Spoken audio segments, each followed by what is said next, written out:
live here on YouTube for the Autotrader Echo Park Automotive, whatever they call this thing, 400. And of course, they have to go and put this thing up right after I go live.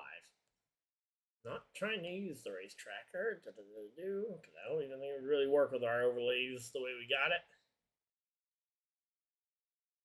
Alright, so there we go. Welcome on in. Hopefully everybody's excited. It is clean. We are ready to go green for the Echo Park Automotive 400 here.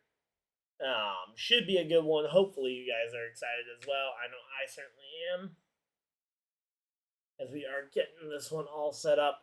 Mind you, the starting lineup, if you can't tell by SVG up in the top, in the top 10, was set via metrics from the previous race, as qualifying yesterday got completely washed out.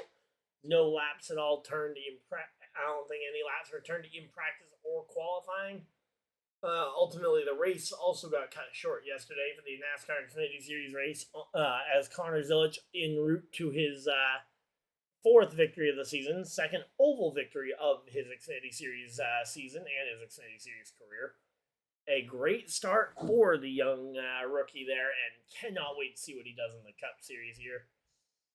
So Kyle Larson finished 6th or better in 5 of the last 6 Dover races, and 4 of those were a finish of 3rd or better. That is an incredible stat. Hopefully, hopefully we'll get a chance to see how he performs from here.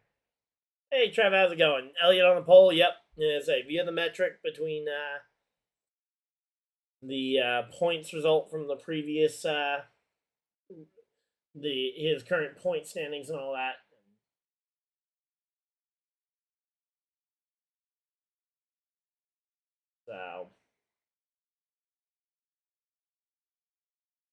So based on looking at some of these people's rosters, I think some people may have some people might have mistimed their picks for the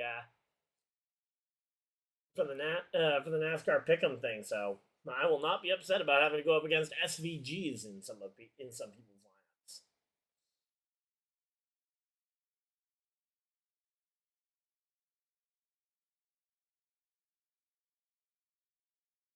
All right, yeah, we are chilling here. Hopefully everybody's having a good time. Welcome on in. If you guys are new, feel free to hit a like button and subscribe. We've been doing these kinds of streams now for a couple of years. We'll be doing okay, so a comp caution will be on lap 35, as they did not get to turn a lap of practice or qualifying here. Fuel window is 98 to 105 laps, it looks like. So but yeah, competition caution at lap 35 guarantees that you can make it the first stage on without having to make a green flag pit stop.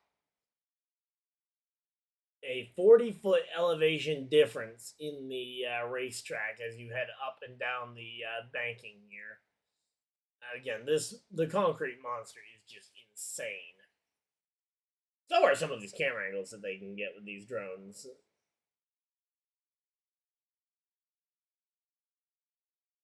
So there we go, and we are checked in and ready for this one.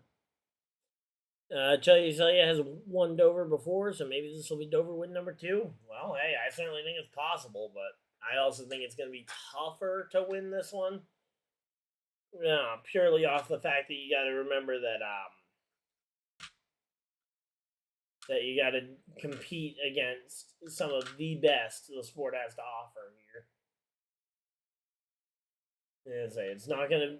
I don't think there's any such thing as a cakewalk around the NASCAR Cup Series these days.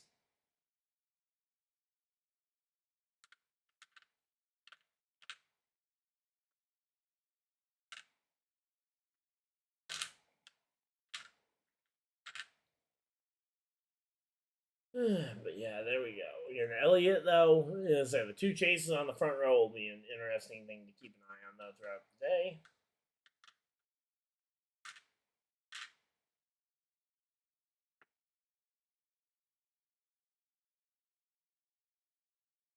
Alright, so there we go.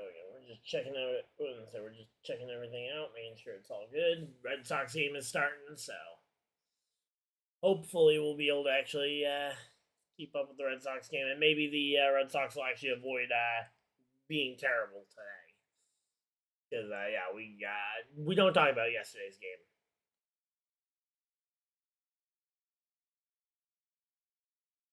But yeah, there we go. Again, we're just chilling out here. Hopefully everybody's having a good time.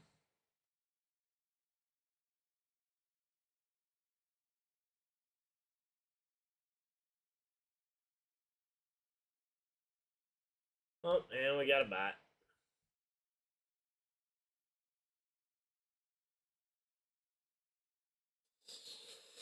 Alright, so there we go. Again, we're just chilling out here. Hopefully everybody's having a good time. Chase Briscoe, second place at Sonoma. I forget that Briscoe did really well last week. Obviously, Atlanta was a crazy race, 31st or 35th. I don't think there's much to be taken away from that. Chicago and Sonoma, both very different racetracks from here, so I don't know what the last three race metric is really meant to do at this point in the season, but they're doubled up, ready to go back racing. Ready to go racing for the first time today. The one thing I will say, though, that we need to keep an eye on throughout this race, though, will certainly be the in-season challenge bracket, as NASCAR has the in-season challenge final four, so they're down to only the final four contenders here for the $1 million prize. We got John Hunter Nemechek versus Ty Dillon. Ty Dillon out qualifies John Hunter Nemechek. He'll start about 7 spots better. Tyler Reddick will start about 5 spots better than Ty Gibbs, as he'll start 4th, while Gibbs will start 9th, and they are going to get the 1 to green marker here, as we are going to be getting ready for this one. Feel free to let me know who you guys think's advancing in the two head-to-head matchups. Do you think it'll be Ty Dillon? Do you think it'll be John Hunter Nemechek? Those two going up against each other. And then on the other half of the bracket, it's Ty Gibbs versus Tyler Reddick for the spot. I'm curious to see how this one will go. I'm rooting for Ty. Ty Gibbs is my race win pick for the week, so hopefully he'll be able to do pretty well. But given my track record of picks, I would say it is not a guarantee that my pick goes well. In fact, it's probably more likely that it goes the other way.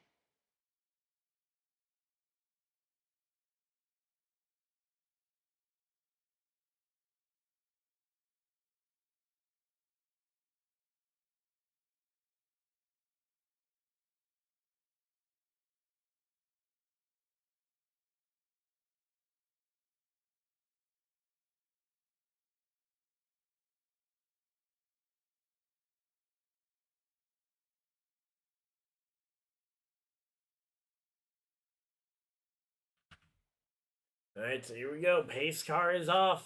Field in the hands of the two chases. The entire field chasing the front row. It's Briscoe and Elliott. Green, green, green. Green flag is out. We are racing here at Dover. And Chase Elliott from the top line gonna go ahead and lead him down into turn 1 here.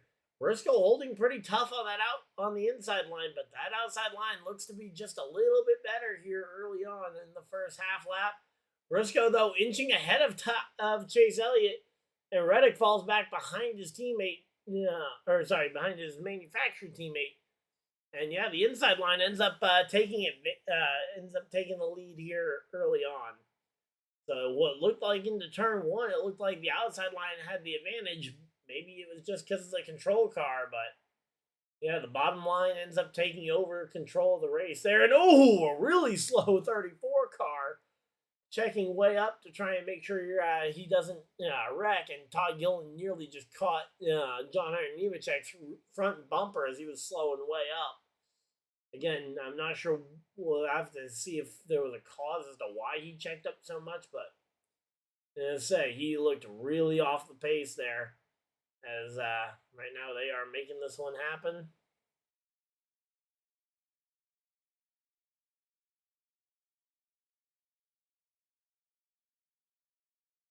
All right, so again, we are chilling out here. Hopefully, everybody's having a good time.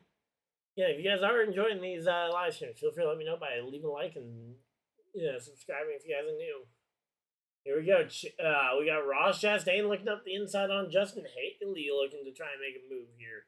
Again, a lot of drivers trying to find little bits of advantage here. Speaking of drivers trying to find advantages, here comes Ty Dillon up the inside, trying to increase his lead for that for the Incident Challenge. Although I don't really see his opponent anywhere nearby, so SVG is dropping a little bit.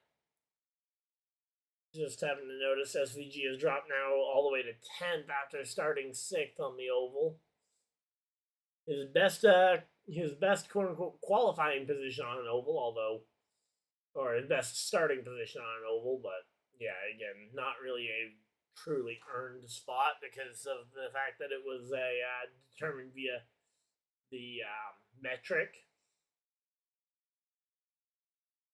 But yeah, so again, right now, ooh, man, the 2 car there of Austin Cindric trying to hop in line behind the 43 of Eric Jones, and that was a tight squeeze. Managed to pull it off, but that one was not a confident move whatsoever.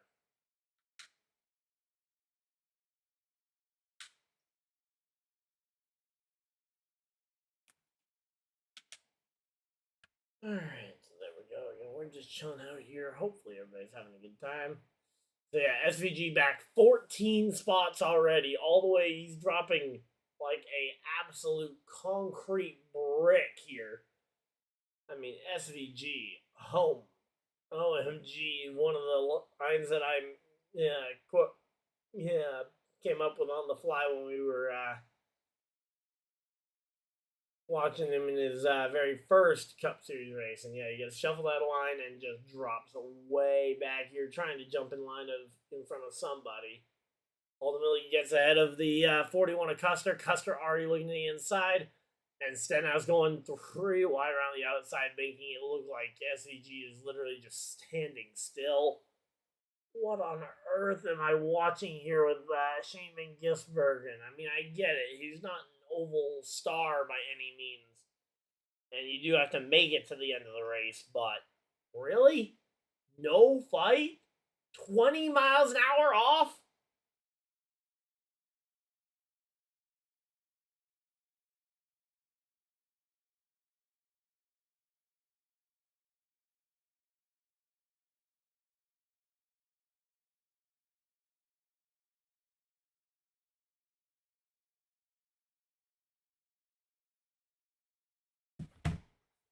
And yeah, here comes SVG down pit road here with an early incident here. Again, early comp caution will help get him back, get his pace back up. But man, that is a disaster here for Shane Van Gisbergen, who was gifted immense track position by the rain out on Saturday.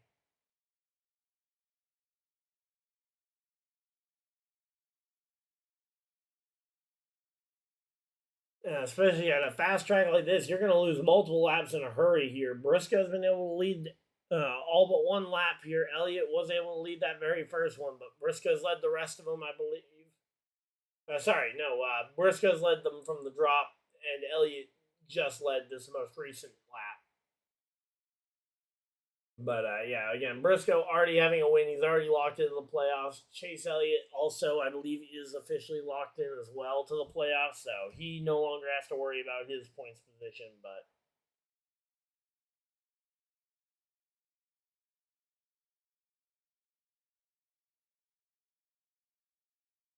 all right, so I'm hearing that supposedly he lost a tire. I didn't see him lose a tire.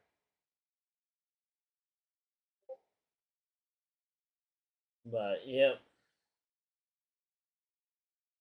That's a pretty good battle for the lead here. Elliott does take this one, though, from Briscoe, and will start to rack up some laps led. We got Byron up inside the top 5 here. Mike McDowell still hanging on to a top 10 starting spot after his qualifying effort was a pretty good one.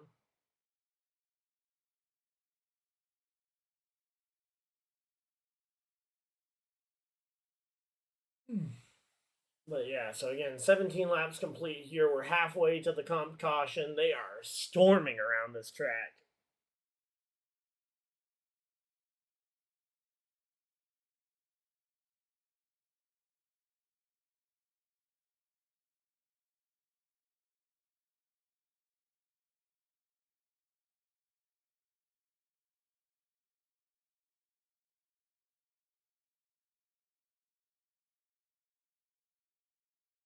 All right, so there we go. Again, 18 laps in here, working their way through this one. You got some interesting names up and around the top few, but again, I'm just surprised by just how quickly SVG dropped. Now Shane Vegas Ricken's gonna have to work like anything to get himself out of that 37th and dead last position.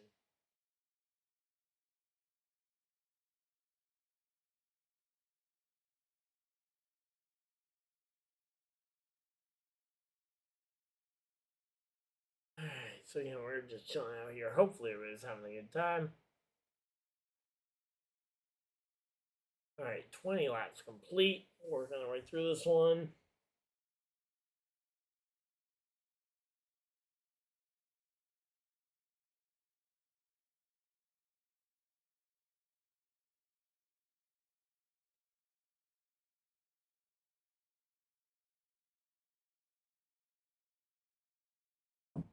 Alright, so we are chilling out here. Hopefully everybody's having a good time. During the caution period, during the calm caution, I'm gonna go ahead and grab myself a drink of water from the fridge upstairs. So we'll have to run out for a minute. And another bot.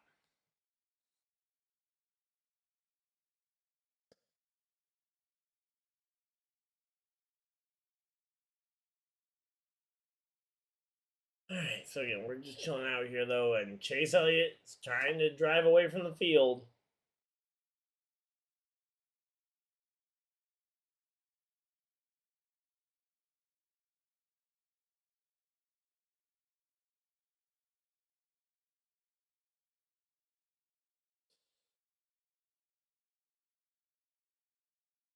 Alright, 23 laps in here.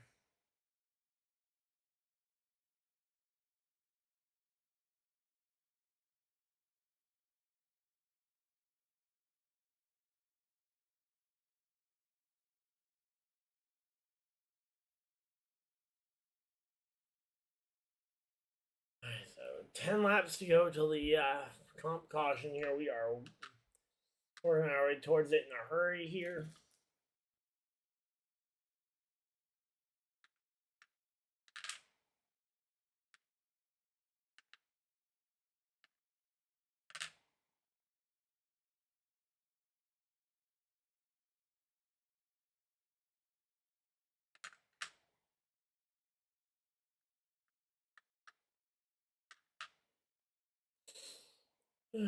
So we're just chilling out here. SVG back out on the track, and hopefully he's up to pace now. But again, regardless, you're starting several laps down, and you're about to go another one down because Elliott is right behind you.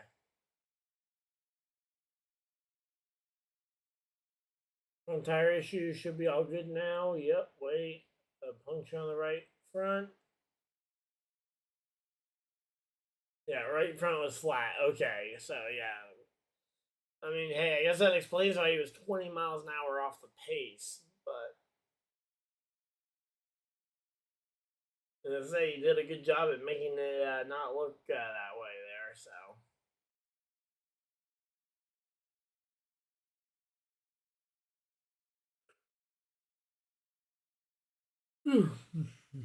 But yeah, we are just chilling here. Hopefully, everybody's having a good time.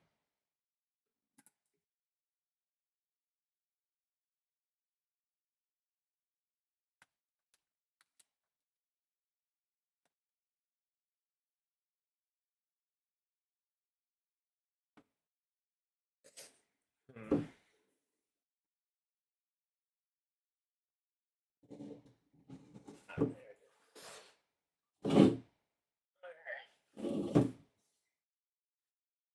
knew I dropped something. Let's see what it was, and we got it. Alright, so again, we're just chilling out here. Hopefully everybody's having a good time.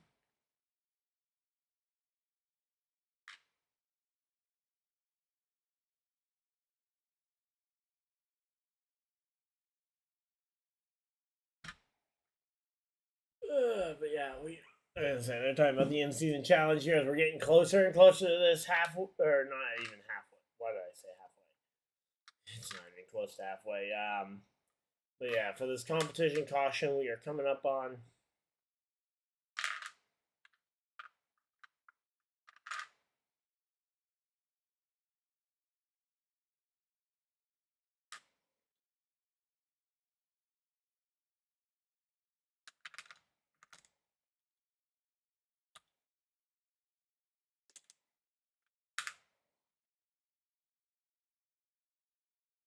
Alright, so again, we are chilling out here. Hopefully, everybody's having a good time.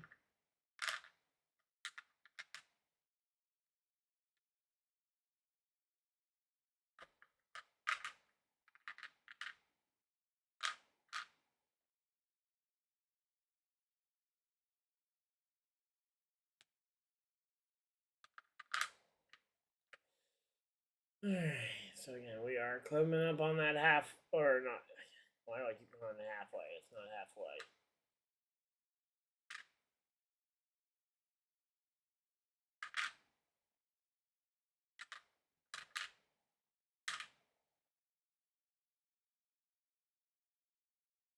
So 35, say working lap number 35 here. Lap 35 is going to be the comp caution, so we're going to have to keep an eye out for when that comp caution comes out.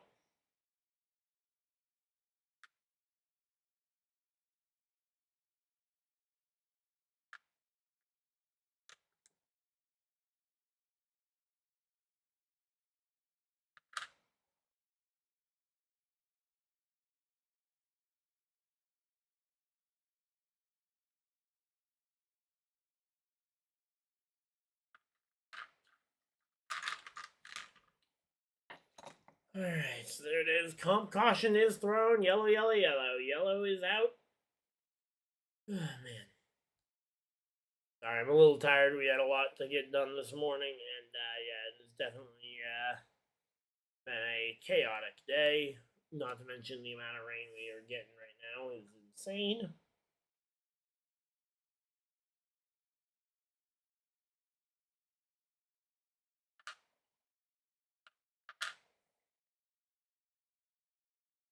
So yeah, there it is.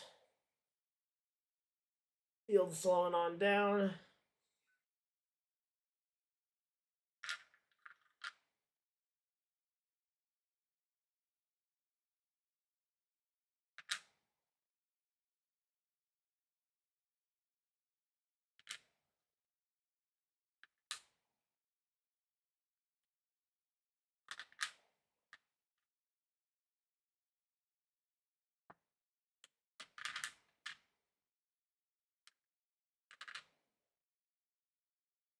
Alright, well, I'm gonna grab my water and we will be right back, guys.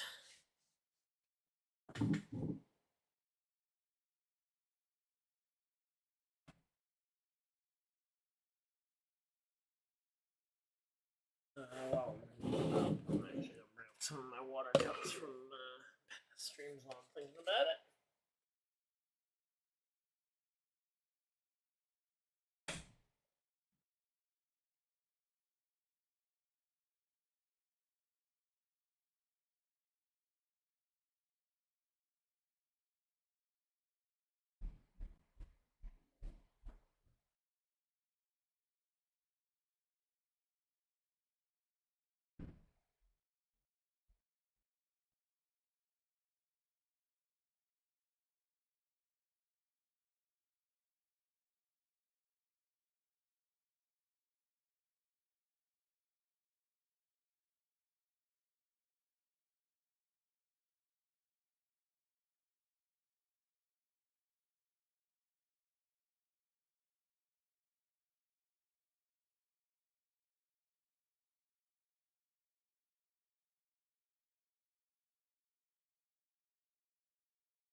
All right. Did not quite realize they were going to open pit road that early. Otherwise, I would have stayed through the pit stop cycle. But all right, we are here. We got our water bottle, and we are ready to go.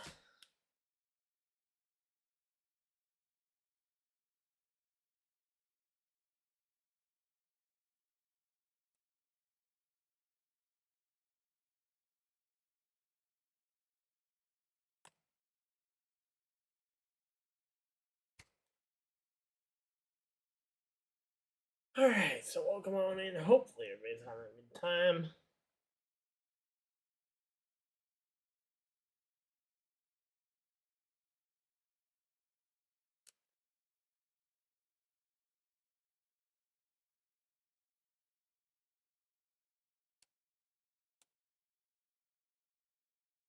Boom, boom.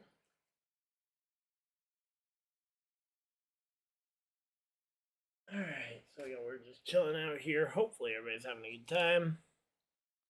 I'm also upgrading a couple of decks during caution periods today.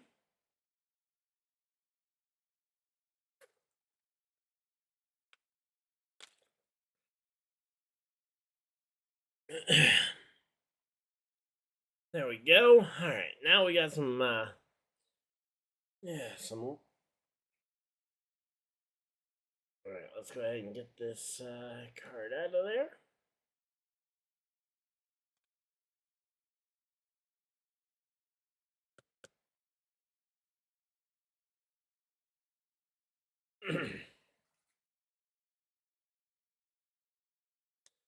All right.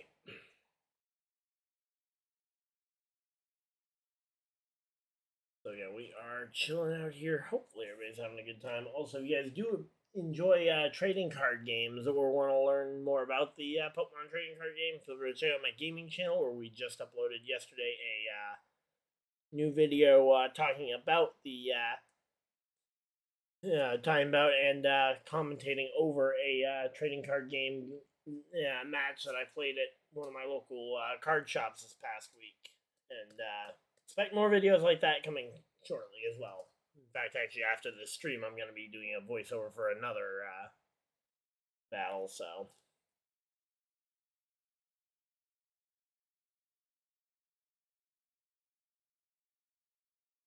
But yeah, here we go. We're back from commercial break. They are talking about the about Cody Ware in the 51 here.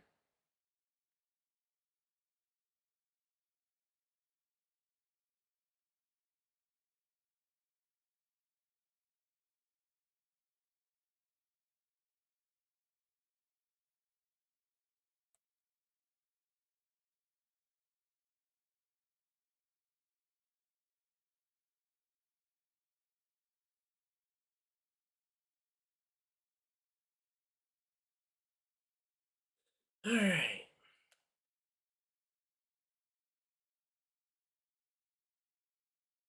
So here we go. Doubled up. Chase Elliott taking the outside line. Kyle Busch up to row 2. Nice climb for Kyle Busch. Bit of a shout out there.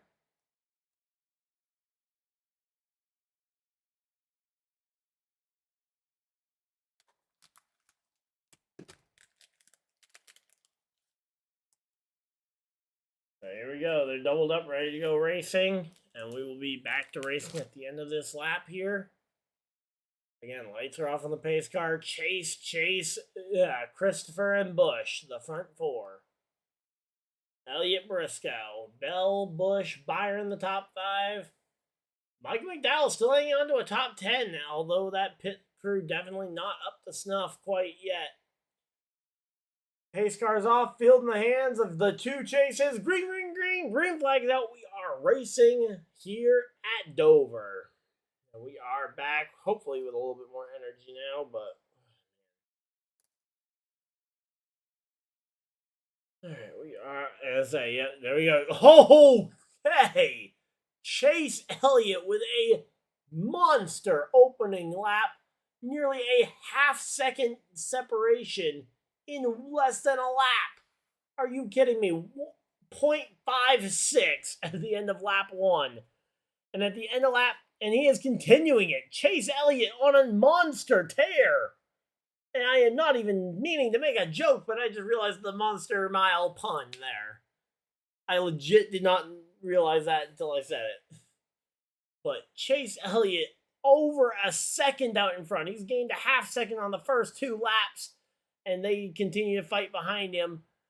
Now he's looking to try and see if he can make it 1.5 seconds back, which would be a third half second gained in 3 back-to-back laps. So, man, it is insane. And here we go. We got 54, 50, 55, 56 laps in. Okay, maybe they've finally started to chill out and only lose a tenth to a lap rather than a second or 2 per lap.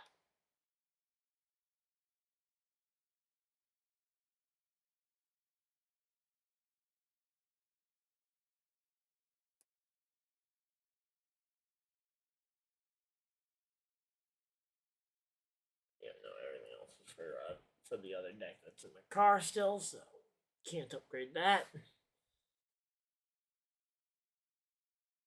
Alright, so there we go. We are chilling out here. Hopefully everybody's having a good time.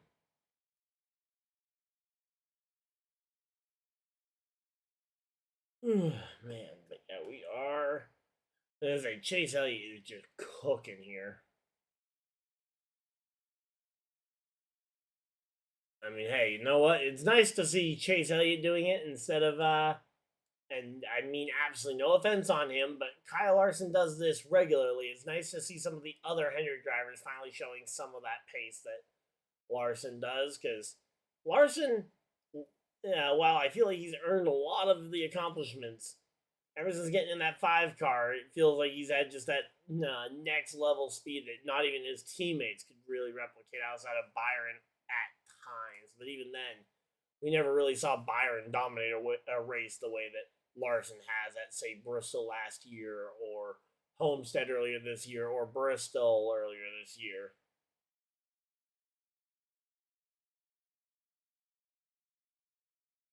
So here we go. 50 laps complete here, nearing halfway in this first stage. And again, this one is just, oh man, can't believe how dominant Chase Elliott is right now. Again, it's really cool to see, but man, if somebody could just stay somewhat close here.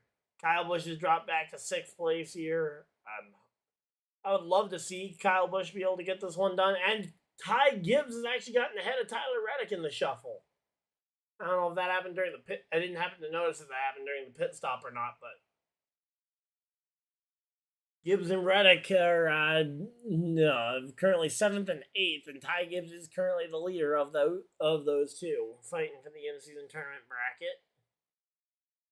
Then a whole lot further down the order, we have got the battle between the other two, which is currently a 24th to 31st place battle. Ty Dillon having a solid 1.8 second lead,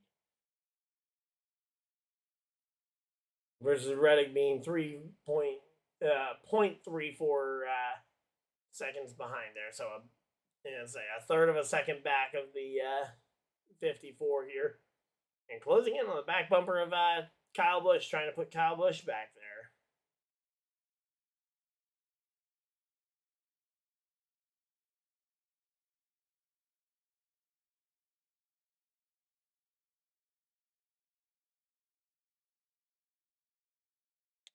Alright, so yeah, we are chilling.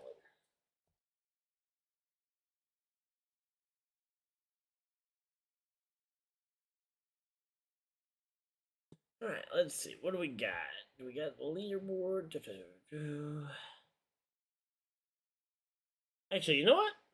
I just thought about something. Let's go ahead and put the in-season challenge up. Nah, let's go ahead and highlight the in-season challenge here.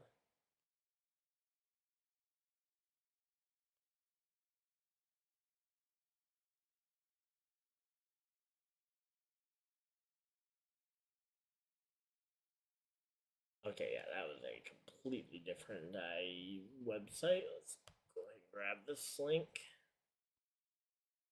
Update this.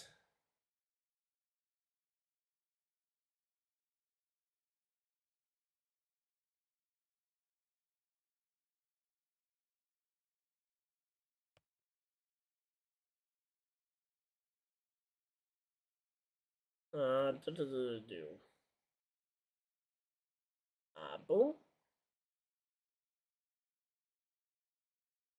All right.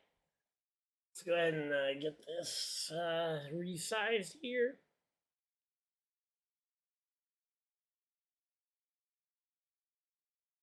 Boom, boom, boom, boom, boom, boom. All right, there we go.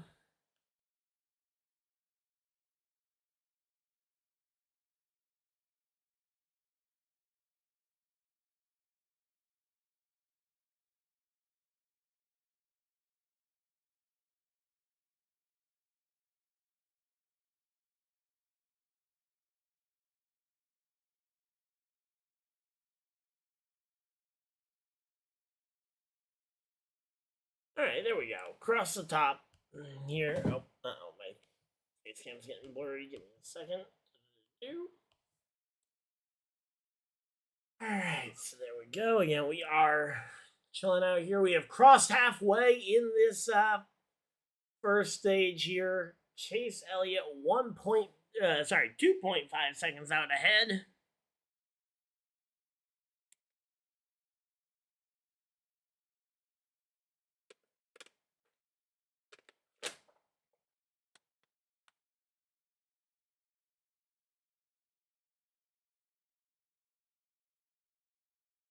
All right, so there we go. Look at stage one here. Chase. Oh, Christopher Bell actually got by Chase Briscoe at some point for that second position. I hadn't even noticed. So.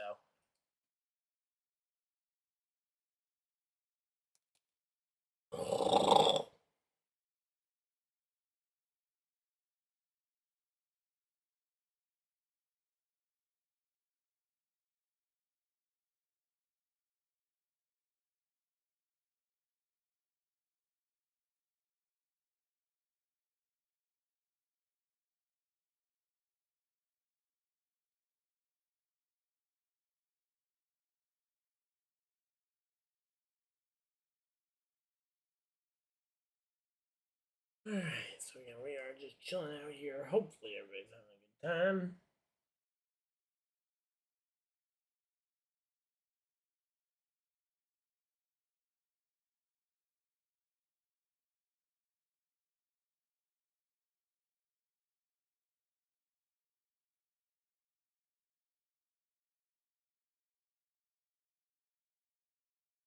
Alright, there we go. Back from the commercial break.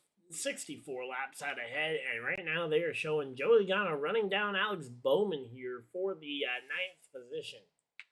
Again, this battle not nearly as crucial as the $1 Million Challenge battle between Ty Gibbs and Tyler Reddick ahead of them, but again, Joey Logano doing a good job making his way up the board here. Denny Hamlin only a say about 0.8 of a mile an hour slower that last lap than the leader Chase Elliott.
Alright, so yeah, we are just chilling out here. Hopefully, everybody's having a good time.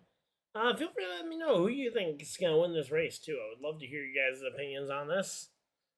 Oh, man, we are really out of our element tonight. All right, let's lock in here. Come on. All right, so again, Elliott with a 3-second lead is just insane that Chase Elliott has been able to jump out to a 3-second lead. Briscoe has dropped all the way back to 4.5 seconds back and is nearly losing the spot to William Byron. Tyler Reddick now under attack from Alex Bowman, so Reddick can't even focus on trying to run down Ty Gibbs, although I think he's actually lost ground to Ty Gibbs too, so Tyler Reddick slowing down and backing up here. Alex Bowman out trying to pass him here, which would be a big change in momentum here if he can get it done.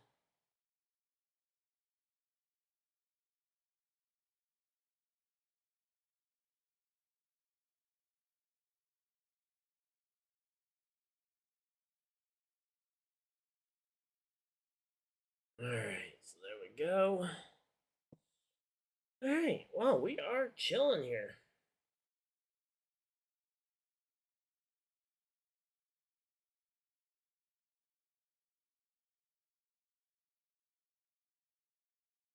And Alex Bowman gets by Tyler Reddick. No trouble there at all. Up into the 8th place goes Bowman. Tyler Reddick back to 9th, losing even more ground to Ty Gibbs. And now he has a car between them if he wants to try and run right back up to him.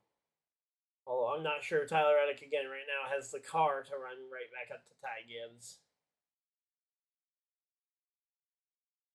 If he did, he should have just stayed right with him if he could have passed him. And now we got William Byron battling it out against Briscoe here. Byron looking the inside. So yeah, William Byron to the bottom, Briscoe to the top. And while that second lane is good, the bottom line I think is just better at this point in the race.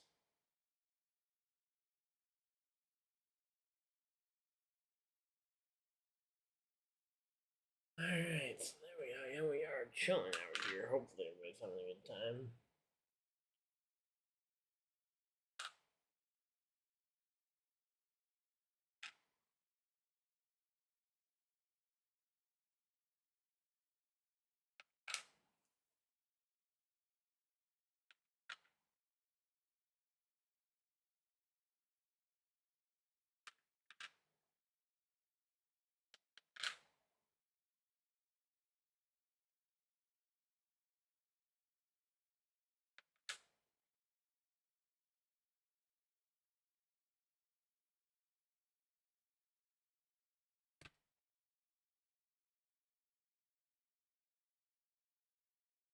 All right.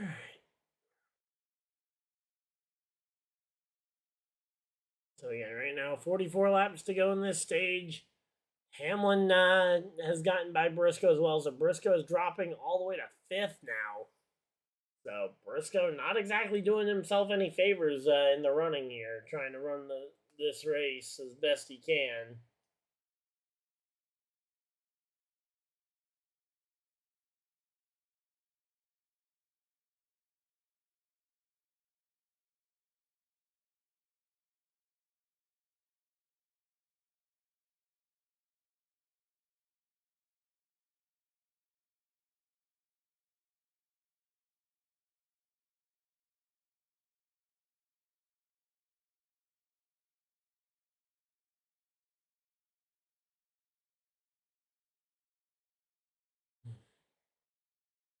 Alright, so again, we're just chilling out here. Hopefully everybody's having a good time.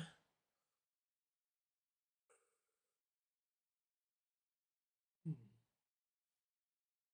yeah, right now, Ty Gibbs attacking Kyle Busch. Oh boy, here we go.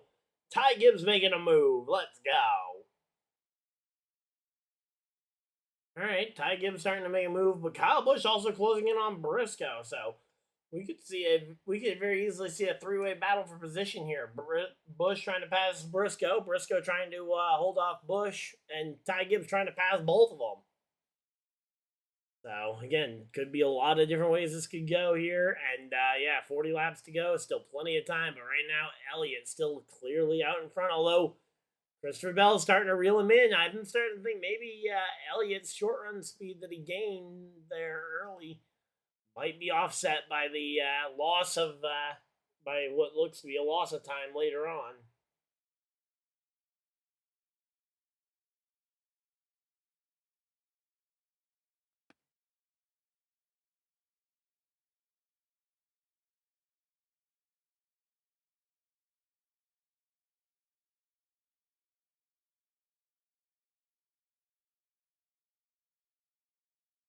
All right, so there we go. Again, Ty Gibbs all over the back bumper of Kyle Busch's bumper here. Trying to put that pressure on Kyle Busch to make a mistake. And Bowman is starting to enter this picture too, so we are really starting to make a really big question mark here.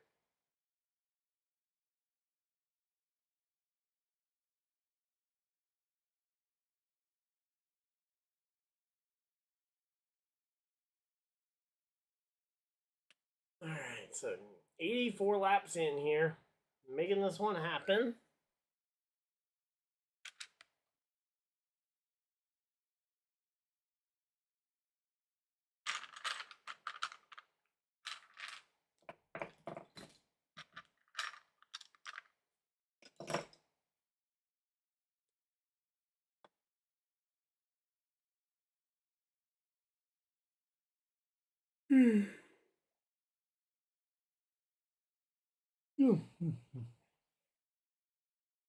Man, starting to think Chase Elliott might have burned up too much stuff here early on. Bowman does get by Ty Gibbs, putting Ty Gibbs back to 8th. Meanwhile, Tyler Reddick has dropped all the way to 12th. Yikes! So at least on the positive side, Ty Gibbs doesn't have to worry too much about losing one spot when his opponent in the in-season challenge has lost a ton more.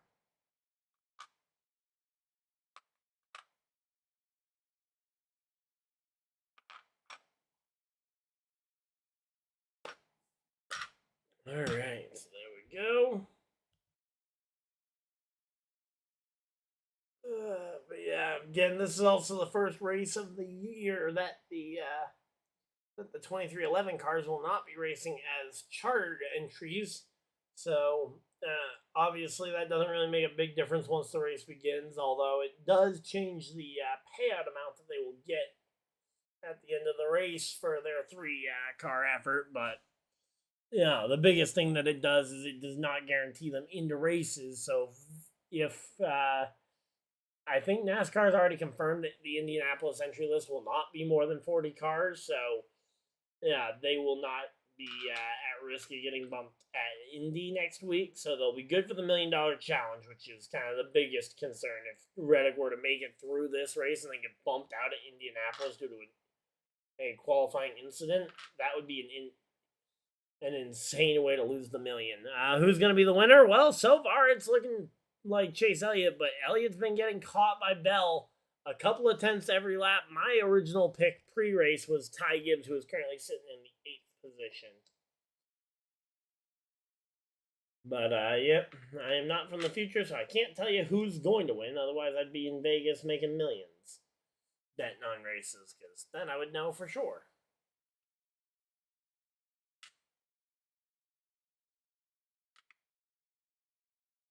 So yeah, there we go. Yeah, we are just chilling out here. Hopefully everybody's having a good time. Allmendinger up into the top 10. There we go. There's a surprise. And SVG 5 laps down after his flat tire earlier really cost him some track position.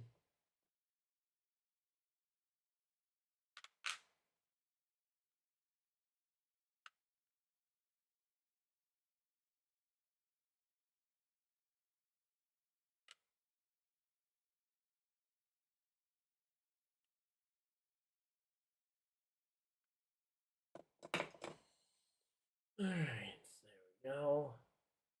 And we are just chilling out here. Hopefully everybody's having a good time. And there we go, the playoff bubble. Bubba Wallace, 6 points above.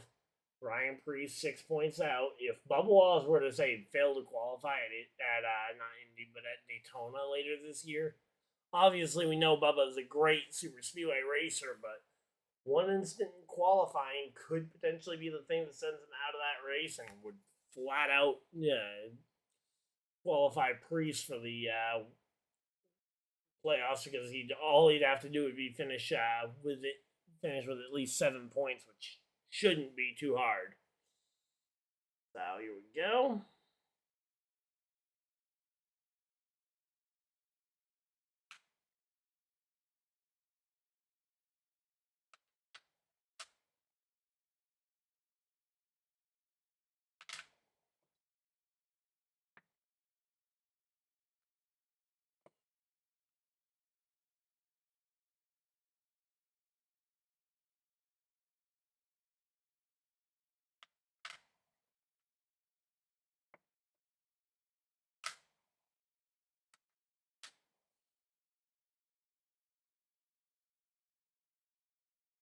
Alright, so again, 25 laps to go. We're working our way through this one fairly effectively here. Again, Elliott leading 81 laps en route to this one. Meanwhile, Briscoe having led the first 13 of the, or leading 13 of the early laps.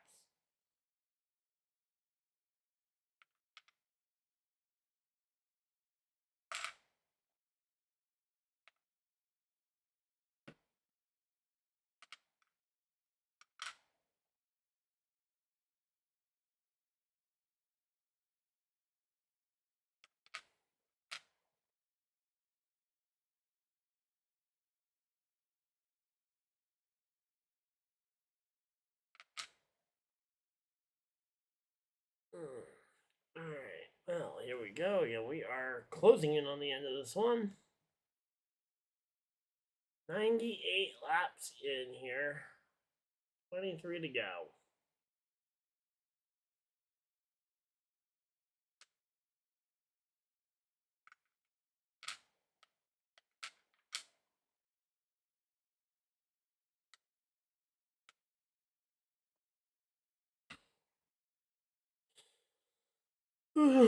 So here we go. Yeah, here comes Alex Bowman looking for the top 5 over Kyle Busch. Kyle Busch up the hill.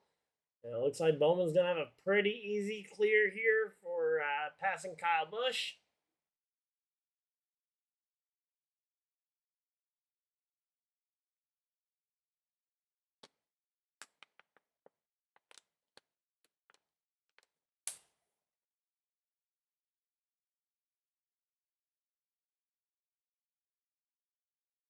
All right, there we go. Alex Bowman up 7 spots since the most recent restart. Other drivers up 7 spots is AJ Allmendinger, Kyle Larson, and Ryan Blaney, all up 7 spots. Ross Chastain's about to join them by jumping up, and he's currently up 6 spots. Will be 7 when and if he makes that one more pass. And right now, Chase Elliott in lap traffic is being slowed down here. 20 to go. And you've got, who is that? Oh, wait a minute. Whoa. Wait a minute. Who that they're lapping? And they go to commercial break. Come on. Is that John Hunter or Nemechek? That's Nemechek that they're lapping. That's big. No, that is Noah Gregson, I believe that they are. That's either... Oh, no, sorry, that's Suarez. Suarez is the guy they're lapping right now. So yeah, Suarez, not an easy one to go ahead and pass, especially because he's a guy with nothing to lose because he's got no job next year anyway. Throw in the big block here. He's got the, he's got his car in the right spot here, just at a leader. And if he can do that for just another 15 laps, he will be able to hang on to that lead lap before the caution flag flies. At the very least, if he can avoid giving it up for a bit, he'll be able to potentially delay it and end up getting the free pass. Because if Chase Elliott gets by him too early, there will be no free pass to have gotten. And again, the 99 hanging on very tightly to the outside of the number 9 car here as they both duck underneath the 51 of Cody Ware. So Cody Ware, they duck underneath Cody Ware there, making it happen.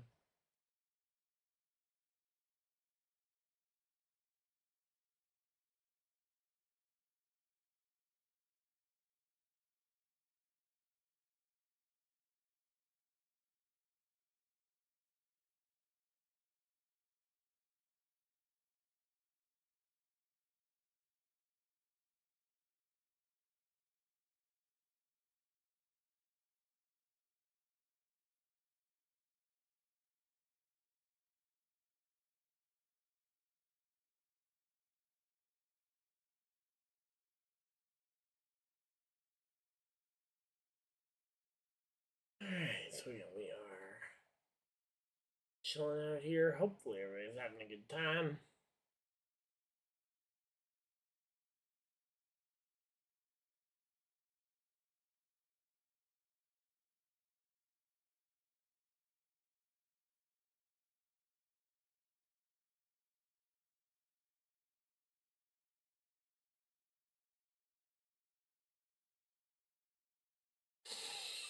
Alright, here we go again. They are still trying to lap the 99. Suarez putting up a great fight right now. Looking to the inside goes Elliott, and Suarez will drop down a lap officially here. No, Suarez is going to continue to fight on the outside. He's not giving this one up yet. But Elliott on the inside, it will not take long here. But Elliott's advantage has completely disappeared. Christopher Bell is right here now. As Elliott trying to fight with a lap car. Lap traffic, the miracle thing that Christopher Bell needed to slow down Elliott. And now that's given him a shot to try and catch Elliott here.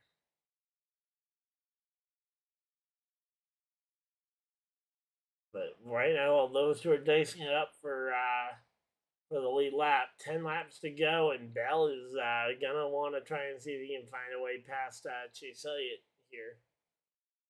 If Bell's able to make this one happen, that would be insane.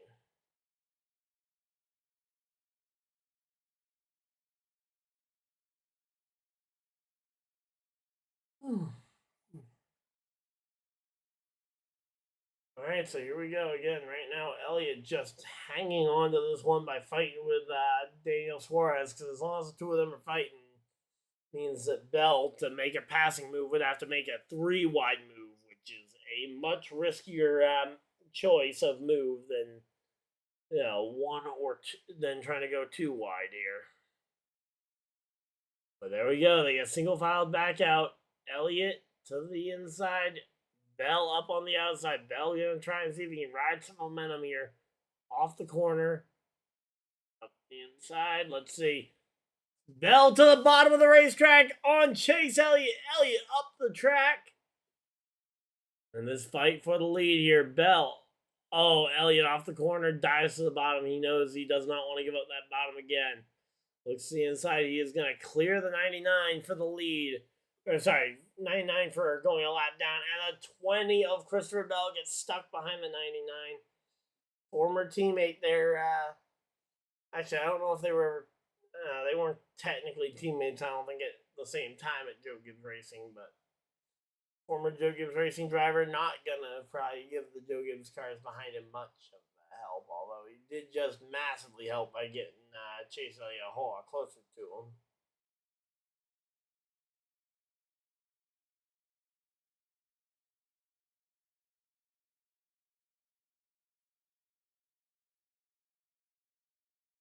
Alright, so 6 laps to go. Here comes the 11 of Denny Hamlin trying to make it past the 99 of Suarez. Suarez did ultimately have to concede a spot to Bell.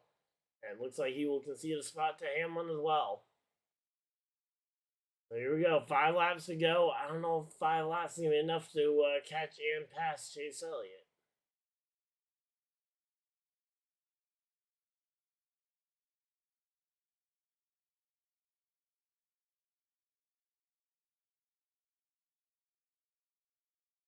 Alright, 4 laps to go. 4 more times around again. Chase Elliott has looked beatable here.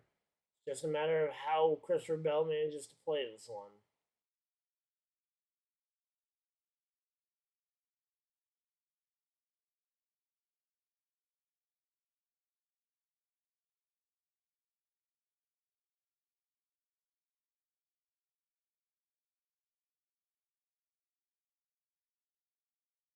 3 laps to go. 3 more times around here. Chase Elliott just looks to have this one on lock here. At least in terms of the stage win. Yeah, Bell versus Hamlin fighting it out for second, though. Could be a battle. Here it is closed. 2 laps to go on the stage. Pit road has closed. And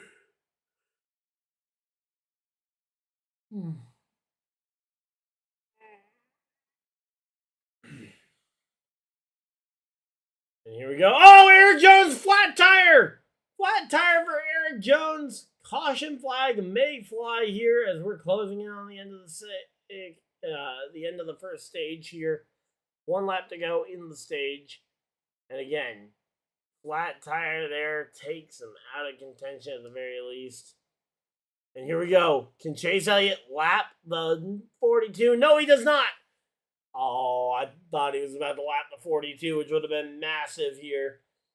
Oh no, is that Allmendinger with a flat tire too? Ty Gibbs manages to hang on for 7th. Kyle Busch 8th. Logano and Larson managed 9th and 10th here.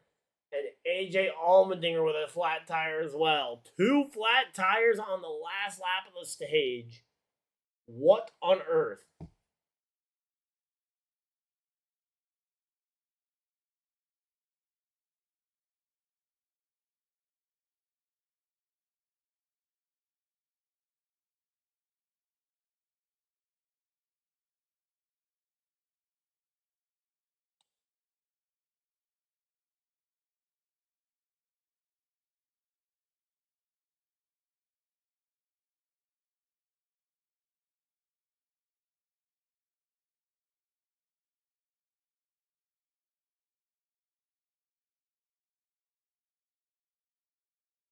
But yeah, that was really weird to see a 2 simultaneous tire failures like that.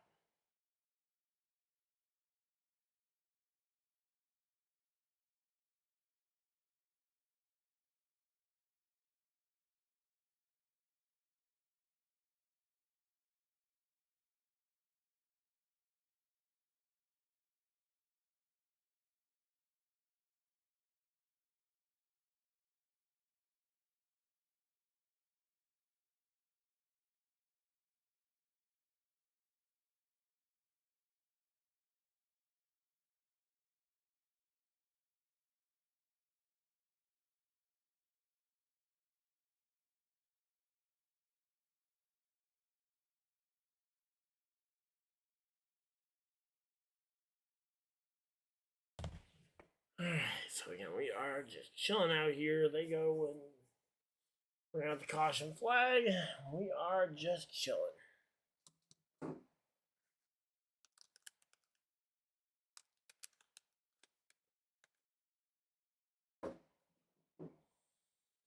But yeah, we are sorting through some stuff here. And was at a card, I ended up at a card show this morning because the other thing I was going to be doing got canceled. So.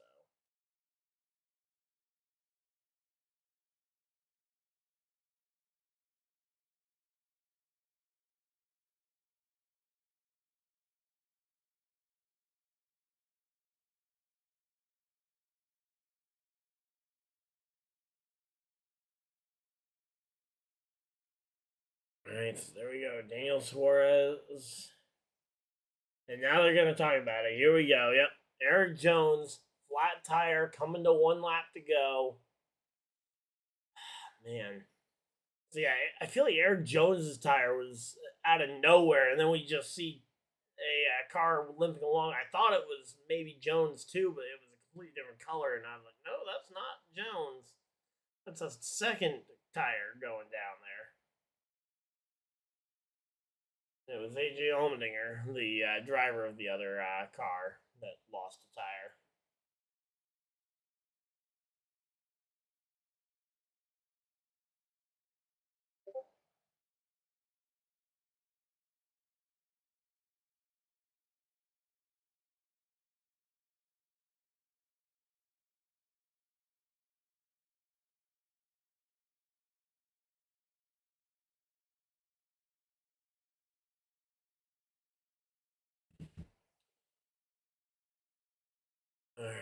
So yeah, we have. As I say, there's Daniel Suarez coming up to take the free pass, and the rest of them coming down pit road. Pit road is open.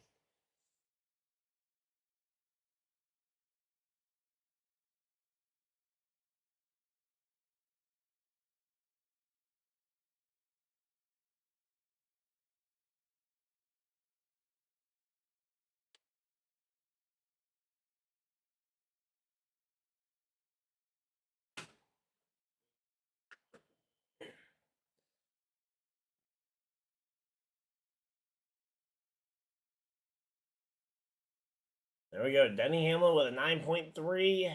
Elliott with a 9.1 for Chase Elliott and able to win the race off pit road. Bell second, Hamlin third, Byron fourth, Briscoe the first driver to jump up a spot. Logano jumps up 2. Kyle Busch loses 2 spots on pit road. Oh man, that's a bummer.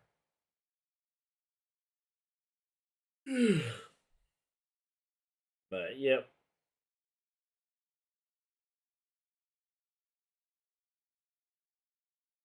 All right, it says the rain is let up, so I'm gonna go ahead and see if that's true and possibly bring some stuff in from the car. I will be right back, guys. I'm gonna just run a quick ad.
we are green flag is out. We are back to racing. Literally came in just as we went back racing. Elliott jumps out to an early, Elliott jumps out to an early lead here. Bell up into second. Hamlin to third. Byron fourth. Briscoe rounds out your top five. Kyle Busch drops all the way outside the top 10 as on the restart. Come on, man.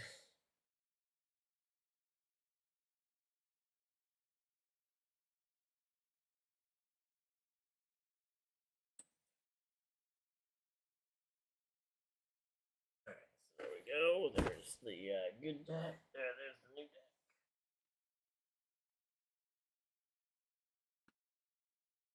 And there's the old one. Alright. There we go. Again, we are racing here, so let's go ahead and see. We got Ross Chastain battling with Joey Logano for 11th.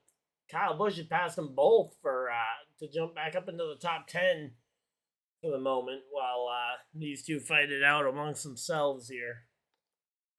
Definitely an interesting battle here. Jones losing a lap was definitely a bummer there right at the end. Did Allmendinger. That's one I want to see. Did AJ Allmendinger end up losing a lap there?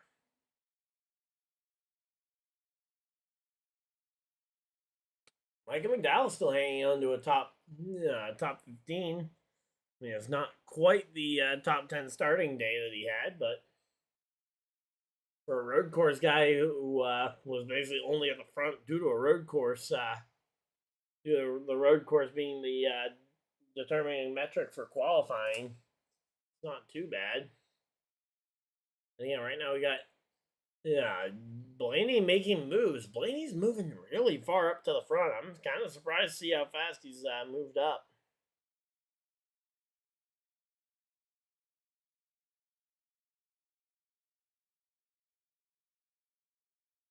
All right.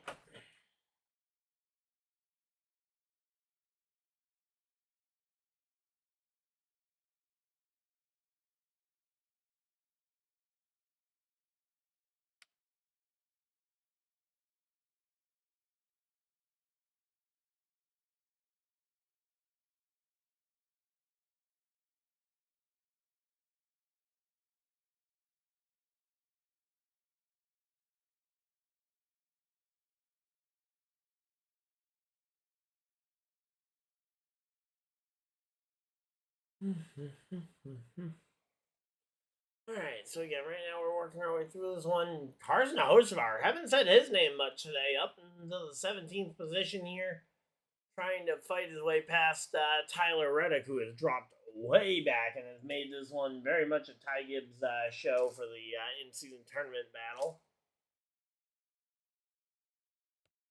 In fact, right now, Ty Gibbs has it by almost 10 full positions. Meanwhile, the battle between Nemechek and Dillon's actually pretty close, and Nemechek actually holds it now with a 24th place running position versus Gibbs being all the way back in the...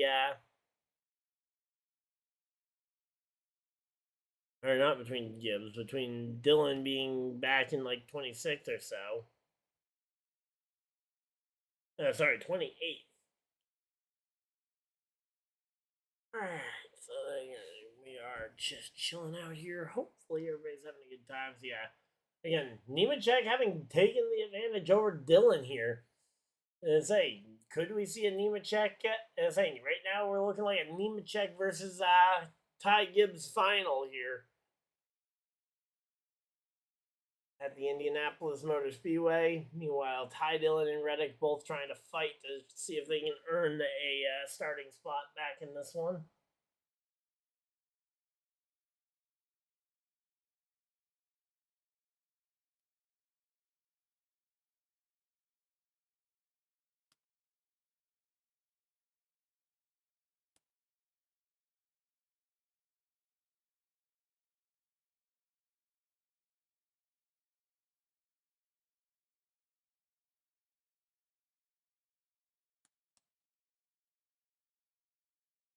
Alright, so again, we are just chilling out here. Hopefully everybody's having a good time. We got 22. Wow, we're already 22 laps into this first stage here. Again, we gotta be worried a little bit about those tires because again, if we go the full distance like we went in that last stage, we saw a couple of stage. We saw a couple of. I cannot speak today. We saw a couple of tire issues right at the end of the stage as they were maxing out kind of their fuel window here. So definitely a little bit curious here. We're working our way through this one though. 100. It feels weird to be already 140 laps in. Definitely speeding our way through this one. Only an hour in, and we're over 145 laps in.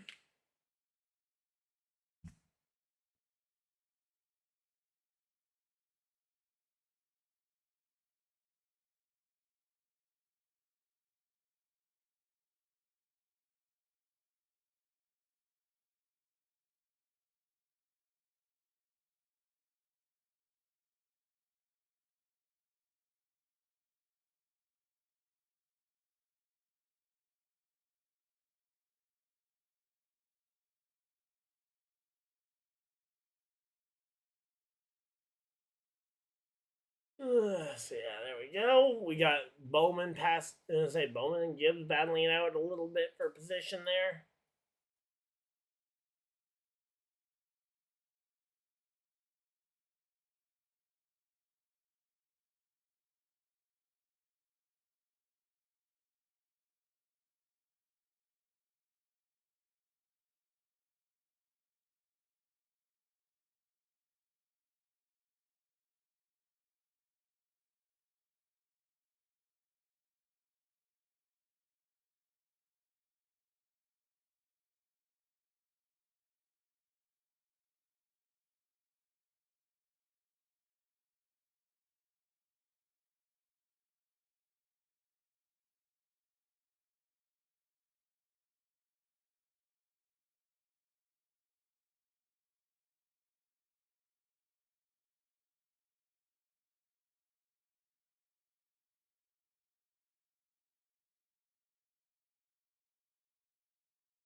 Alright, so there we go. Again, they're showing one of the turn cameras here. Elliott is not driven away the way he has on the last on that last run or two. Chase Elliott, he looks human at least, which again goes back to the time about his teammate Kyle Larson at some of those other races. He has not looked human. So there we go. We get a side-by-side commercial here. Take a minute to go ahead and sort through some cards.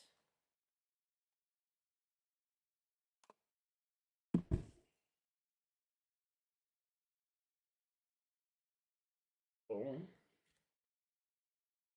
Those three are getting swapped out.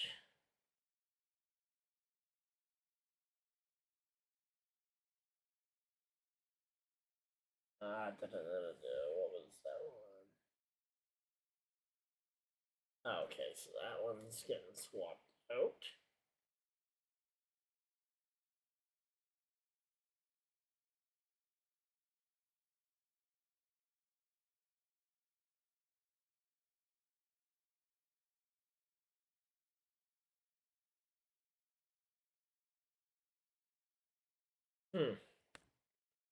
Sworn there was another card in here that I needed to swap out.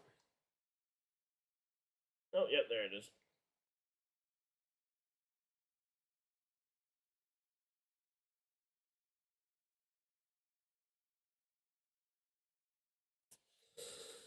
So we got 3 cards left to swap out.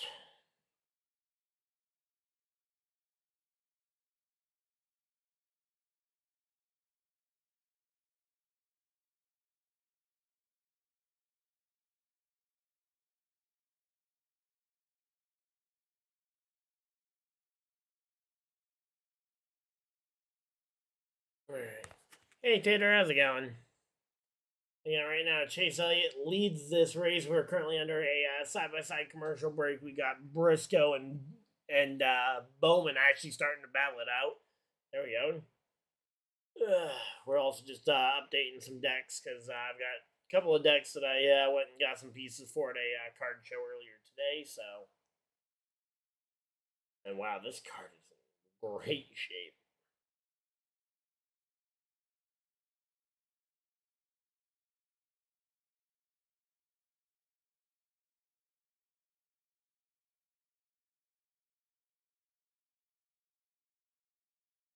So there we go. That one is in. Alright, so there we go. They're coming back from commercial break here. Shark Week starting tonight, apparently, over on Discovery Channel. A good card, but not one I'm using in this deck, so we'll take it out of that sleeve.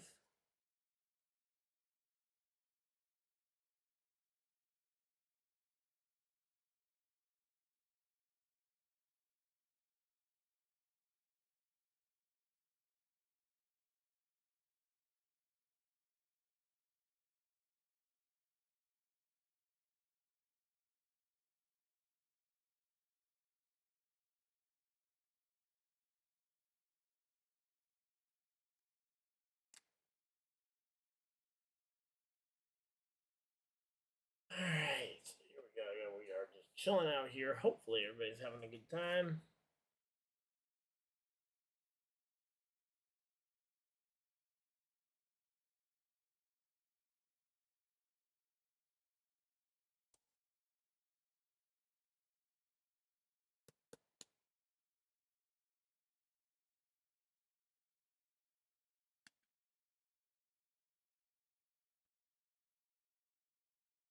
Alright, so again, Chase Elliott still just minding about a half-second gap. I don't know if he just isn't trying to run them down, or if this is just top speed for him today. Because if that, if his top speed is dropped, or if Bell has been able to figure him out enough to get this close to him on speed, I'm really curious to see how that translates. So getting to the later parts of this one.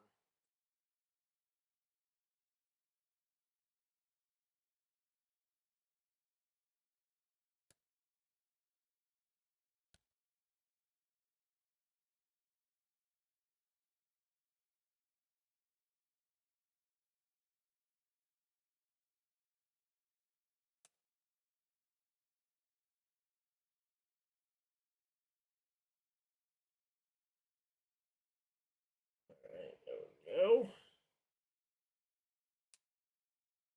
So again, Chase Elliott laps led this season.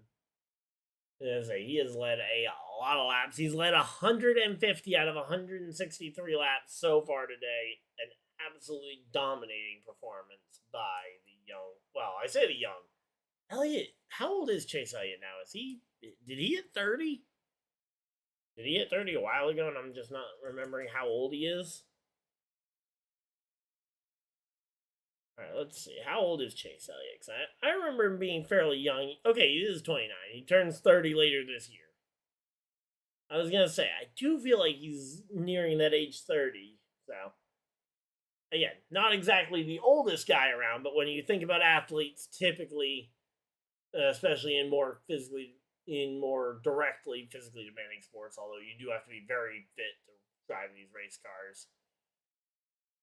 Yeah, for NASCAR drivers, they can usually race well into their, well through their 30s, and in fact, their 30s is usually their prime.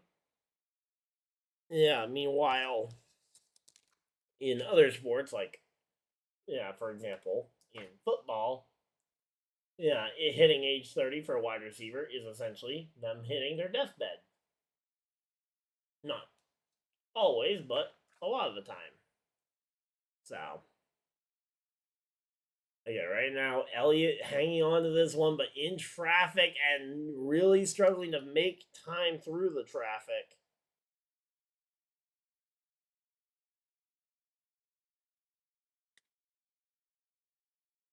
I also just realized how you're supposed to pronounce this card's name. Stupid me, completely forgot it was a play on word for cipher.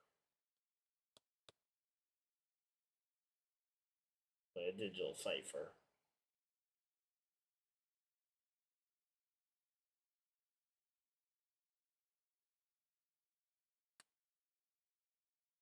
Alright, so here we go. Denny Hamlin out in Denny Hamlin trying to close in on this battle as well, trying to join in on the battle for the lead. If he can make it a three-way battle for the lead, that would be insane.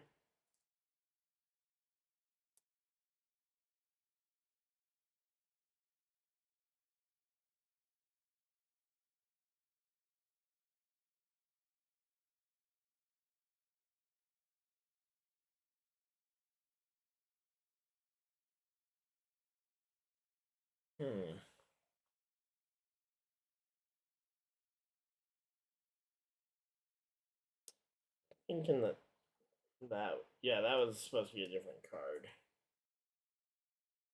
entirely.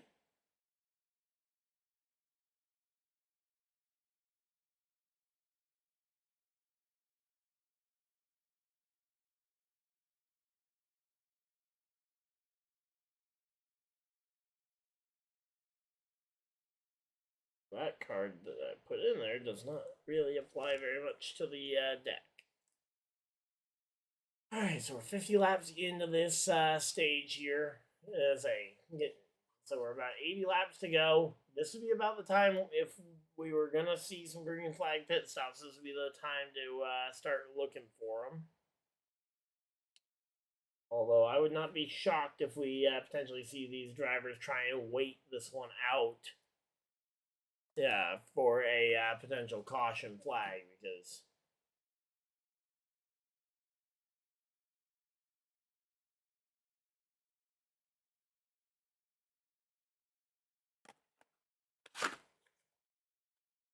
alright, there we go. They are also there, so give me a second.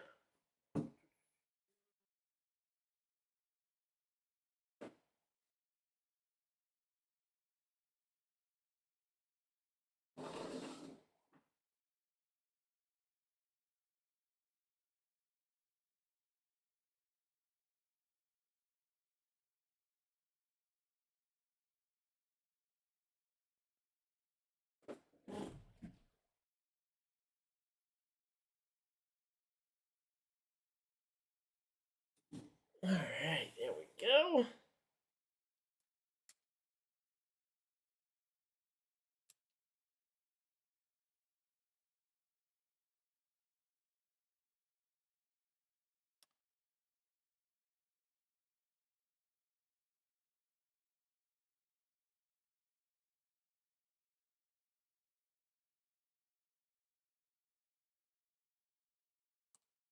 Alright, so 55 laps in here to this stage. They're doing a Darlington ad. Not really anything to see in the little side-by-side window. Say we have a battle for position for the in-season challenge. John Hunter Nemechek has fallen all the way back to 27th. Meanwhile, his opponent is 28th in Ty Dillon. Say two drivers fighting it out for position there. Man. Had a pretty good race going though. I mean, this race has been extremely fun. This deck also needs a small upgrade.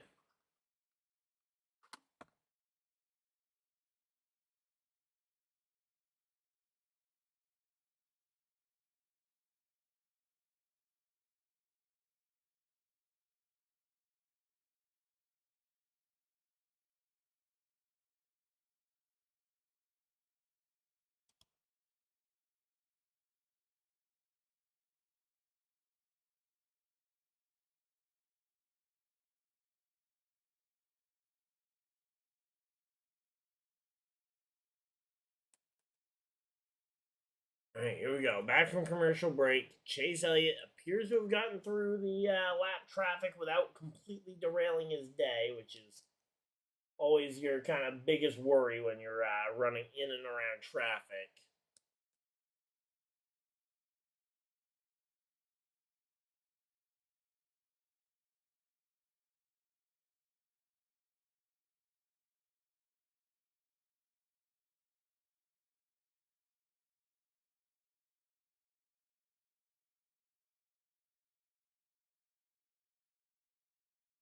Alright, there we go. I will put these all in my playable bulk pile. We don't forget about them. And then we will go ahead and lock back in here. 60 laps complete here. We're closing in on halfway once again in this stage. And halfway through the stage means we very well could see some green flag stops coming here. Again, we can go probably 90 laps on fuel. The question is, will we see people, especially considering the tire issues we saw, potentially see people pit earlier to try and avoid it? Also, I still never figured out the answer. Did Almaneer go a lap down? I could probably look it up on the computer, but I was kind of hoping to just see it scroll by. Would love to have just looked up and seen him leading the race, but that was not going to happen. Almaneer is 21st, so he did maintain his lead lap position despite his apparent issue with the tire at the end of the stage. Eric Jones, not so lucky. He is currently the first car 1 lap down. But again, right now, Bell and Hamlin both hanging on pretty close to Chase Elliott. Elliott working his way through some lap cars here. All right, there we go. They got the tire window things up. Hopefully, help keep us in mind as to exactly how far they are along on tires. And William Byron, Larson, Briscoe, all coming to pit road. Let's go.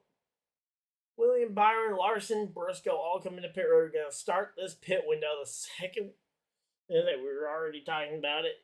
We knew that the pit stops were going to come soon. The question is how soon, and we have learned exactly how soon right now. Pit, as everybody is diving for pit road here. Here comes Bowman, Hamlin on the next lap. And some of these drivers trying to get on fresh tires before Chase Elliott does. Because if you can get on your fresh tires ever so slightly faster,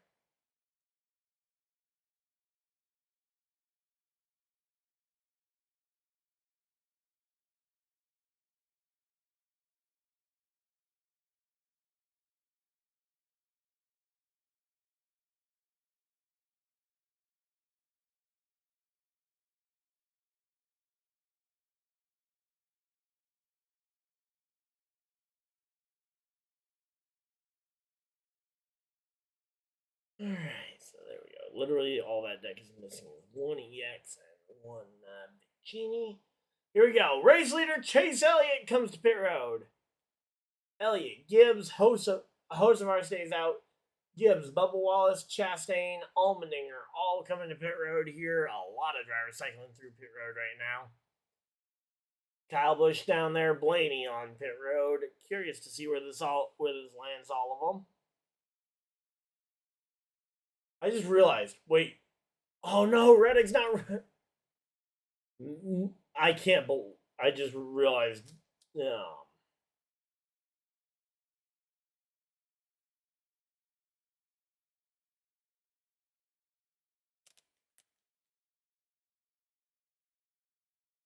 Chase's pit crew has a slow stop and loses out positions to. Yeah, let's see it. Chase Elliott. What looks like a pretty normal stop up to this point. Oh, slow getting the left rear tire off, and that's going to cost them several positions. Hamlin, Bell, Bowman, Byron have all passed Chase Elliott.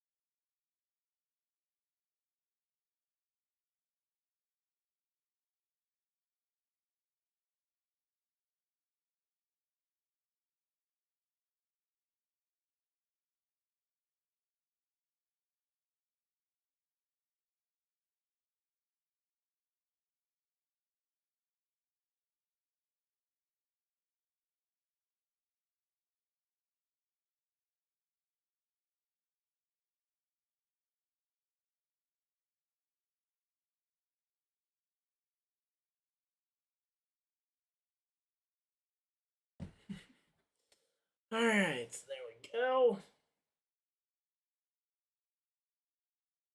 So yeah, that pit stop is going to be a pain there for him. And here we go, side by side for the effective lead here. Bell and Hamlin. Hamlin has the lead right now, has the effective lead right now, as Josh Berry's in the pits. Hocevar and Suarez have both yet to pit, but will absolutely need to pit before the end of the stage. So, and say again, the effective leader right now is Denny Hamlin, currently one lap behind the race. Josh Berry again joining them on pit road. So again, Hocevar, Suarez, last two currently on the track.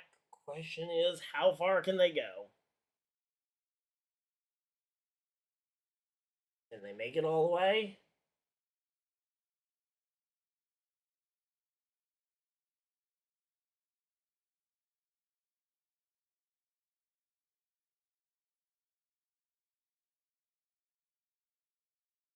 All right, there we go. Again, say so far only 5 lead changes, but we are about. Wait a minute. Is this a replay or? Okay, TNT. If we're showing a replay, can we please get a big sign that says replay on it on the screen? But yeah, say Denny Hamlin was a really good run on the pit road there. Yeah, was able to get him out of head, but Bell actually passes him back. There we go. Christopher Bell passing Hamlin back here. And saying now that Hocevar has come to pit road, that leaves Suarez out ahead of the field. Only ahead by 3 seconds, though. All those drivers that were a lap down are no longer.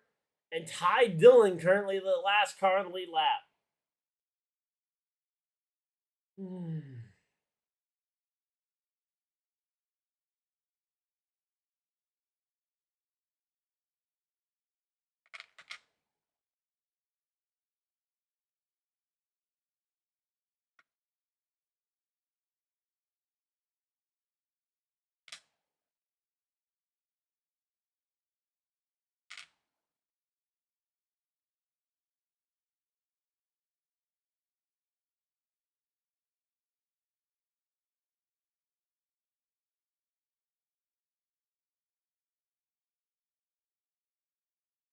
But yeah, Monster Energy could have had a fun storyline there if they had sponsored both Reddick and Gibbs this weekend.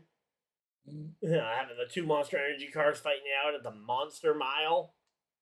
I mean, you can't buy promotion that good.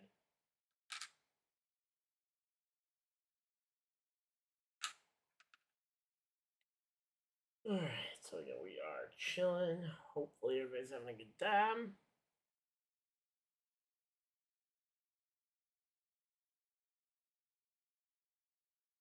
And Hocevar. Yep. Penalty for Hocevar. Yeah. Equipment leaving the pit box.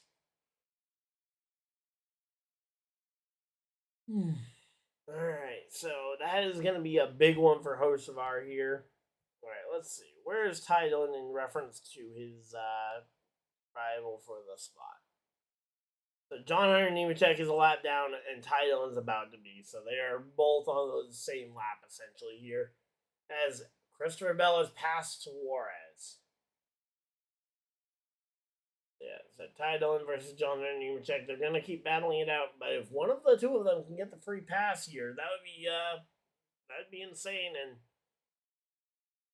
could be the difference between winning and losing here. But yeah, we've seen the pit stops now. We know they're going to be locked in here for a good long run.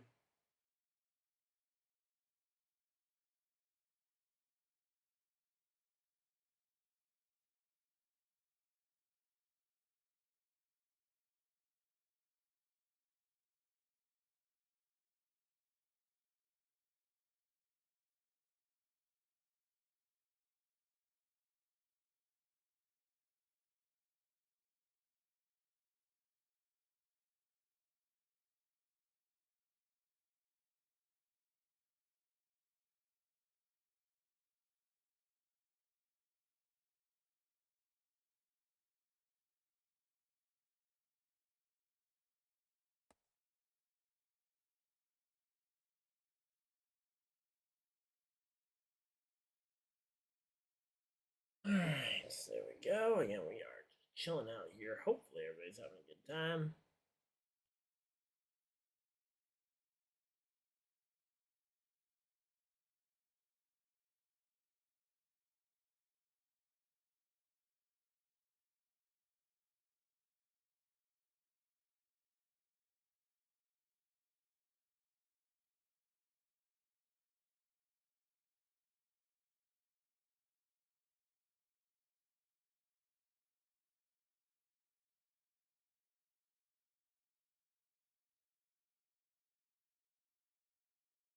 Alright, well, we are just chilling out here. Hopefully everybody's having a good time. This stream I know has not been my best. We make it past halfway. Let's go. I heard radar was not looking good past 4:30. We're coming up to 4 o'clock now, so we should hopefully be able to get the whole race in. But if not, I would not be shocked to see us. See some of these drivers scrambling at the end.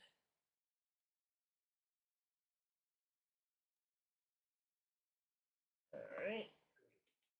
I don't think I have anything to add to my YouTube deck from today's shopping trip.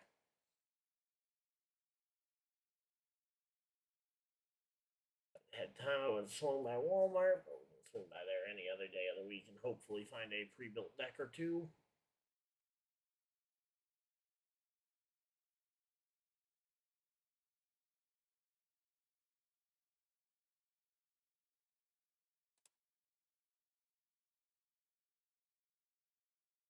There we go. Indianapolis next week, the in-season challenge finale, and the final race for TNT of the year.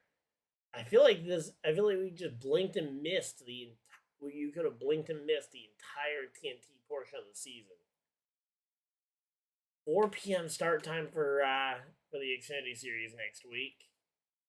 Another late start time for Xfinity Series.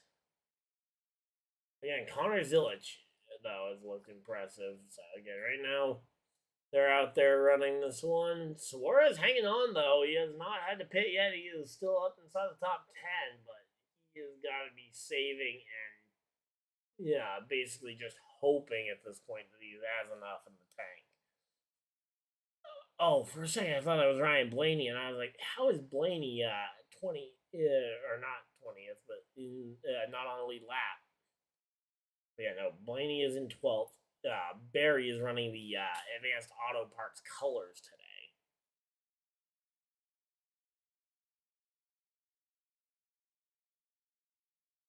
Alright, so there we go. But yeah, right now though, Christopher Bell with a 4-second lead. Are you kidding me? A 4-second lead over everybody else. And say, Denny Allen, I don't know if he'll be able to run down 4 seconds in 40 laps. I mean, I guess if he runs down exactly a tenth a lap, he'll catch him as they take the white flag. But without a major issue, I don't see how Bell gets caught here. I mean, maybe lap cars start giving him trouble, but I don't know. It's a weird one here.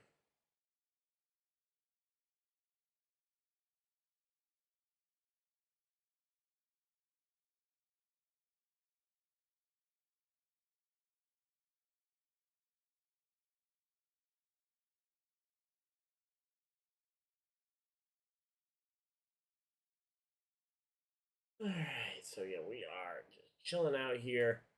Ty Dillon hanging on to the spot in the in-season challenge only by a hair because, again, John Hunter and Nemechek right behind him. And in fact, they're both about to say are they both 2 laps down now? Or no, they are both 1 lap down. They're towards the back of the 1 lap down cars, though, so they are not in free pass position. AJ Allmendinger ended up a lap down amongst all that, too. Not sure what happened to him, and unfortunately, because it's AJ Allmendinger, we probably won't actually get the full story.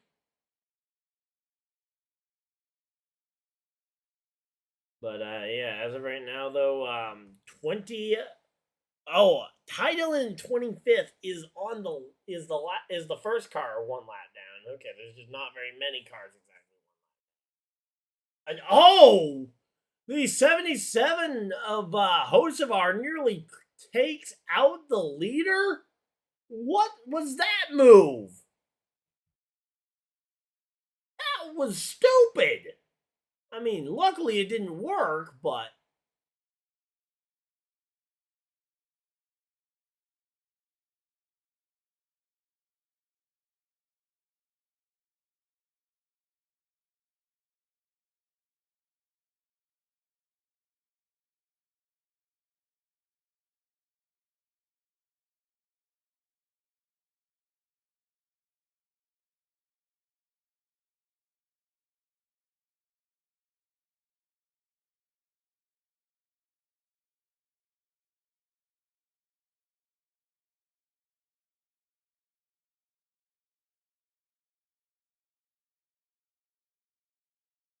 oh yeah, there we go. AJ Allmendinger coming back to pit road for another set of tires here, and that is gonna basically probably end Allmendinger's race. He ran very well up to this point.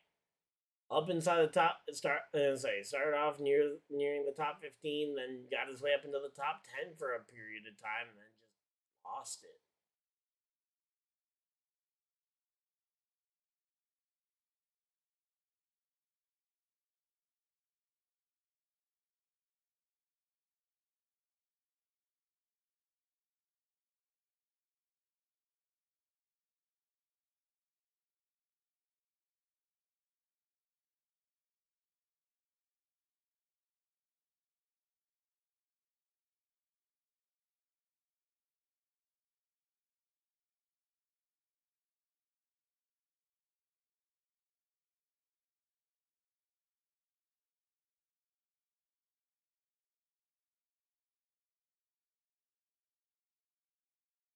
But yeah, man.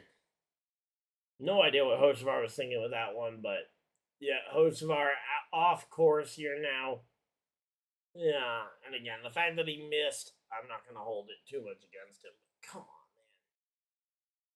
That is risky. You cannot be. You got to be a little bit more cautious than that.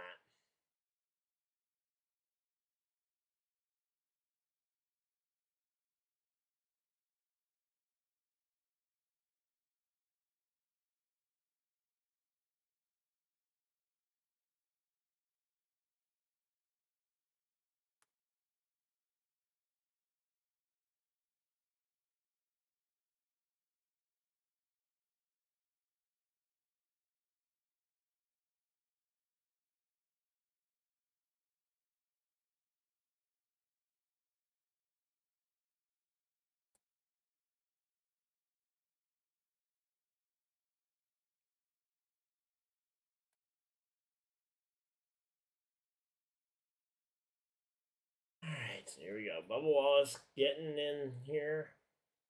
All right, let's see. What do we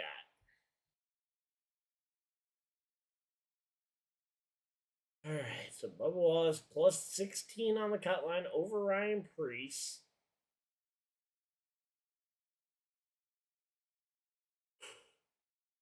Man.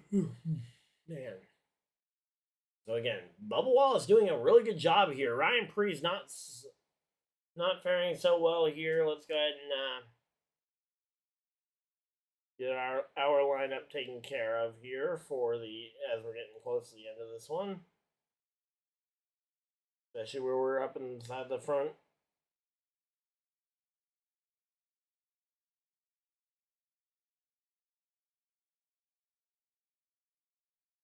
And I say we're having a really good day in the league. Well, some of us are.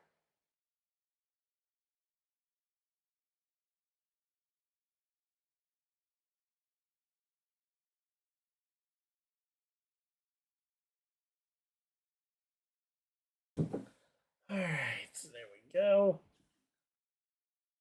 Again, Bell, Hamlin, Bowman, the front three, but still a 4-second gap. Bell has basically won this stage already. Might as well just throw the checkered flag now. Because barring a wreck, well, I guess we could have a wreck and a restart in the time remaining. It's not like a wreck would end the stage.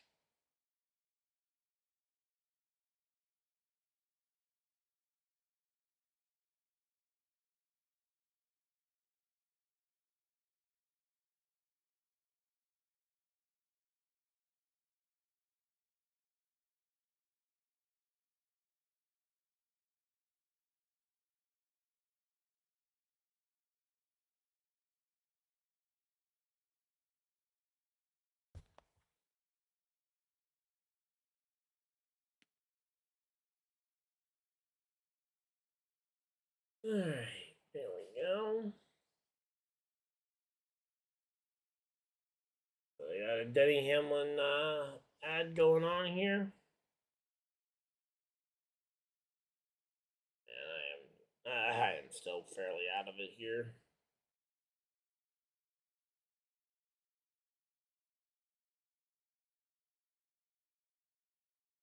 Not really worried about running out of uses on either of them.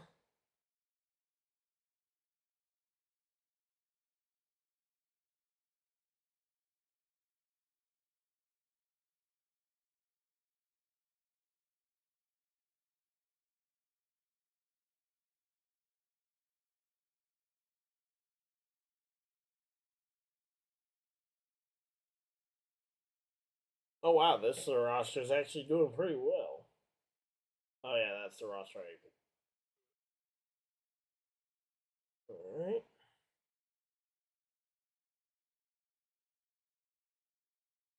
And here we go again. We're closing in on the end of this one.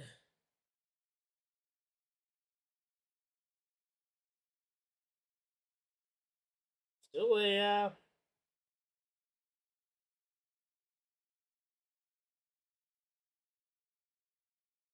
yeah, it's been a pretty good one here so far.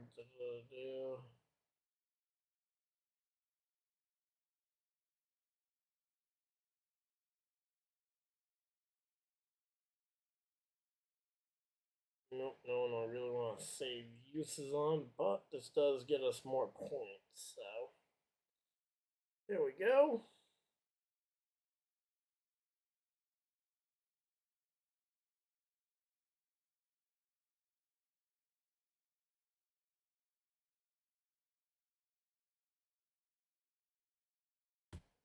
Alright. And we are just chilling out here. Hopefully everybody's having a good time.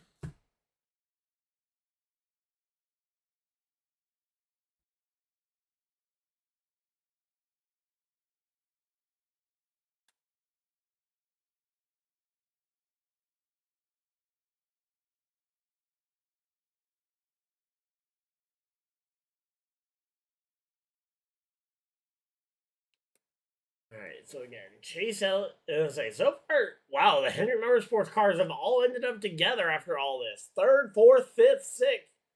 Bowman, Byron, Elliott, Larson have all ended up right together here at the end of this one. 14 laps to go on the stage. Elliott seems to be losing a little bit of ground here. Again, when the worst he's run so far today, including a green flag pit stop, was a 13th. You know he's doing okay.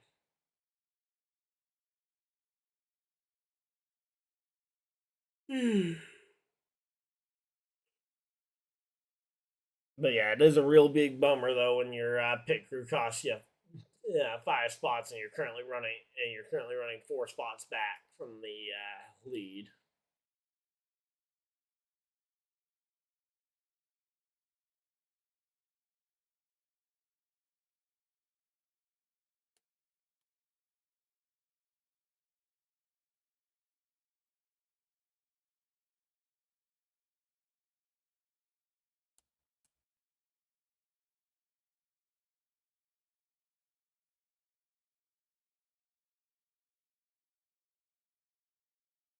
So here we go again. Right now, Elliott out in front here. Larson, Larson. She said he's out ahead of that group, but he's up to 5th place here. Larson hanging on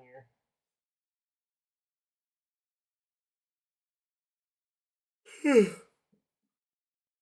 11 laps to go, and you got 3 of the Hendrick cars all bunched right together, fighting it out for position. Yay. There we go. Alright, let's, now we've finished actually adding these cards to my, from today to my decks. Let's go ahead and update my deck list.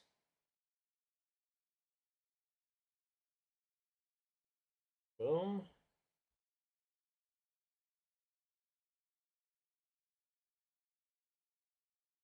And that one goes to yellow because I've got 1 of 2. So I'm 4 cards away from finishing that deck. 1 card away from finishing the other deck. Alright, we are... we're doing pretty good here.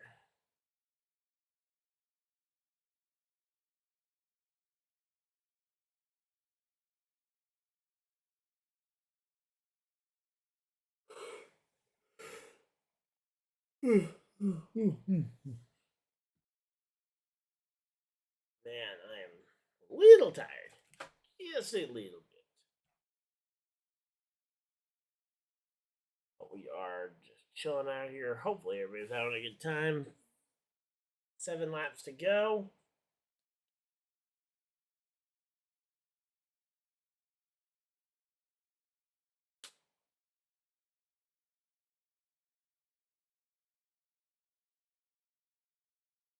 Oh, Bowman up to second. There we go. Bowman makes a pass on Denny Hamlin. There we go. There's some action. Let's go. Been a hot minute since we had a since we had some actual action, considering it's a 4.5 second lead. Bell, Christopher Bell with a absolutely dominating second stage here. Really, ever since the pit stop. Just 1 good pit stop and a small mistake from Chase Elliott, and it has led to a dominating performance by 1 Christopher Bell.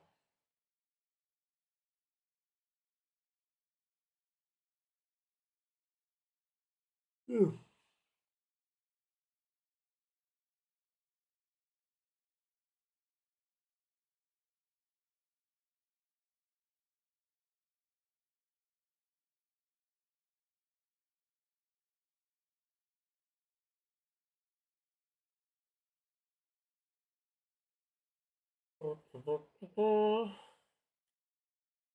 Alright.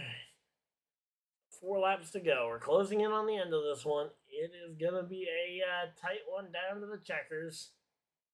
3 laps to go, 3 to go. Ooh, and Chase Elliott with a bit of an issue there. Gets a little loose. Manages to not give up the spot somehow to... oh, sorry. William Byron lost 2 spots there to Elliott and Larson. Didn't think that was... I thought it was Elliott on board, but yeah. Oh, man. Again, right now, 2 laps to go. 2 to go. Pit road has been closed. And we are just waiting for the sweet, sweet release of a stage break here and rebunching the field together, because Bell cannot outrun them all.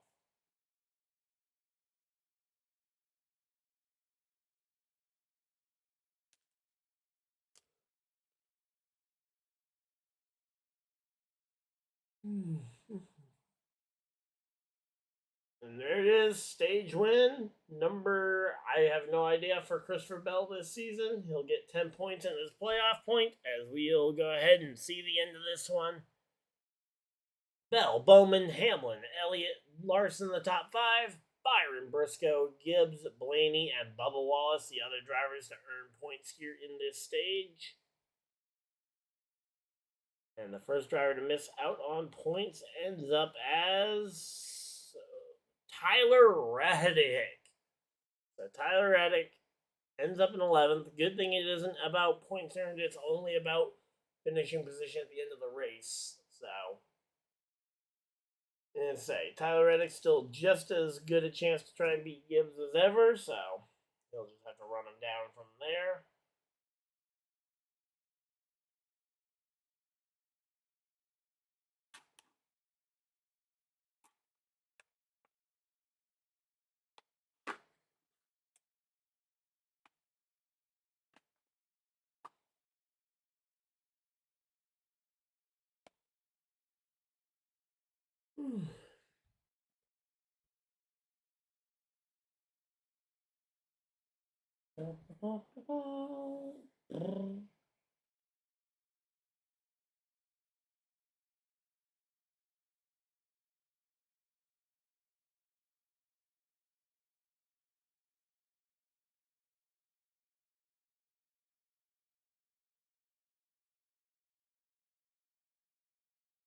Alright, there we go. I'm gonna use the bathroom real quick and we'll be right back, guys.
Alright, and here we go, coming down pit road. We got drivers coming down pit road for their pit stops at the end of this stage. Alright, so there we go. Alright, so Christopher Bell getting his pit stop done here. Now let's see. What kind of times are we going to see here? 9.6 for Bell. Ugh, that's not great. Bowman even slower. Denny and Bowman both at 10.4s. But Bell is going to beat Elliott to the line. Elliott, though, jumps up 2 spots there. Bowman and Hamlin both losing 1. Byron Briscoe both gaining 1 as Larson loses 2. That is unfortunate there for Kyle Larson. Everybody else inside the top 10 maintains position.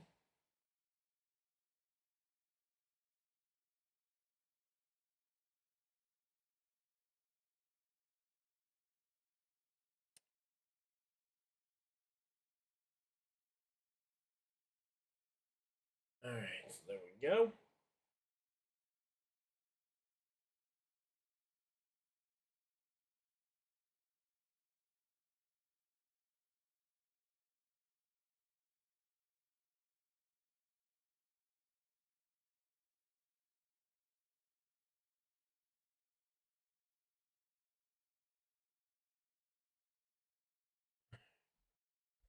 Stage winners, you had Elliott win the first stage, and then Christopher Bell just cruised to stage 2 win.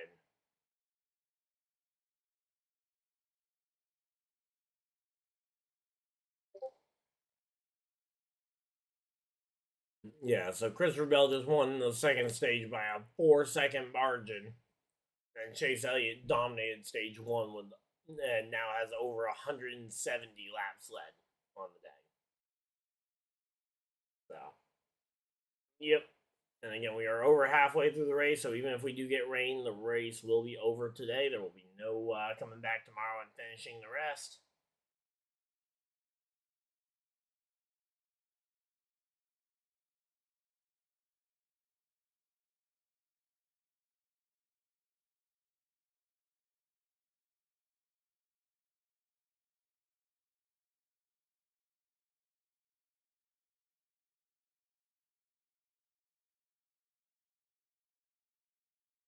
All right, so there we go. We are just chilling out here. Hopefully, everybody's having a good time.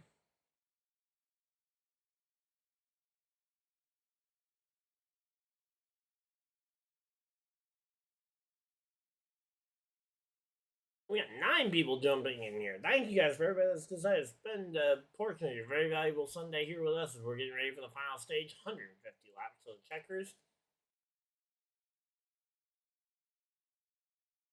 All right, so again, they're coming back from commercial break here. Hey, Kenneth, how's it going? I'm doing good today. Let's go racing. Well, we've been racing for about 2 hours now. Yep, just past 2 hours on the clock here.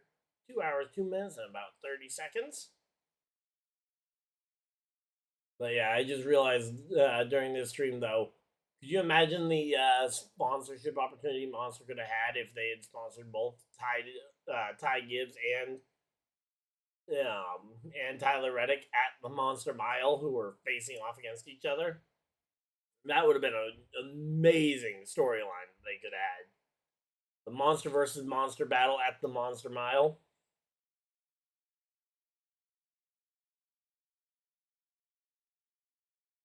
That would have been an elite marketing opportunity. Unfortunately, they missed on that. Right, because they didn't realize that those two were going to be the two making it from that side of the bracket. Although I will say, out of the two sides of the bracket, that's the normal one. So, again, a cycle of green flag pit stop. We saw one cycle of green flag stops already occur where Chase Elliott's team lost him 5 spots on pit road. You cannot have that happen again here on this next set of pit stops if you want to have a win. Let's see the 9 get a win today. Well, as I said, you're going to need to. The big thing you're going to need is your pit crew needs to not give up a 5 spot advantage this time around.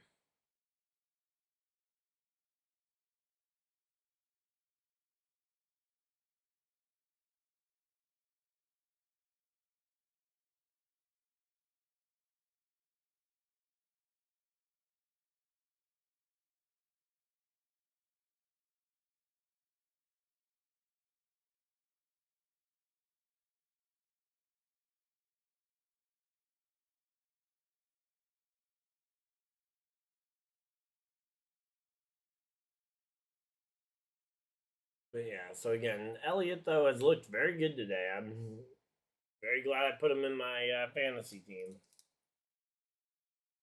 In fact, let's take a look at the fantasy lineup, see where we're at.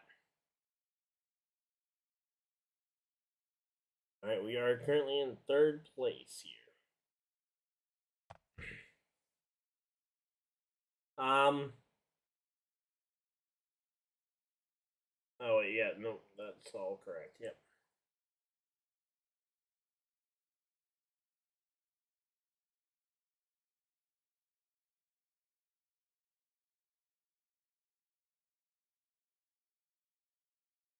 There we go. They get all doubled up after doing the chew code, and we'll be ready to go back racing.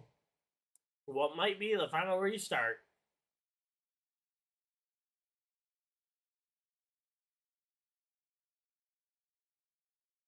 We have had 0 natural cautions today.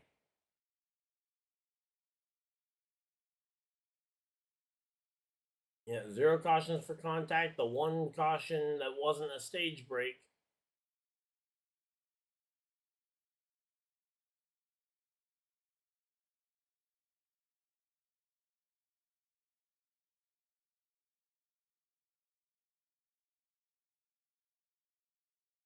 Yeah, the one caution that was not a stage break we saw was the competition caution back on lap 35 after practice and qualifying got rained out.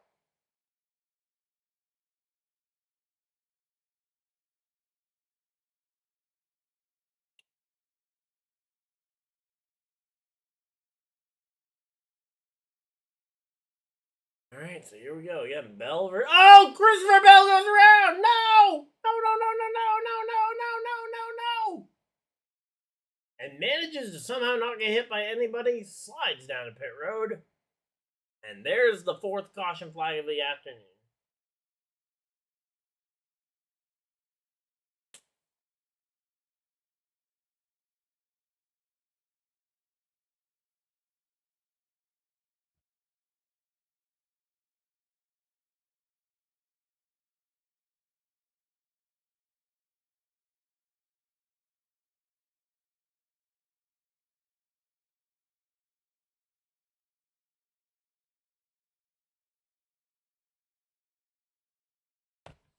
Well, we have our first caution for contact on the day.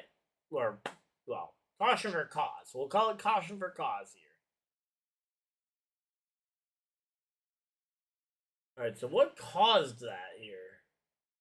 Yeah, Bell just got loose on the outside of Elliott. I mean, I don't think Elliott did anything wrong. Trust me, I would be one of the first people willing to blame Elliott if I felt like he actually did anything there.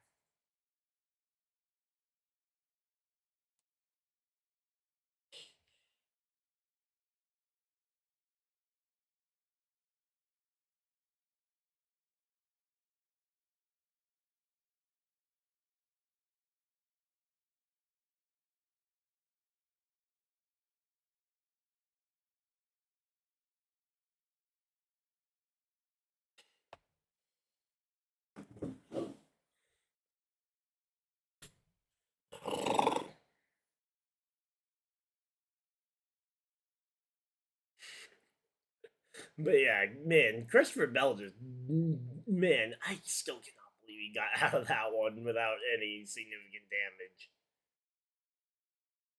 Spinning on corner exit when the path around him is the narrowest and managing to scrape by with no damage. There we go.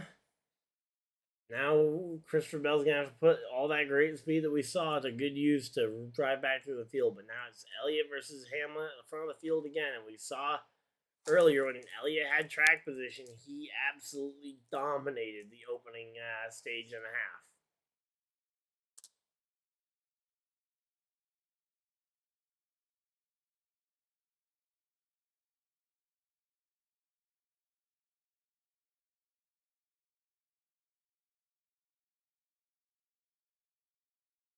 I mean, after the opening, after the stage or after the caution for the competition caution.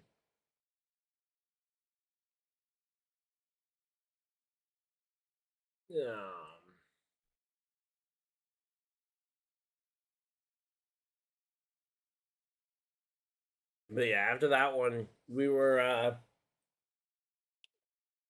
closing in on the rate of speed that they were closing in on the end of that one. Insane.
Alright, so again, we're just chilling out here. We're currently under caution flag for the spin of Christopher Bell. Christopher Bell went for a spin, manages to somehow not get collected by any of the many drivers coming by as he spun from the lead of the race. Yeah, at the exit of turn 4. Again, just miraculous that he managed to not get caught up in something there. So now it's going to be Elliott and Hamlin on the front row, Byron Bowman on row 2. Row 3 will be Gibbs Briscoe, Bubba Wallace, Kyle Larson, Kyle Busch, and Ryan Blaney rounding out your front 5 rows. And the Red Sox are absolutely stomping the Cubs. Let's go. 8th inning, so we could still find a way to blow it, but we're doing a really good job here.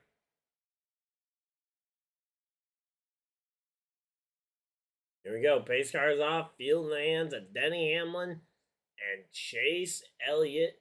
Elliott opting to start in the outside line like he did earlier. And here we go. Green, green, green. Green flag's out. We are back to racing. And let's see. Elliott able to get out far enough to where he could probably, jumps down to the bottom of the racetrack and will assume the race lead here.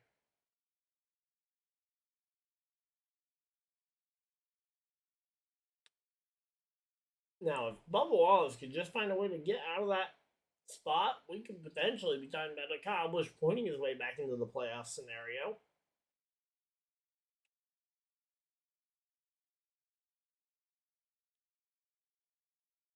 I'd rather be talking about a scenario where Kyle Busch wins every race from here to the playoffs and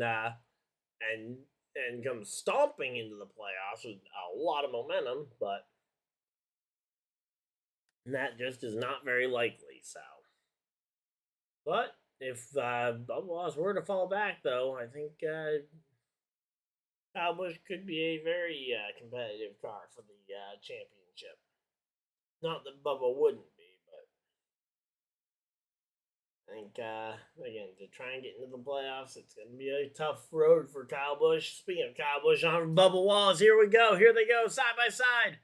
Kyle Busch to the outside, Bubba Wallace to the inside. Bubba Wallace gonna try and hang tough on the inside while Kyle Busch tries to ride that outside line as far as it'll take him. And here we go. We got other drivers. The question is, none of them are going to the top.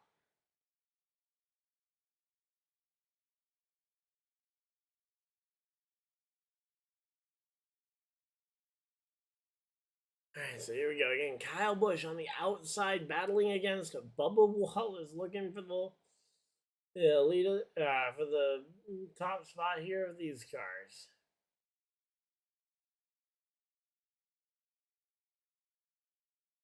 So only 23 cars are on the lead lap currently. That is insane.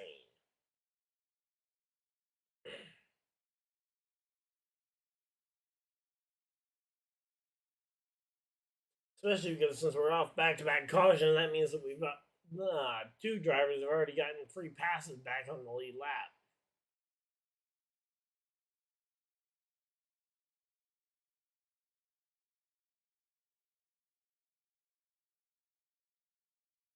Alright, so again, right now, Elliott Bowman out in front of the field, Hamlin to 3rd, Byron is in 4th here, and then Larson's dropped all the way back to 7th.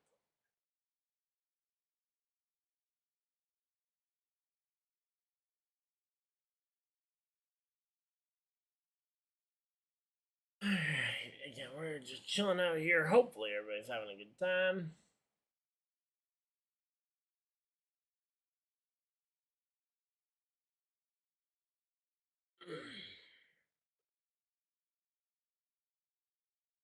A gentleman there is off track here.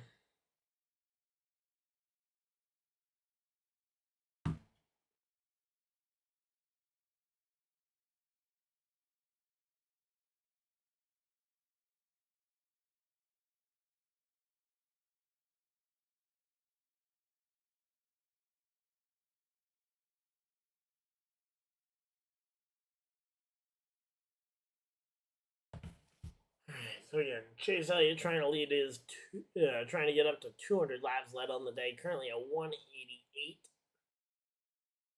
Again, And Kyle Busch running a really hard race, but just stuck right now in the 11th position, just shy of the top 10.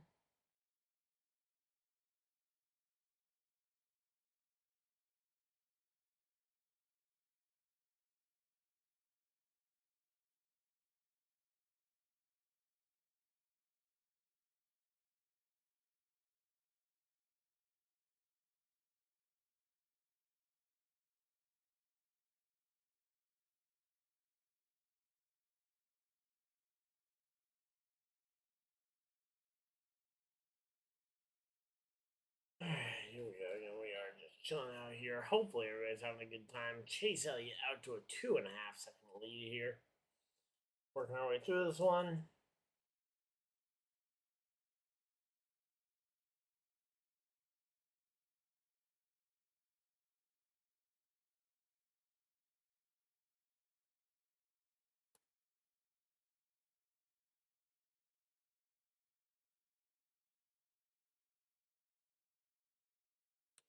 Alright, so again, right now, Bowman currently sitting in second place here, 2.5 seconds off the pace. You know, we've seen Chase Elliott once he gets the lead, though, be an absolute menace when it comes to leading this thing.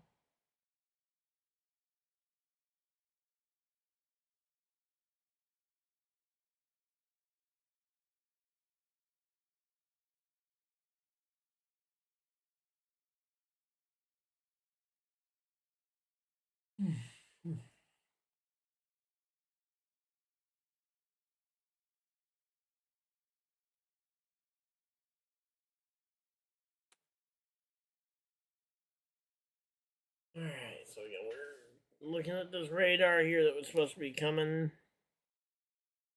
And say we maybe so the crew chiefs just told say a bunch of say a couple of the crew chiefs just told their drivers for the first time about the rain possibly incoming, so we're gonna see drivers starting to get themselves even more going here.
Alright, so again, we're just chilling out here.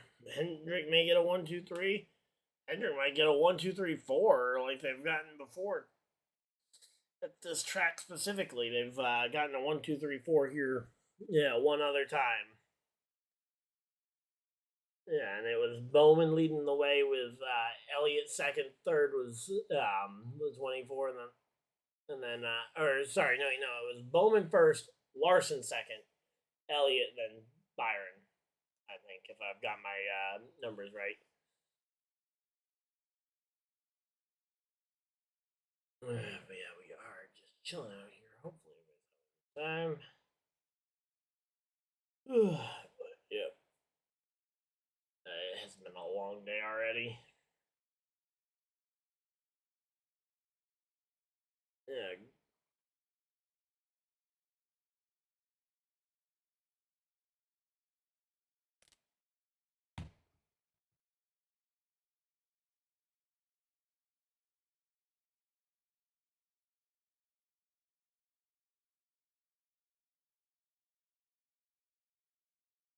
Yeah, I say all four have been running in the top 10 since the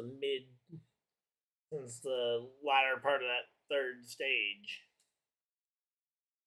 We're at a side-by-side commercial right now, not really able to see much going on here. Daytona regular season finale, can't wait.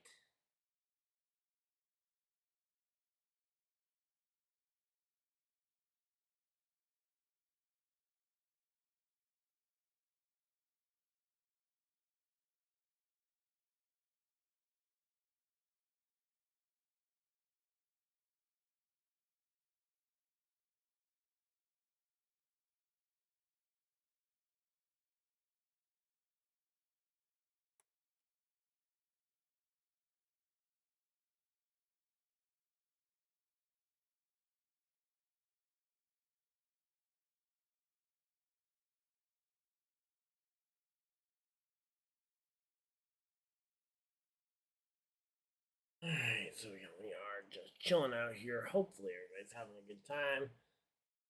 But yeah, right now, Denny Hamlin currently sitting in the second position here. Yeah, Ty Gibbs all the way up to 6. He's doing pretty good. And again, we are talking about weather incoming, and we may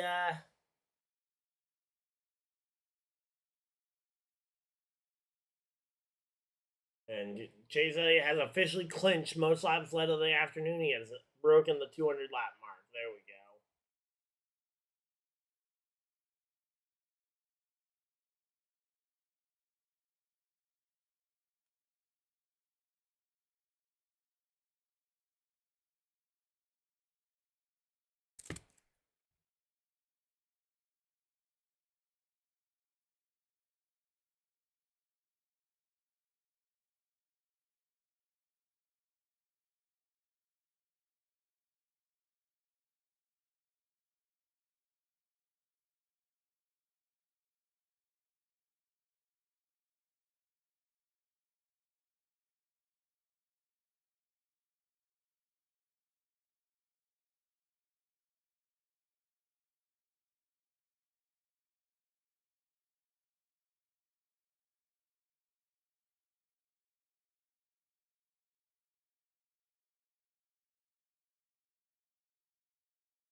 Alright, so here we go. Coming up to 100 laps to go. Right now, Kyle Busch still stands at 37 points shy of the of transferring to the playoffs here. Kyle Busch currently sitting in the 12th position. Mike McDowell in 13th.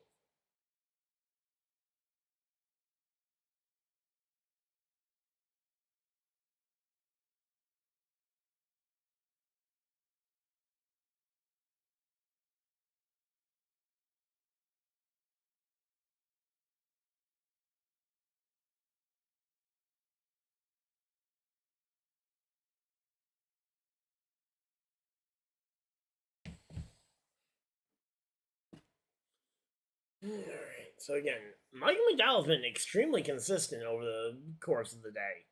I don't think I've seen him much lower than about 16th, and I don't think I've seen him much higher than about 11th ever since he lost his spot in the top.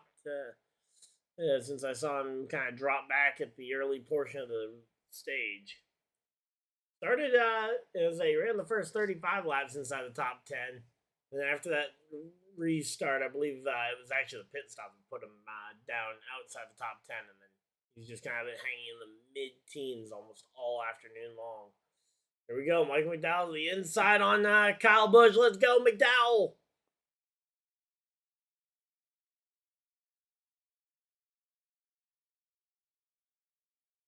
And there we go. The 15th place where we find Ross Chastain, Ross the Boss Chastain. Hanging on to a pretty good one here. Yeah, I'm kind of surprised. Ty Gibbs is running a very quiet 6th place finish. He's got Reddick not too far behind him for that $1 million challenge, so you got to be careful, but I don't know, I'm kind of surprised as to just how quiet a day Ty Gibbs has had.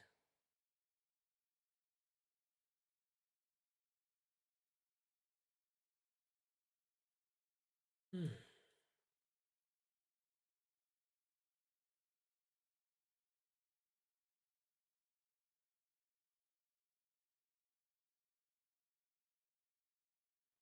we go again. We are just chilling out here. Hopefully, everybody's having a good time.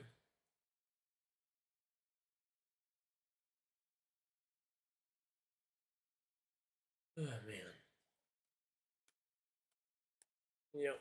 So yeah, right now we're just kind of waiting to see what ends up happening here, but as of right now, Bubba Wallace hanging on to that 10th spot and the final playoff position.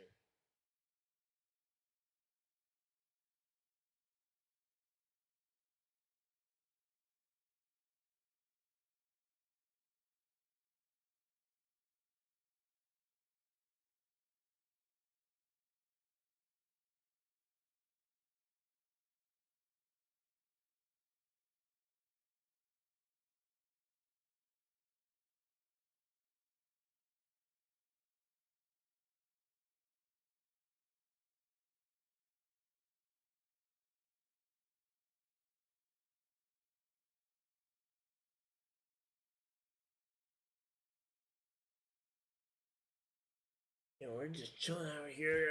Let's take a quick look at the other in-season challenge. So we've been talking quite a bit about obviously the two guys inside the top 10 here. John Hunter Nemechek has a 2-spot advantage over Ty Dillon.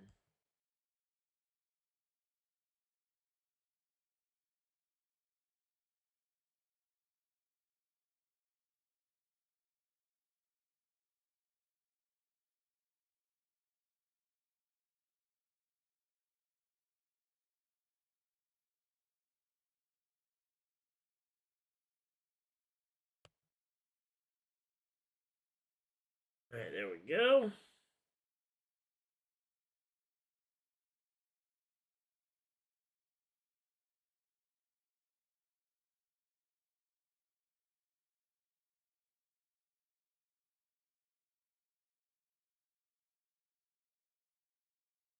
All right, so yeah, John Hunter Nemechek actually in position to potentially bump out Ty Dillon. And currently, if we get a caution right now, Nemechek could get on a whole different lap compared to Ty Dillon. And that would be a big thing. And I think I see Austin Dillon might have a tire coming apart. No, that might actually be the side skirt flapping, which is also not good.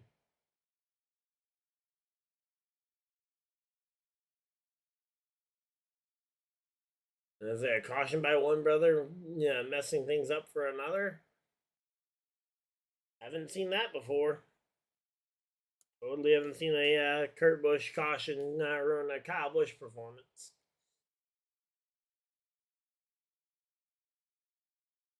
Yeah, here we go. In-season challenge battle, and Ty Gibbs, who has dropped now to 7th as Kyle Larson made the pass on him. Now Reddick trying to hang on over Ty Gibbs. Meanwhile, right now, John Hunter Nemechek hanging on. Yeah, it's like Nemechek's hanging on to that other spot inside this one, but it is not a very firm hold that he's got on it.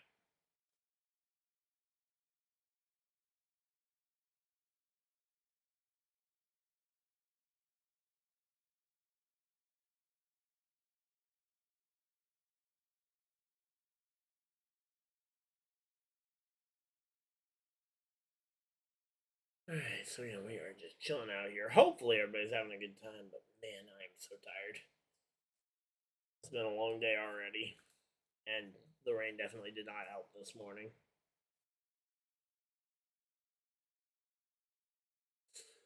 But yeah, there we go. Ty Dillon and Nemechek again. Dillon 2 spots behind him. Less than 90 laps to go for these two sets of drivers to figure out who is advancing and who is going to be missing out on getting to race for $1 million at Indy next week.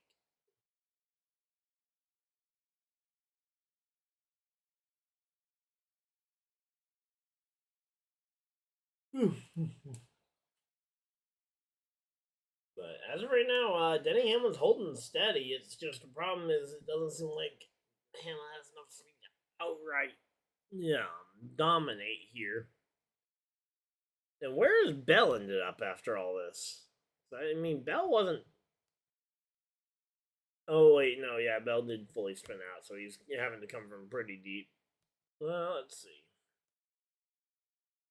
Christopher Bell's all the way up to 17th right now. Not a lot, but it's something.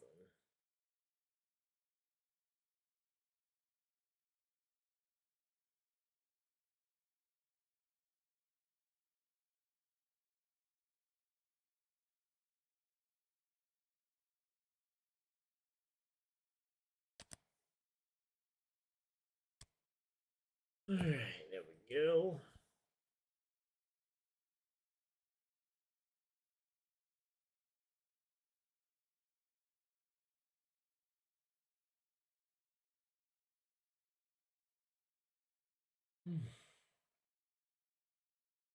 Alright, let's see. Right now we're in a side-by-side commercial. You're not missing much as we are just chilling out here. Hopefully everybody's having a good time.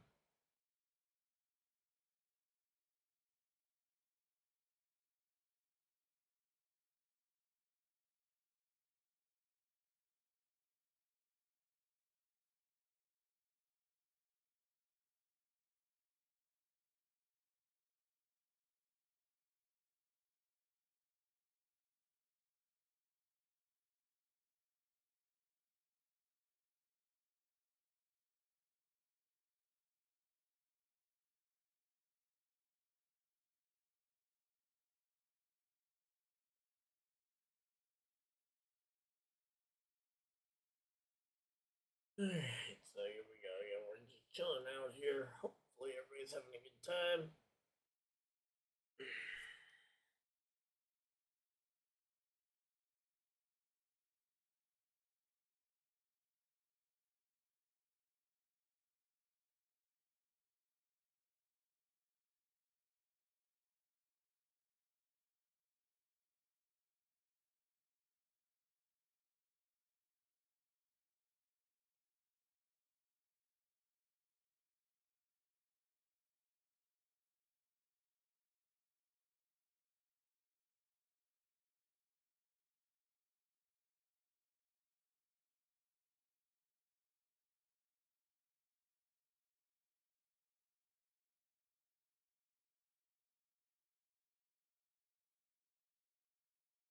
Here we go. Back from commercial break, getting ready for the Brickyard 400 next weekend. That'll be a fun one. Dover honestly has not been bad. It's just been a very dominant race here. I mean, no matter who the leader's been, whether it's been Elliott, whether it's been Bell, whether it's been wait, no, those are the only two drivers who have really led laps, truly led laps. But it feels like between the two of them, whichever one's able to lead the race is just able to drive away and disappear from the rest of the field. I mean, Elliott hasn't even been able to put up an impressive 15-second lead, but he's managed to maintain a 1.6-second lead where he's not really ever in any danger of getting past, but he's also not so far ahead that people start to ask questions. So there we go.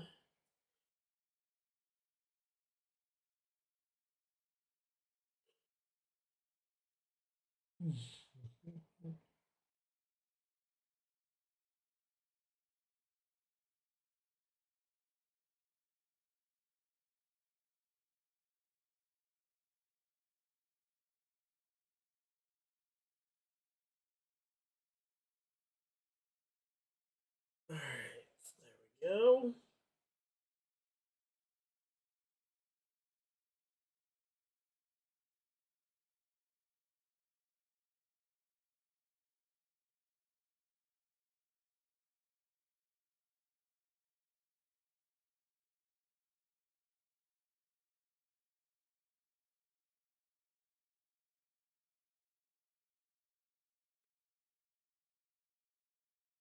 Alright, so again, we have got 75 laps to go.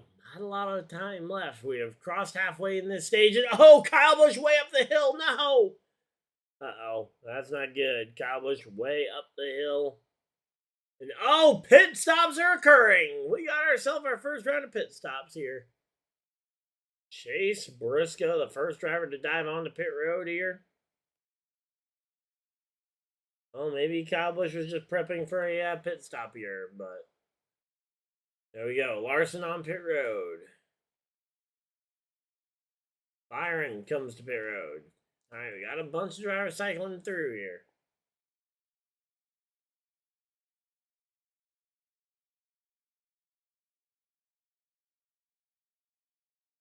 Yep, Kyle Busch was a part of that group on pit road along with Tyler Reddick. So, Larson, Byron, Busch, Reddick, and we already saw Briscoe. So those are 5 drivers we know have already come to pit road here. Although, and now here comes Elliott. Elliott's not going to be the last one on pit road this time. He's going to try and be one of the earlier ones. Now the question is can Elliott avoid choking here? Him or his team. Because if Elliott speeds or drives through too many pit boxes, his day is probably done. If his team has any kind of issue, his day is probably done. A lot of ways his day can be done. All you have to do is do things right, though, and you won't be in that situation.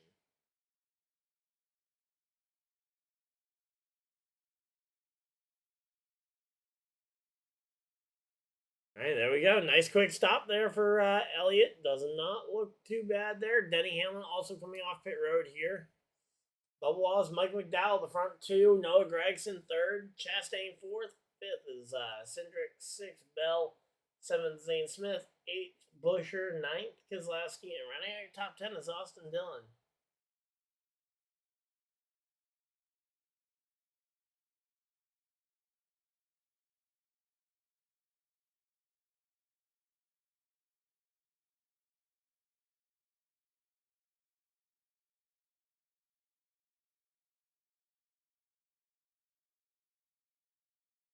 All right, here we go. Bubba Wallace coming to pit road. Mike McDowell also going to jump to pit road. Okay. Dang it. I was prepping the tweet. I was prepping the message of it's raining. The Mike McDowell out front. And, oh no! Joey Logano penalized. Too fast exiting for Joey Logano. That is a knife right there. That one hurts to see. Hurts for him. I'm not too invested in Joey Logano. Josh Berry too fast entering. Too fast entering for Berry and too fast exiting for Logano. Between the two of them, they have one good pit stop and one really terrible one.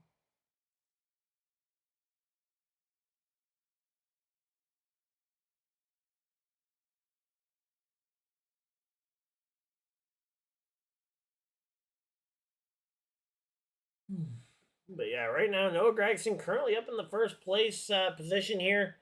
And it looks like he is going to be coming to pit road this time by, yep, there you go. Here he comes to pit road. And now Christopher Bell will assume the race lead. Now, the question is, can Bell hang on to the lead long enough to potentially catch a yellow? If he catches a yellow, that would be insane luck. Wouldn't be everybody back on the lead lap, but it would be a lot of them.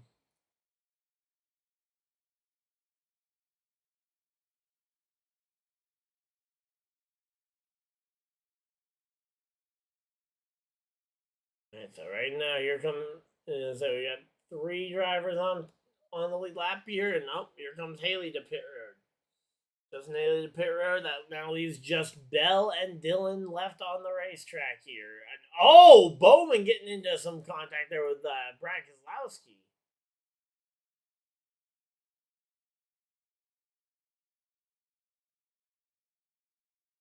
Alright, there we go.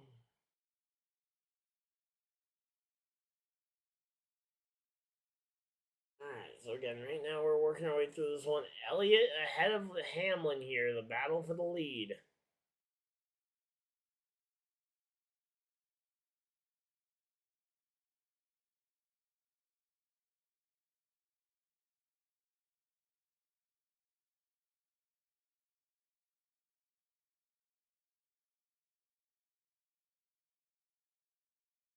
Oh, caution flies!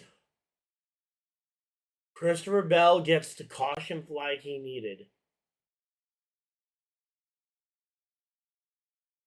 What's the yellow for?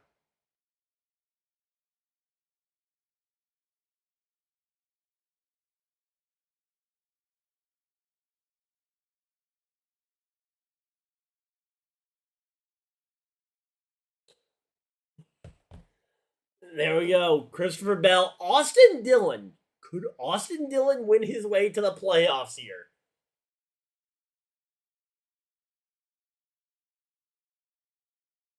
Oh, it's a caution for rain. Oh, that is big. So Bell currently the leader here. And if the rain were to stop this right now, Ty Gibbs would win by one spot over Tyler Reddick here.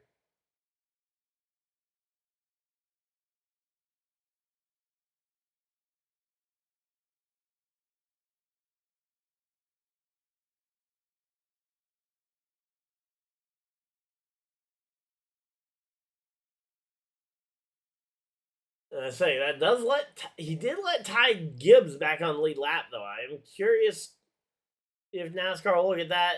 I mean, they might justify that. Okay, he was trying to slow down for the thing, and John Hunter Nemechek a one spot lead over Ty Dillon right now too.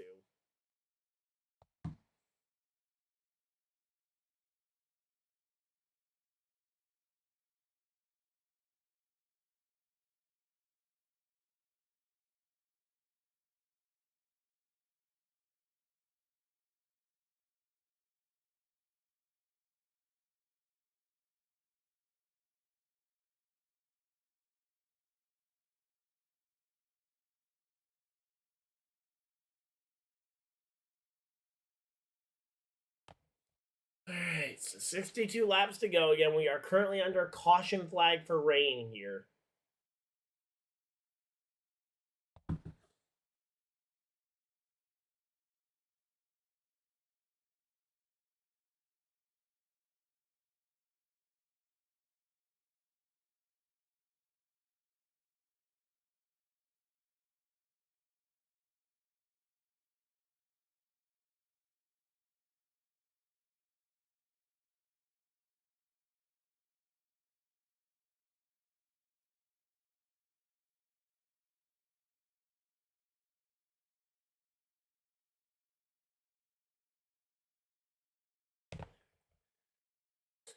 All right, so there we go. Again, we are under a caution flag for rain here.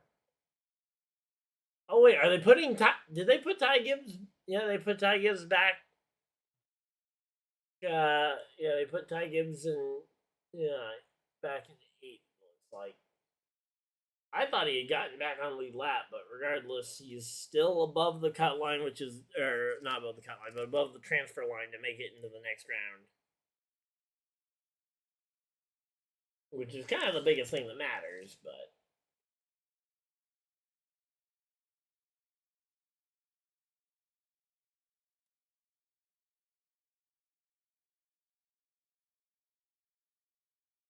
Alright, so here we go. 61 laps to go here. Let's see what the say. What does Bell do here? That's gonna be the. I think Bell. What Bell does here is gonna change and decide everything.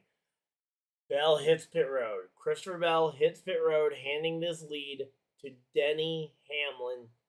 Dennis the Menace here is gonna take the lead. Chase Elliott was not able to maintain the lead again. Good thing is Elliott has a front row spot if he wants it available, so he can go ahead and just drive up, take the lead, and run away. Hopefully, but not going to be perfect.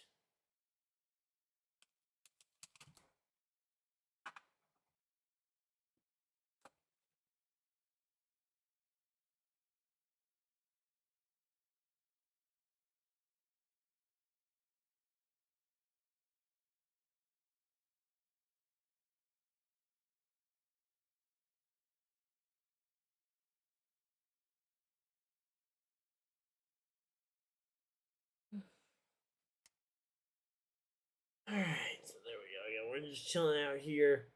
It's currently looking like it's going to be a Denny Hamlin versus Chase Elliott battle for the win here. There's going to be a lot of cars waving around to try and get back on lead lap, and they're going to go to a commercial break. We are just chilling out here. Hopefully everybody's having a good time.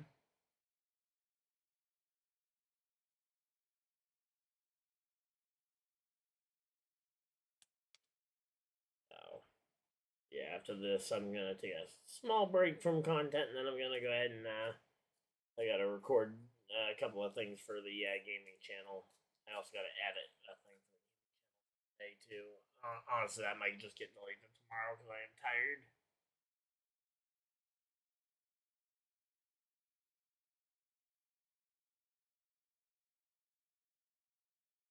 There we go.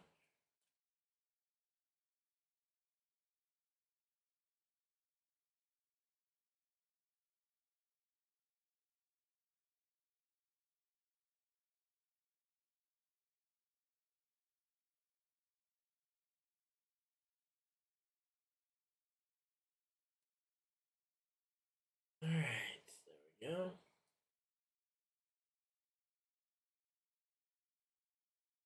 But yeah, could Austin Dillon end up racing his way back up into this one? That'd be interesting.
Alright, so here we go. Doubled up, ready to go back racing. And no, actually, I didn't realize. So apparently, pretty much everybody else came down pit road as well. So, because I thought Bell came on alone, but no, he was just that far ahead of everybody else. So it's Bell, Hamlin on the front row, Elliott, Austin, Dillon, row 2. Row 3, we've got Larson and Bowman, I think. Yeah, Larson, Bowman, row 3. Is that Riley Herbst, Ricky Stenhouse in row 4? Okay. Okay, yeah. So those are some of the lap down cars that did not pit. Here we go. Pace cars off. Field in the hands of Bell and Hamlin here. As we get ready to go back racing. Green, green, green. Green flags out. And Hamlin is away with the lead. Gonna try and hang on to this one. Let's see. There we go. All right. Hamlin clears Bell pretty easily for the lead. The two of them going to clear each other. And now it's going to be Austin Dillon versus the Hendrick cars trying to fight it out to be that next driver in position. Feels weird that caution came out for rain, and it feels like we barely stopped at all. I mean, we didn't even, the cars never stopped circulating. It doesn't even feel like it was a very long caution period. So yeah, here we go. Again, we got the three of Austin Dillon on the outside of Chase Elliott. A very tough fight here to say. You got Larson looking to the bottom like he's going to try and help Chase Elliott any way he can here. But again, right now, these two are going to end up just giving a massive advantage to Christopher Bell and the rest of these guys as they are going to be storming their way through this field. Meanwhile, again, Bell with 20 with like 15 lap pressure tires in Hamlin. Bell's right back in this thing. Ty Gibbs. Ty Gibbs is dropped below Reddick though. That is a big one.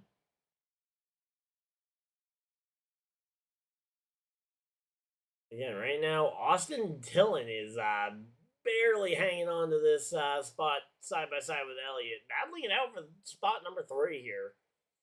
Would love to see Dillon be able to clear him, but right now the two of them are just creating a massive gap to the other two. Now, granted, it is still 53 laps, plenty of time to go ahead and get there, but again, we saw in the second stage, once Bell got that lead, he was down. No contest there for Bell. Once Bell got the lead, he was gone. And right now, and there we go. Elliott finally able to clear Austin Dillon. And it's a second and a half gap to Bell. Second and a half to second place Bell. 2 seconds up the road to Denny Hamlin. Was not talking to the TV. Oh, come on.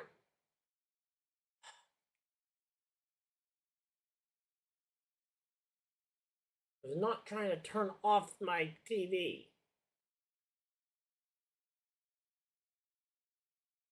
There we go. Got it back.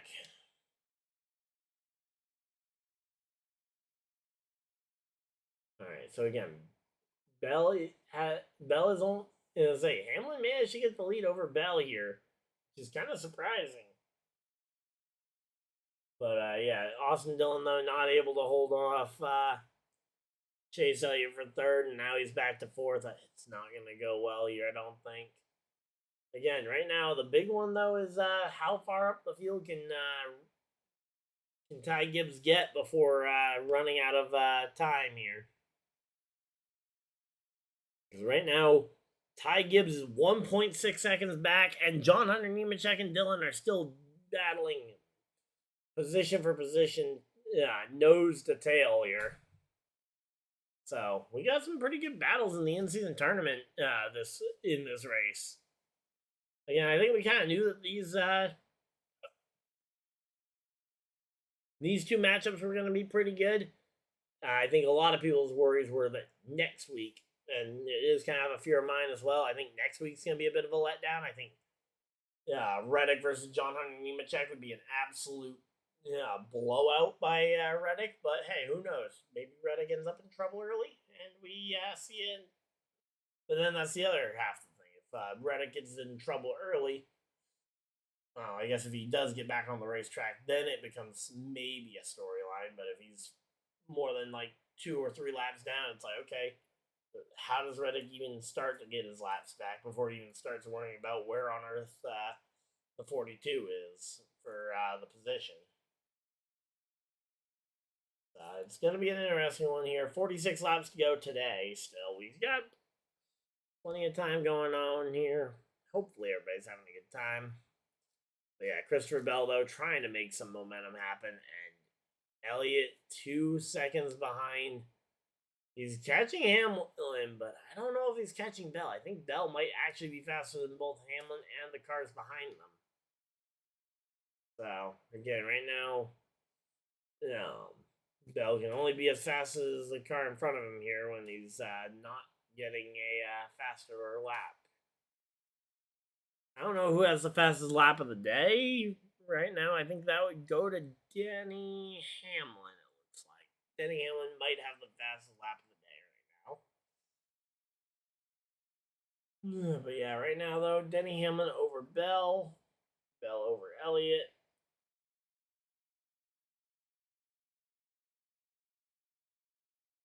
All right, so with the in-season tournament matchup, the other thing I want to see is where is... I'm going to go ahead and just highlight our in-season tournament guys, so we can see them all in one picture here. Shouldn't affect the view for you guys, which is both good and unfortunate because I would love to be able to put them up on there for you guys.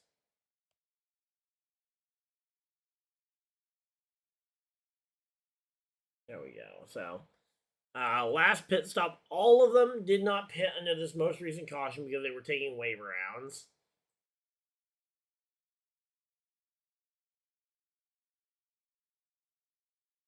So they're all basically just trying to find their way up through the field here. Again, I want to see Ty Gibbs get close here. 41 laps to go. Denny Hamlin out ahead of Bell. Bell's running pretty close, though. Yeah, we can see a pass to the lead here.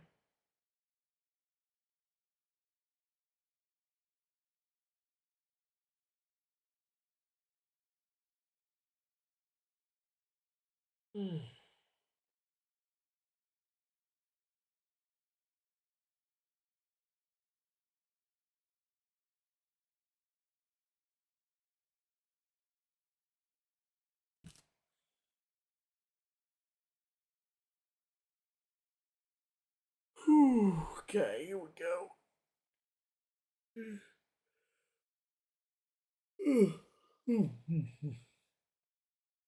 All right. Again, 38 laps to go. Bell trying to get by Hamlin. I think he wants this. I think it's pretty clear. Elliott is closing in on Hamlin, and Bell does not want to be a part of that because he knows he can outrun Elliott, I think, if he's unrestricted. Not to mention, with weather coming, that checkered flag could come at any moment. You might not have 37 laps. You might have 15 laps to go here. And here we go. Suarez hanging on to a lead lap position. Hamlin trying to dive to the inside to try and clear him.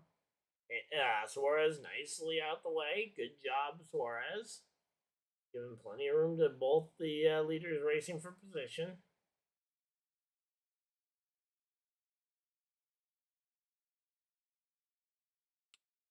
Alright, so there we go. Again, we are just chilling out here. Hopefully everybody's having a good time.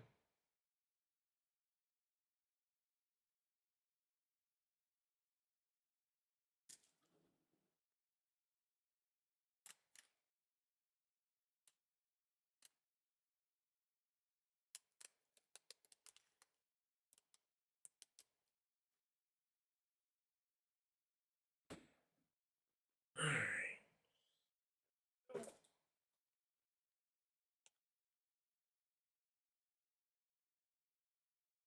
A little bit of checking in here. We got 34 laps to go. 34 to go here. Ty Gibbs, though, is still stuck behind Briscoe.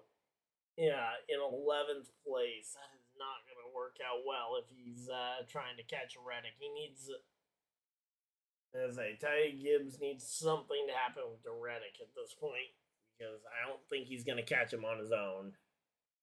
Yeah, this battle for the lead is interesting, though. We've got Denny Hamlin dueling it out with teammate Christopher Bell.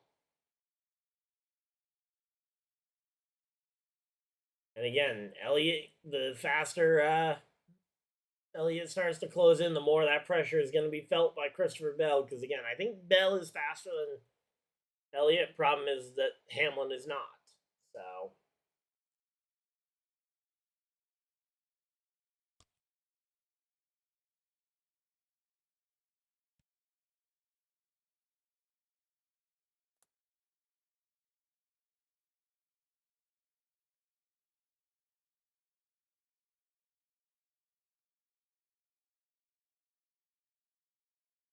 All right, 31 laps to go here. They're working their way around this one very effectively here.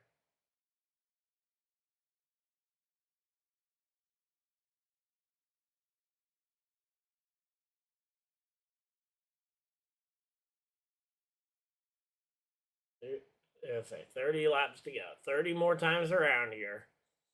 Getting very close to the end of this one. And highlighting that in-season challenge bracket, I'd love to see the battle between Nemechek and Ty Dillon. I want to see that one. Let's say Reddick drops to 9th. Reddick drops to 9th. Ty Gibbs in 11th here. Only Briscoe is separating Ty Gibbs from Reddick. Could we see Reddick versus could we see this Reddick versus we can see this Reddick versus Ty Gibbs matchup really start to build up. Then we got the Nemechek versus Ty Dillon matchup. Let's see. What is the current running position? Okay, so there's about a 5-second gap. So I think it's safe to say, barring a caution, I think Ty Dillon has probably lost his matchup. Again, barring a caution. If we get a caution flag, throw all that out the window.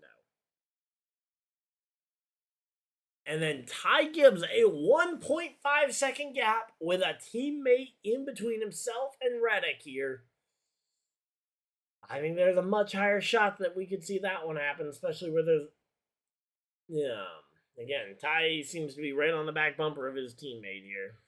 Alright, let's go ahead and highlight just the in-season tournament, guys. Okay, so yeah, man, Ty Dillon is so far back. Not even funny on that one.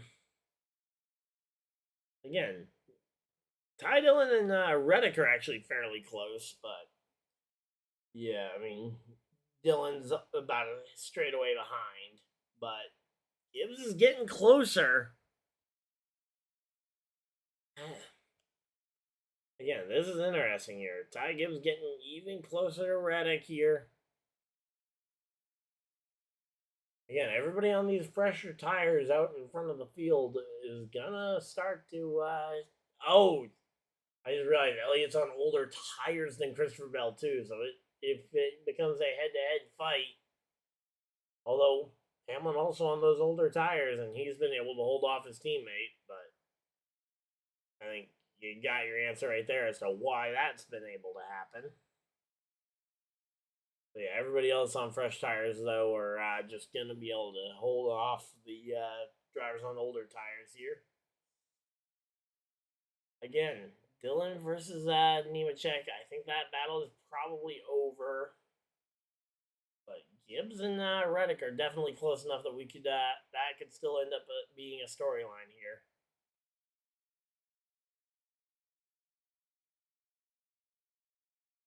Alright, so here we go. Again, we are chilling here. Okay, then he has caught lap traffic. He has caught the 41 of Cole Custer. And that first lap car always makes it a little bit more difficult here. Denny Hamlin gets by him.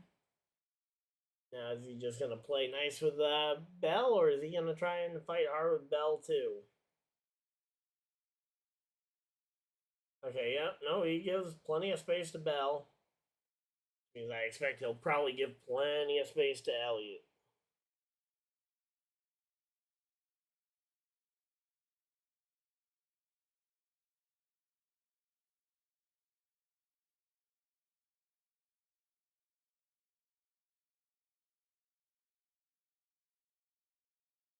So again, right now we got Elliott fighting his way by the 41 of Cole Custer here, just out of frame behind Denny Hamlin and Christopher Bell. And say Kyle Larson has fought his way right back into the picture. This race ain't over yet. We got ourselves a long way to go here still.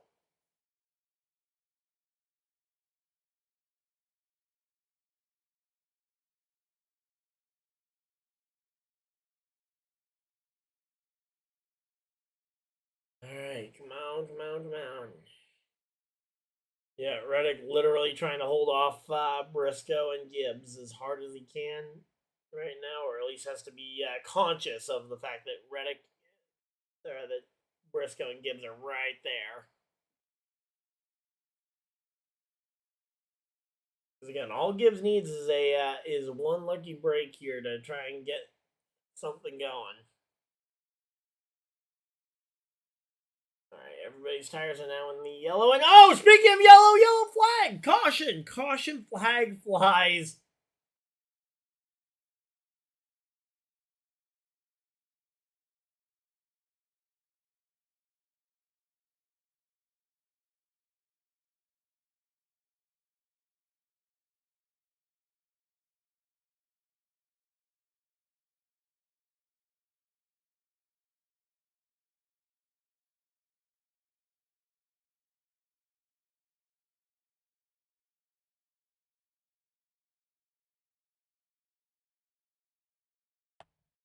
All right, so Ross Chastain goes around and is going to bring out this caution flag here. Hamlin, Bell, Elliott, Larson, Bowman, Byron, the top six. Do you pit here for tires or do you stay out for track position? Because there is undoubtedly going to be some people who do both. And yep, as a Chastain, not necessarily around, but into the fence.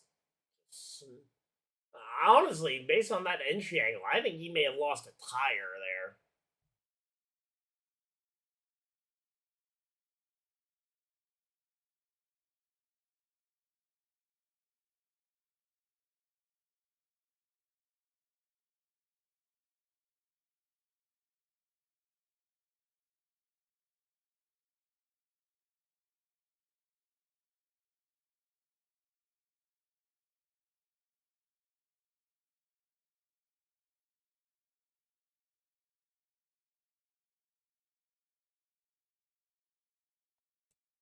So yeah, there he goes down into the grass for so yeah, so he ends up finding the grass, and that's not an easy thing to find around here. There's not much grass left at Dover. It's almost entirely either pavement or concrete.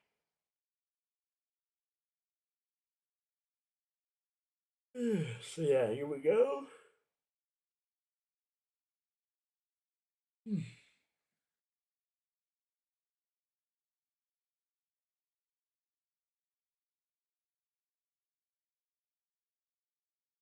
And say that scattered shower is right here, and Hamlin could get lucky if this rain cancels the last 15 laps here.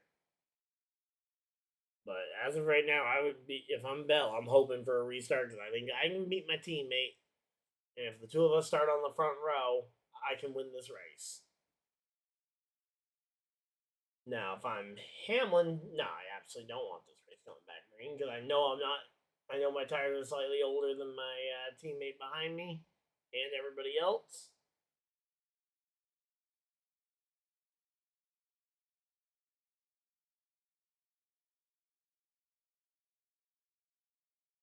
All right, so not a big enough cell of rain to potentially end the day, so we'll have to keep an eye throughout the event here.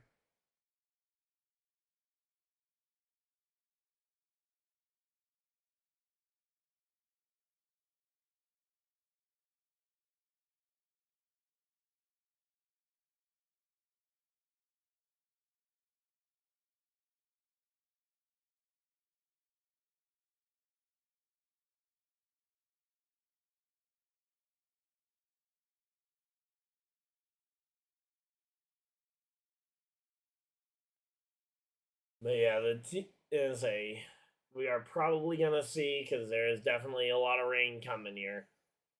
So the question is, do they red flag it for like an hour to try and get this thing back going at like 6 p.m. or do they just call it now when they could go ahead and call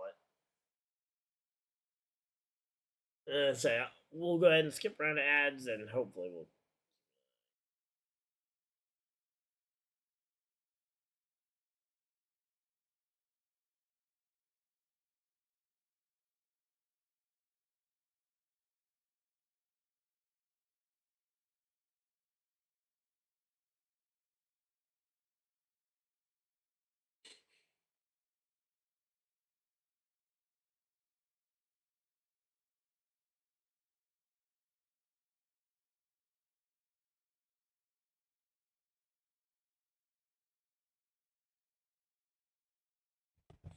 So yeah, here we go. They're gonna pull him down onto pit road here. They are going to put the red flag out. I am curious to see if they're gonna call it or if they're gonna wait. Yeah, a little while here. I'm assuming that they'll wait at least a little while. See how quickly they can get it dried, because yeah. Because as long as we don't lose the track, it shouldn't take 35, 40 minutes to dry. But if we do lose the track, then that changes a lot.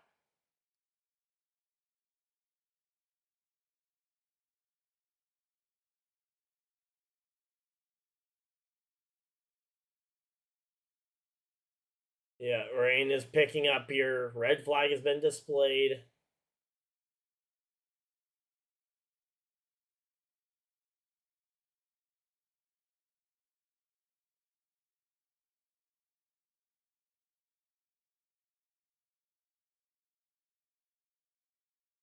Again, it's only 15 laps here.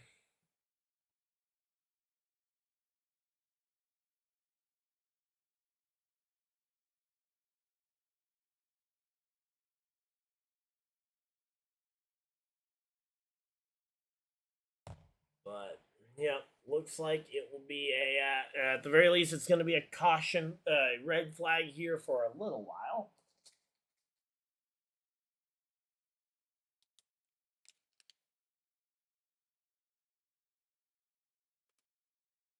Now let's see if we can get the one of the cards we need for our deck here. One of the cards I could not find for the life of me at the card show.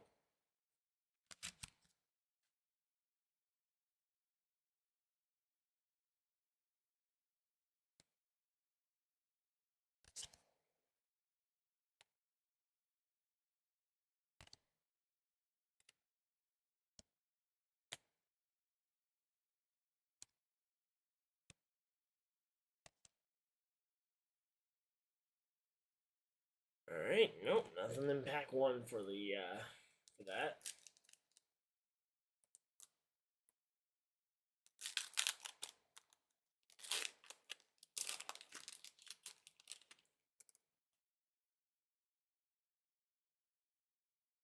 Oh, we got something in the oh no, never mind.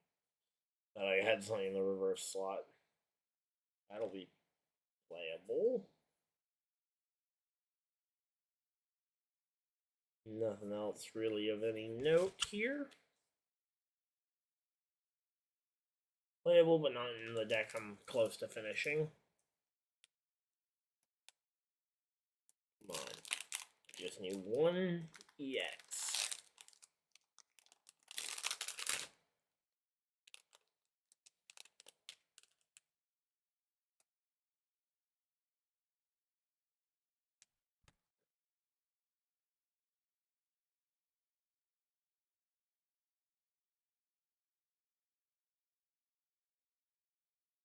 Nope.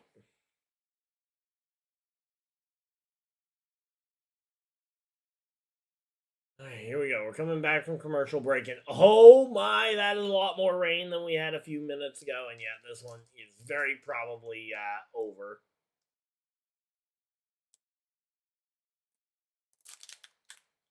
Yeah, so looking at that wave of rain coming through now, I think it is probably okay. They're saying that the sun's out on theirs, so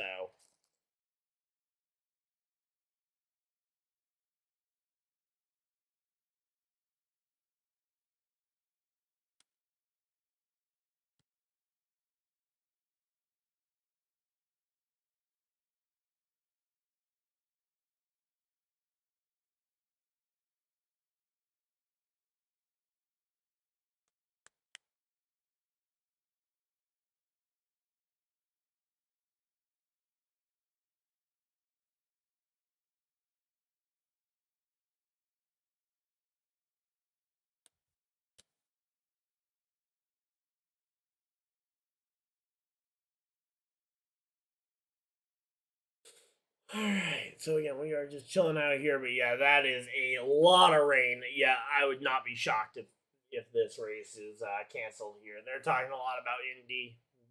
We're just kind of waiting to see what we see here. Down the stretch, though, but yeah, it's a lot of rain. It's a lot.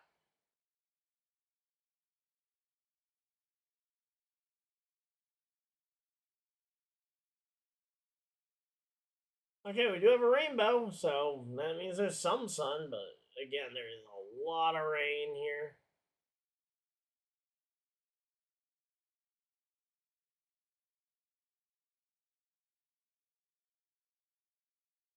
Say all the teams trying to move.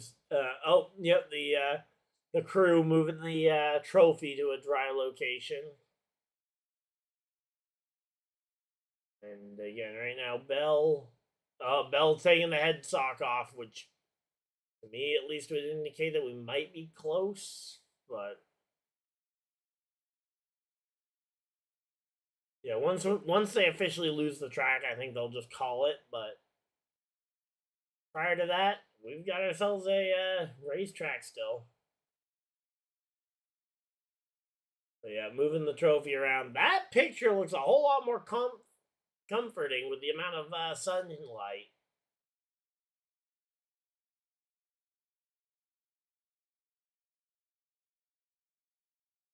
So yeah, NASCAR's got to make the choice here. You could call it, you could let it run. We don't really know what the answer is going to be here.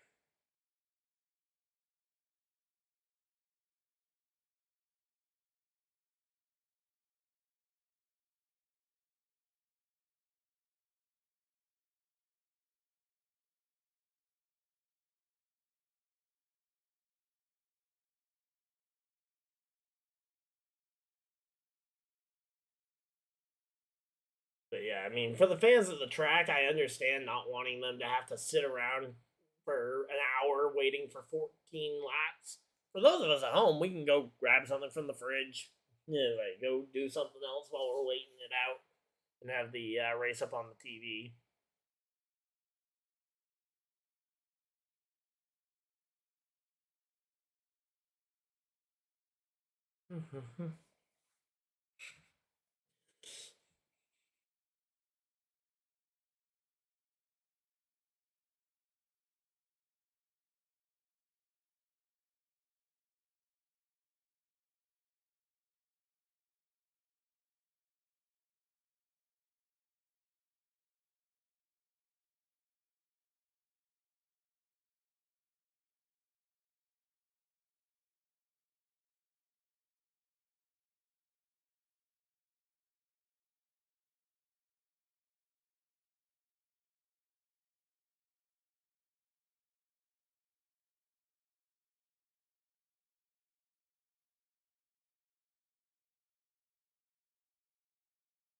So yeah, they're sending the track drivers out to at least attempt it, but again, I would not be shocked if this might be the end of it at this point. Really is kind of a toss up here. Could be it, could be not. Who knows right now? We're just kind of waiting to see what ends up happening.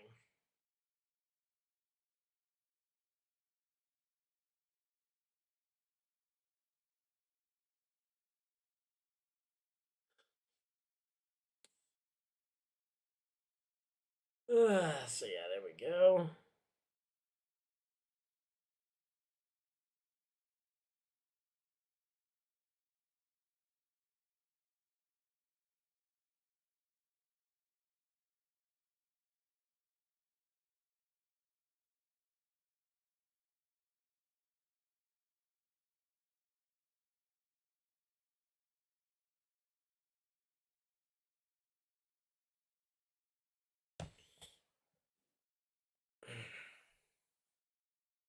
So yeah, 14 laps to go. Here we go.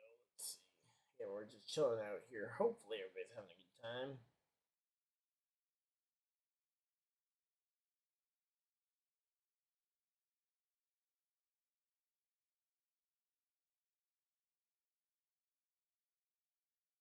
Yeah, we're just kind of waiting to see if they're gonna call it here. Again, there's sun, but there was also a big wave of rain that came through.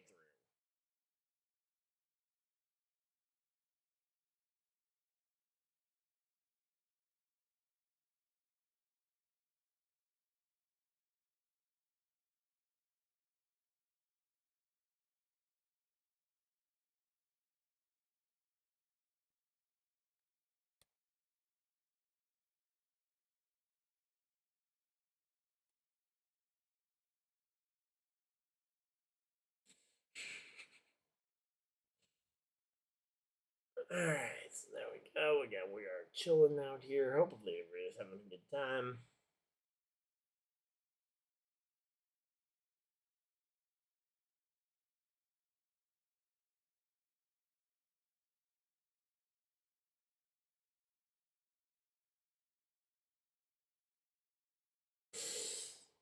Alright, so again, they're talking with Chase Elliott here, who was also taking off his helmet, and his head sock still got the fire suit on, which again indicates that we have not left this one yet. 238 laps led on the day, coming in third right now. You'll have to wait and see if he can go out there and get something happening.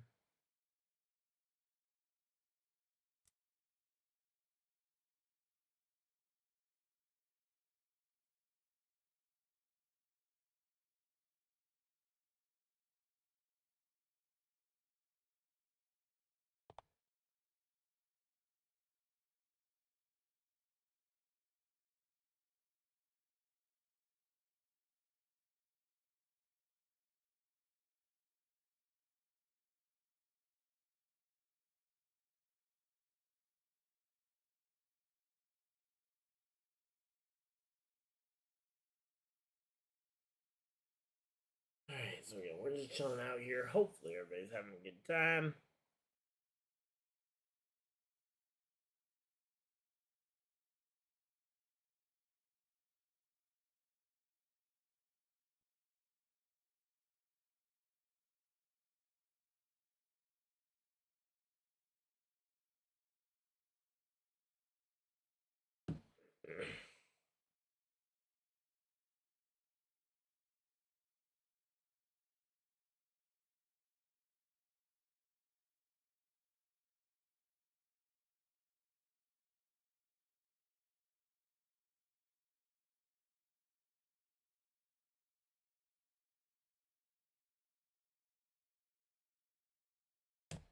Alright, so there we go again. We're just chilling out here, waiting out this rain delay for the race. We got ourselves.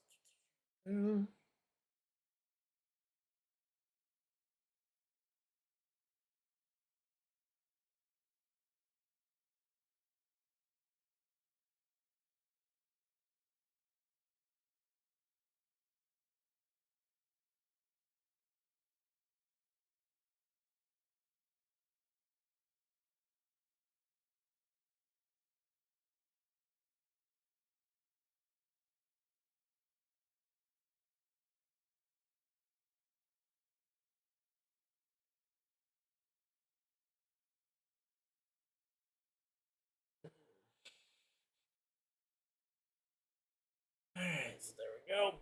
Again, Byron is just chilling out here. Hopefully everybody is having a good time. But yeah, we're just kind of chilling out, hoping for something.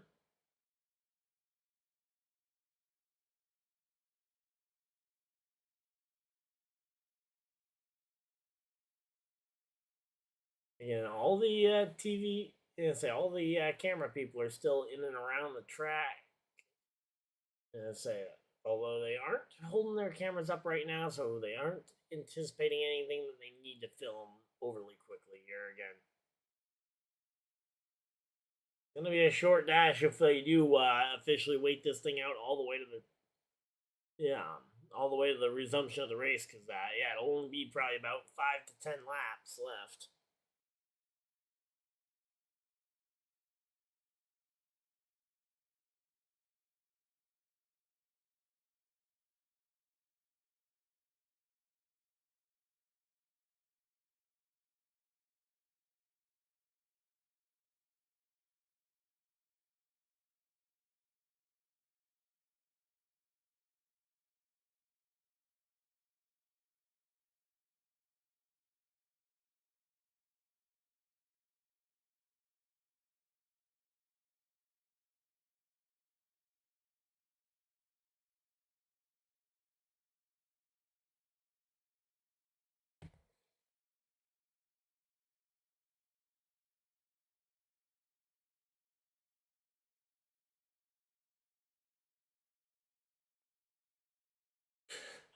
So yeah, we're just chilling out here. Hopefully everybody's having a good time. We're just chilling out here, waiting for official word as to what we're gonna do, as to what's gonna happen here. The good thing is we aren't racing the daylight here, so we should be able to get this one completed through to the checkered flag in the time allotted here.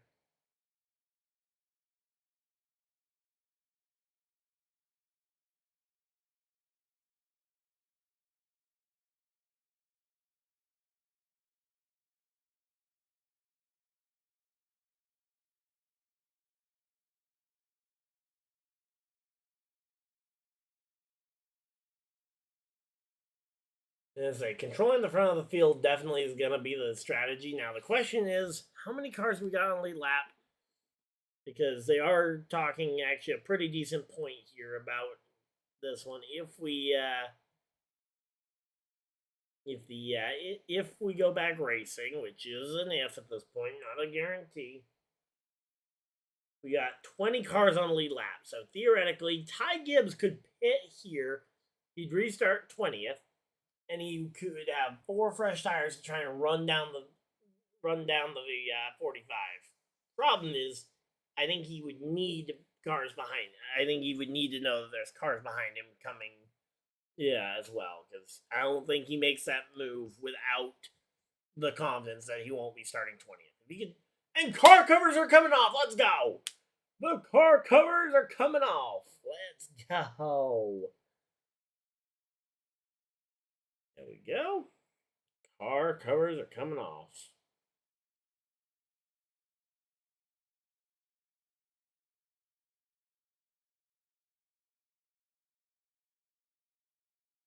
And they're talking with Denny Hamlin here, way away from the race cars. Weird.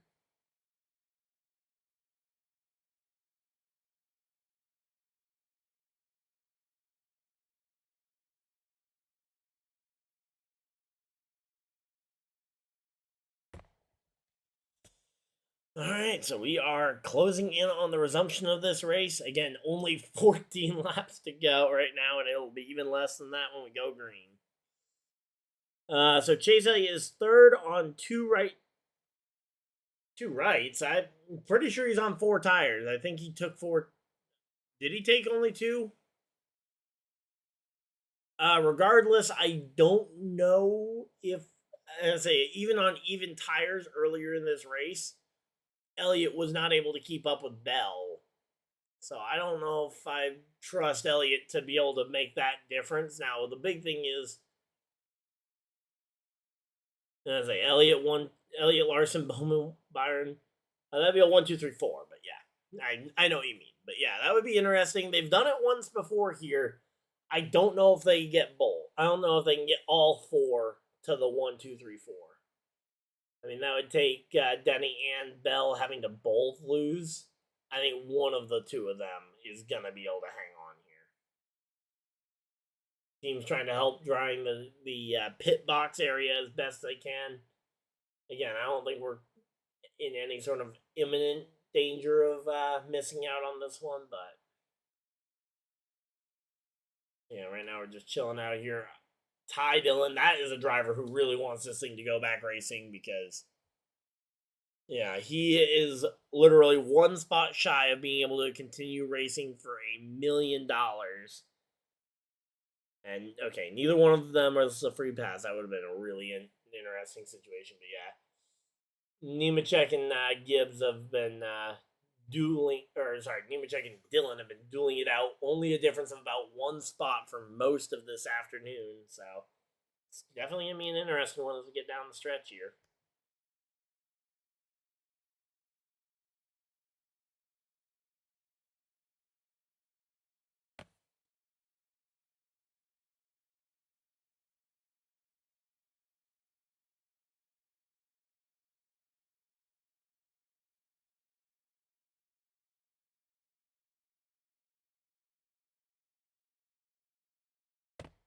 Alright, so there we go. Again, they're bringing the trophy back out to the front area where it had been. Now that the rain has stopped, they're going to go to another commercial break here, and we will be hopefully back. Yeah, hopefully we'll be back green here shortly. It definitely looks like we're going to get a resumption of this race. Oh yeah, it's going to be a loose racetrack, that's for sure.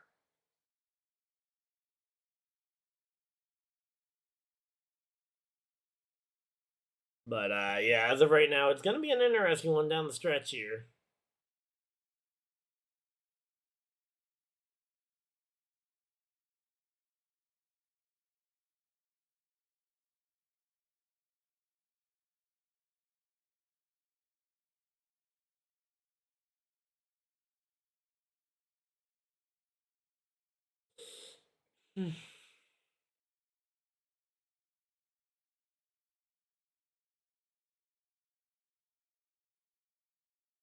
Oh yeah, and I say it definitely could change the way their cars handle, but it also could change the way Chase Elliott's car handles. I mean, if we're worried about it, if it changes the handling too much, I mean, the guy who's led 238 laps might not have the same type of advantage that he's had earlier on today. I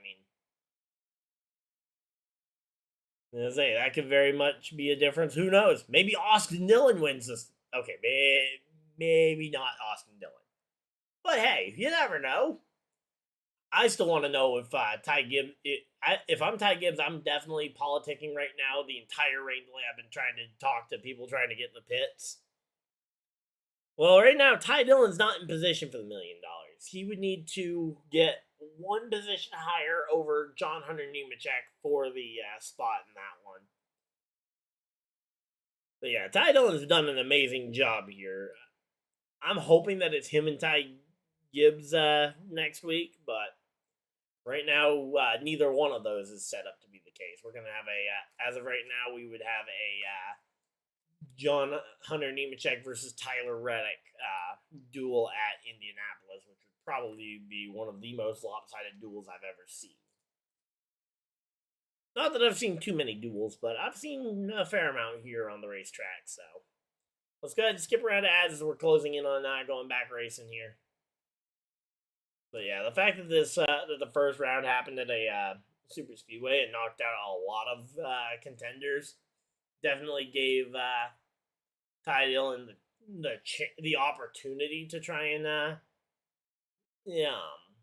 progress. Now, obviously, he still outran Denny Hamlin in that plate race before the wreck that took out Denny Hamlin, and I believe he still had to go through some decent drivers, but it's hard to deny that a couple of lucky breaks definitely fell his way, and now he's got Nemechek to beat versus having to tackle either Reddick or Gibbs. So there we go. They're talking with Tyler Reddick. He does not want this thing going back green because I think he knows Ty Gibbs is going to be hungry to try and take that spot away.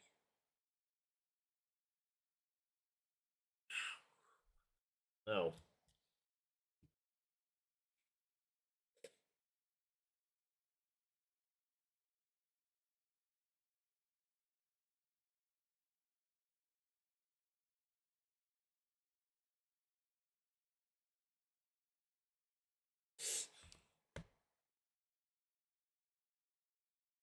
Alright, so there we go.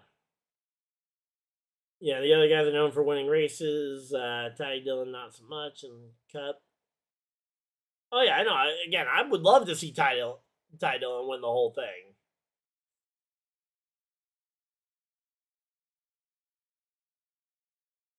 But I would also look at the fact that, I mean, he's had race winning equipment before and hasn't gotten it done. Yeah, but yeah, there we go. On the Chase Elliott car changing this start. I'm not gonna lie to you, Ryan. I kind of agree with you because I've been. Again, yeah, that's one of those things where it's like you can make the exact same argument of, oh yeah, Denny or Christopher Bell's handling could absolutely flip flop, and that is absolutely true. But it could also happen to literally almost anybody else too. Imagine this: Denny Hamlin, Christopher Bell both spin their tires on the restart, collecting everybody else, and Kyle Busch or Michael McDowell weaving their way through to win. Something like that. Kyle Busch currently 20th, Michael McDowell 13th right now. And I am totally not letting my bias show there. But yeah, there we go. Came through. I don't know. Yeah, and again, that's one of those things. It will be a wait and see because there's nothing we can really gather while we're sitting here watching them drive the track. Until we see them actually rolling onto the track, it'll be impossible to know which cars are going to be affected. And hey, who knows? Maybe none of the cars will be affected, and it will be exactly the same race. I would not like that because I think I think there's way better ways it could go, but.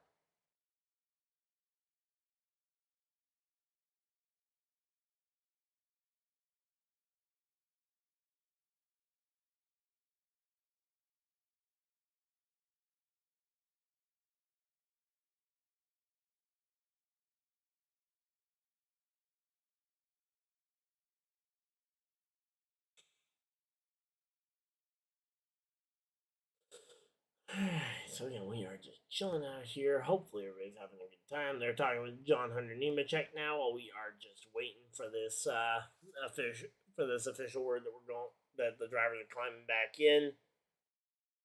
Again, we all want to see that happen here.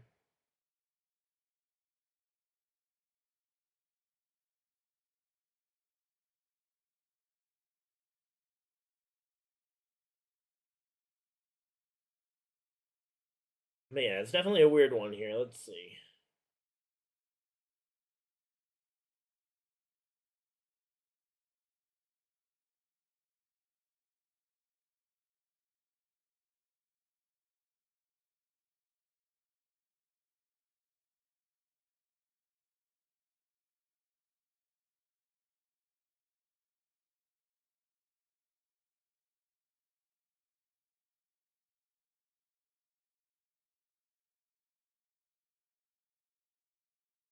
Alright, let's see. I will see this. Aggression wouldn't hurt when it comes to this restart. Yeah, I mean, that's going to be the biggest thing is we're going to have to just wait and see how the choose cone works because, yeah, again, all day we've seen Elliott choose the outside line, but is that gonna yeah? Because I assume that we're gonna see some combination of Bell and Hamlin taking up the front two spots. So row two, your choice, inside or outside line. Do you want the outside line, which has been the preferred line on restarts for Chase Elliott when leading all day, or do you stick to the bottom because I don't know how much rubber, with the lack of rubber, I don't know how much grip that outer lane is going to have. So, I also think there's more escape routes, though. If you take the top line and something goes wrong, you can try and get above the incident. Yeah, rather than on the bottom where you're kind of just pinned in there and potentially have nowhere to go when and if there is an incident in front of you. So that'll be something we're gonna have to keep an eye on throughout this one, but it'll be curious to see for sure.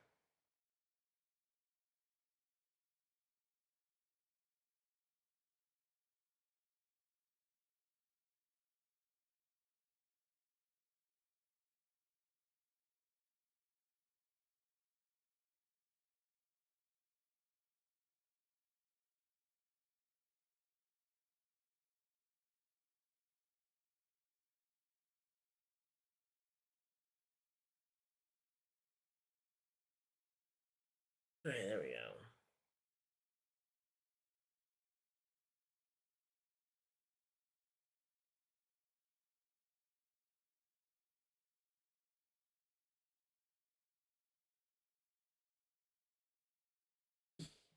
All right, not sure I understand the joke there, but let's say, right now they're talking with Ty Dillon here. Yeah, I saw the big inflatable tire off of two.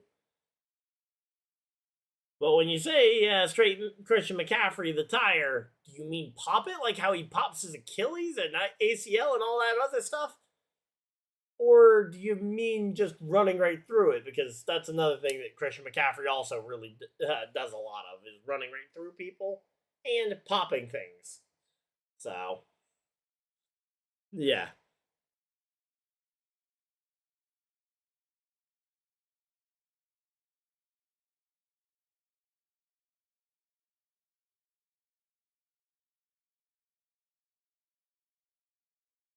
Oh, I know. Yeah, as I say, they could. Now, do you go? The biggest question is how do you again with the choose cone on the restarts? I feel like that's the one thing we can control. If you're the Hendrick boys, you line up 1, 2, 3, 4 all on the inside line, giving say Austin Dillon, Ryan Blaney, Reddick, and a bunch of ability to gain track position on the top side. But then, hey, you're all lined up on the bottom to just freight train the bottom as best you can.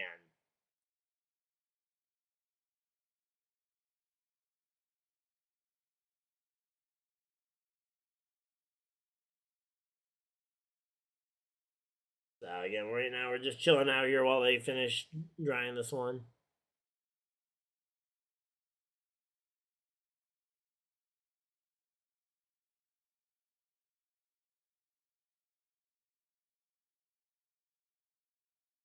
But yeah, we are just trying to chill out here. Hopefully, everybody's having a good time.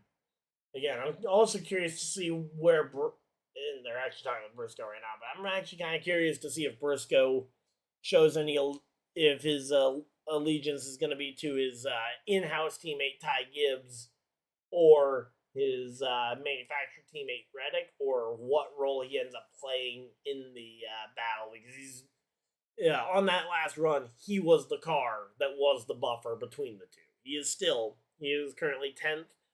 We've got Reddick in 9th and Ty Gibbs in 11th.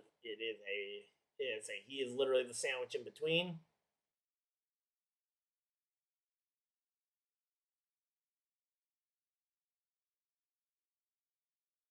So yeah, I'm curious to know what he ends up doing here.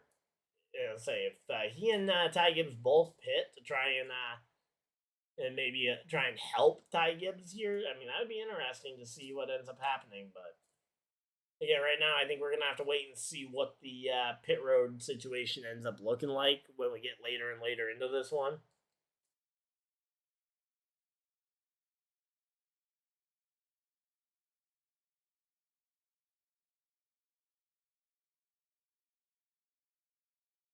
But yeah, right now we're just chilling out here. Hopefully, everybody's having a good time.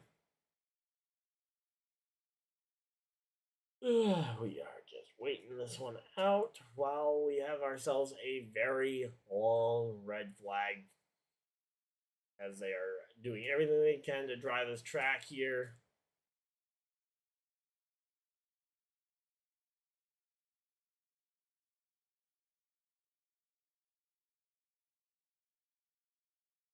So, say apparently Denny Hamlin, the reason why his interview took part away from the pit lane, he ran back to his bus to go get a new fire suit because the other one was soaked. Okay, there we go.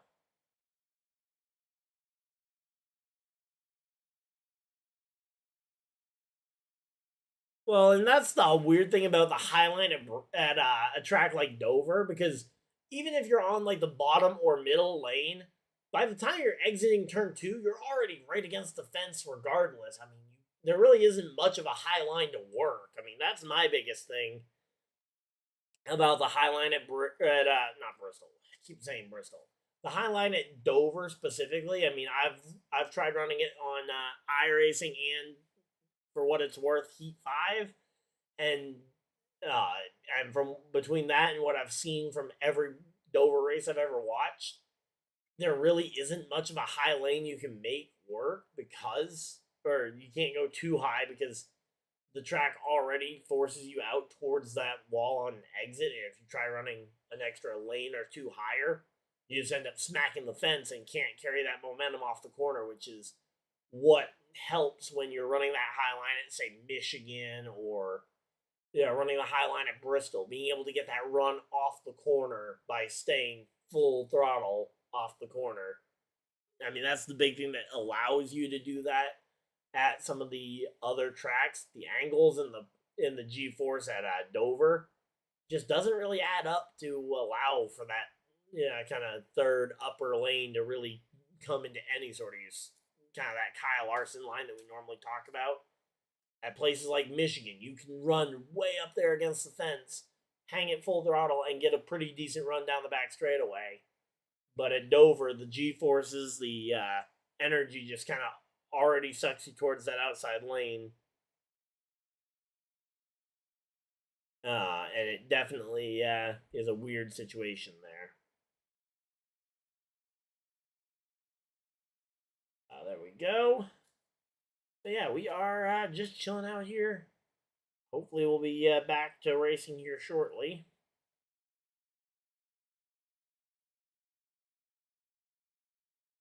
So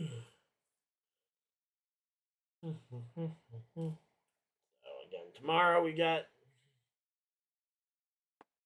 Okay, so tomorrow's Monday.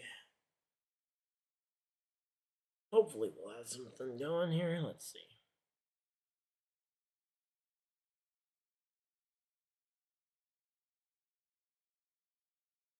But yeah, we're just chilling out here. Come on.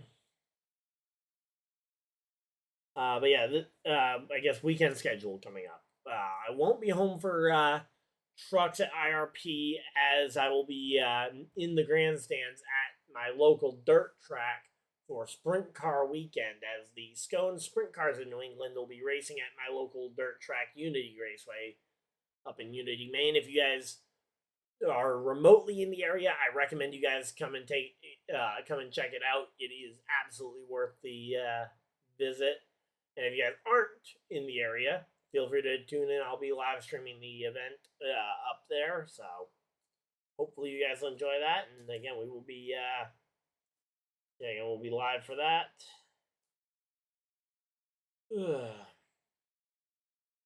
Then on Saturday, we've got the Xfinity Series race around 4 p.m. Eastern Standard Time. And then Cup is at 2 p.m. on Sunday. Should be able to do all of those. So, we'll just have to keep an eye on exactly what the schedules look like down the stretch. But, yeah, those should be some fun ones. Hopefully the dirt track is a little bit more wet down this week so that we aren't having a literal dust fest to the point where nobody can see anything happening.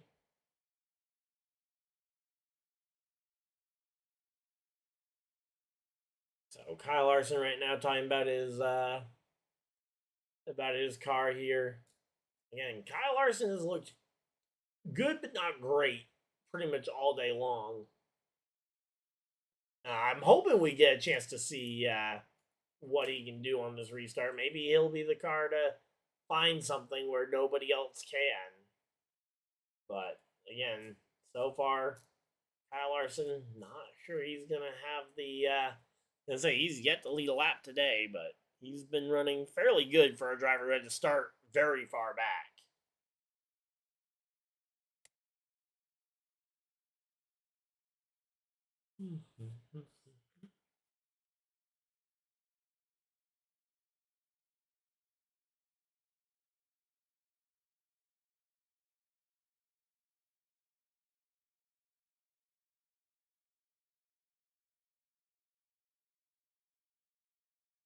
Again, right now we're just chilling out. Let's see. Again, Larson climbing up to his pit box to talk with his crew. The track's looking dry, and we've got plenty of time. We got 2 hours before sundown, so we're not at any risk of the darkness kicking in.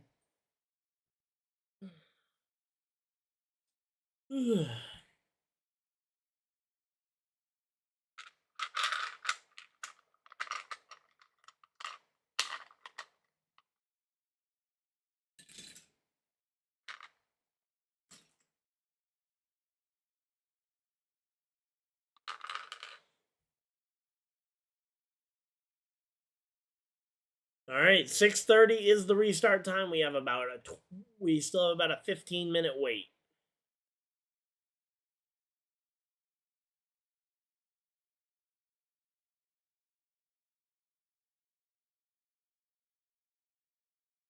So yeah, about a 15-minute wait. It looks like before about a 15 to 20-minute wait before we go green.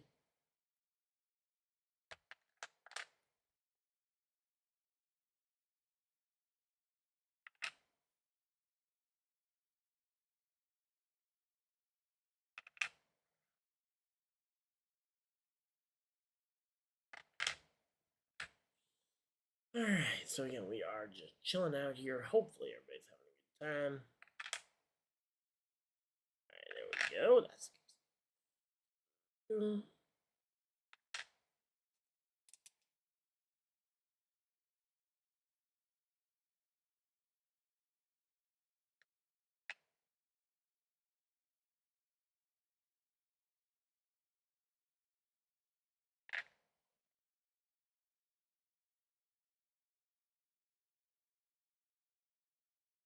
All right, so there we go.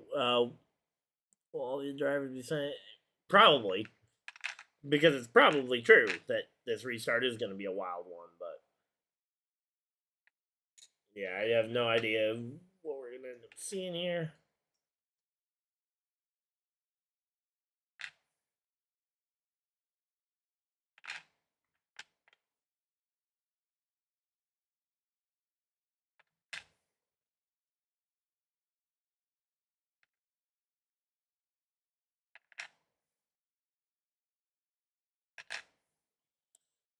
Alright, so yeah, we're just chilling out here. Hopefully everybody's having a good time. Let's see.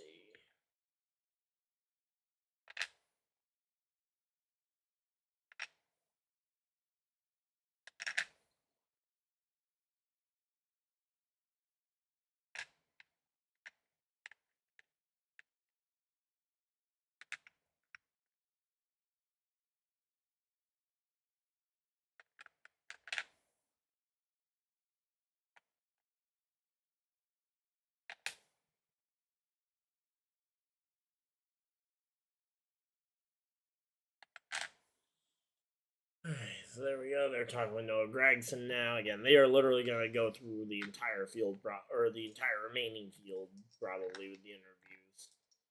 While we're just waiting here.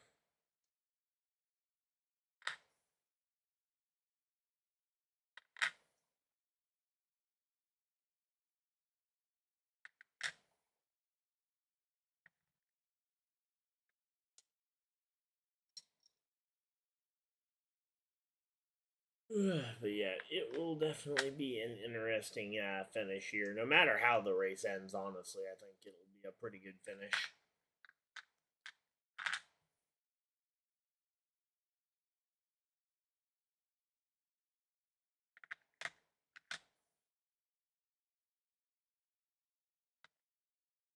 Yeah, I know. There's a truck race Friday night at IRP, but I won't be home to stream it, unfortunately.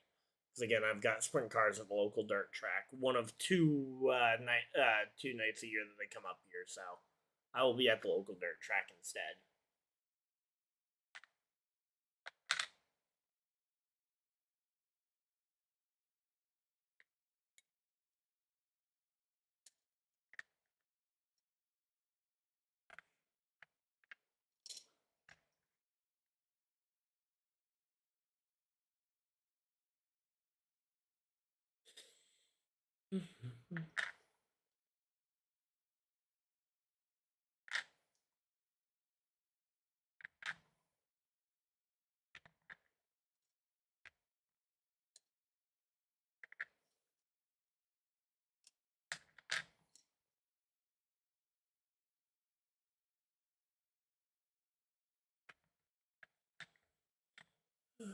So yeah, again, we're just chilling out here. Hopefully, everybody's having a good time. I don't think entry list would be available for truck race yet, which would be nice to be able to look at.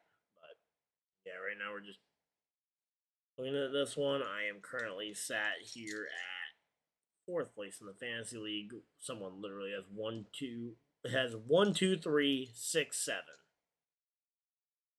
on the day. Yikes. Yeah, Cowboys really dragging my fantasy team down right now.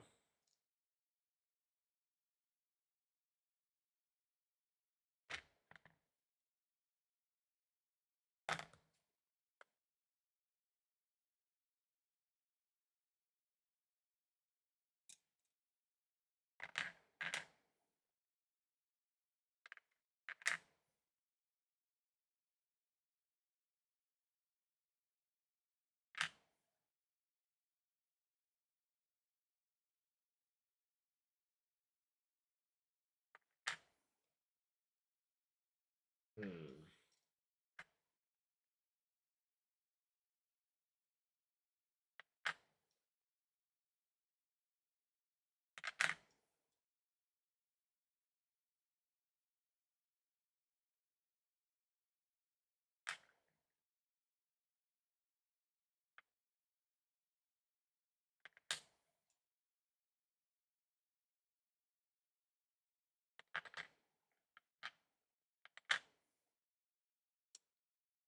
so yeah, we're just chilling out here. They keep showing this clip of John Iron Nemechek basically running Ty Dillon into the fence there. Yeah, we are just chilling out here. Hopefully everybody's having a good time.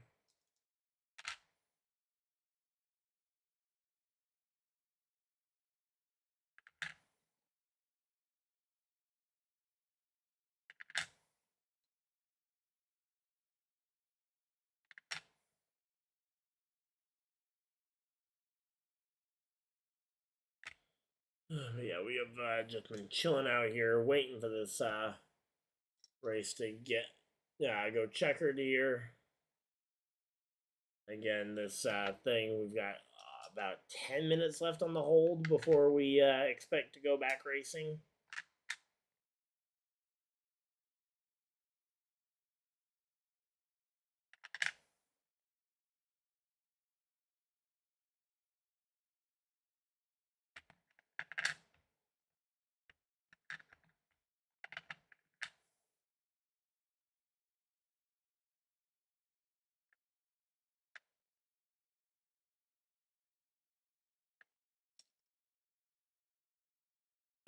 So yeah, they're going through the full kind of replay here. Here comes Denny Hamlin with his fresh fire suit ready to go.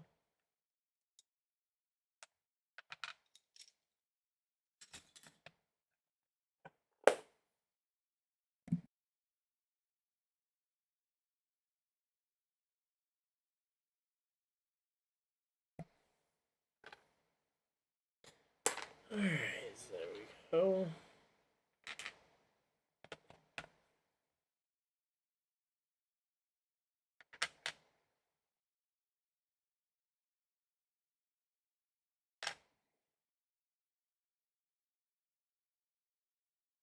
So yeah, right now we're just chilling out here. They're showing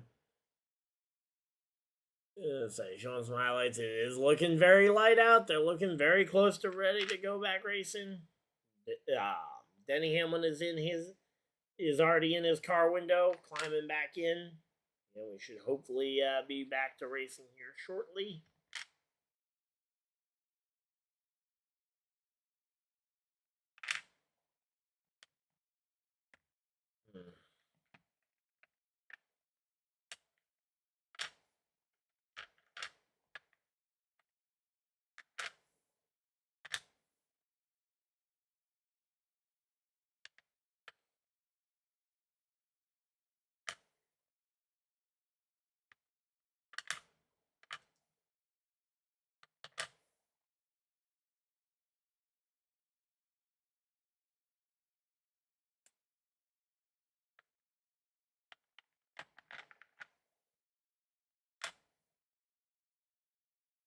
Alright, so yeah, we're just chilling out here. Hopefully everybody's having a good time.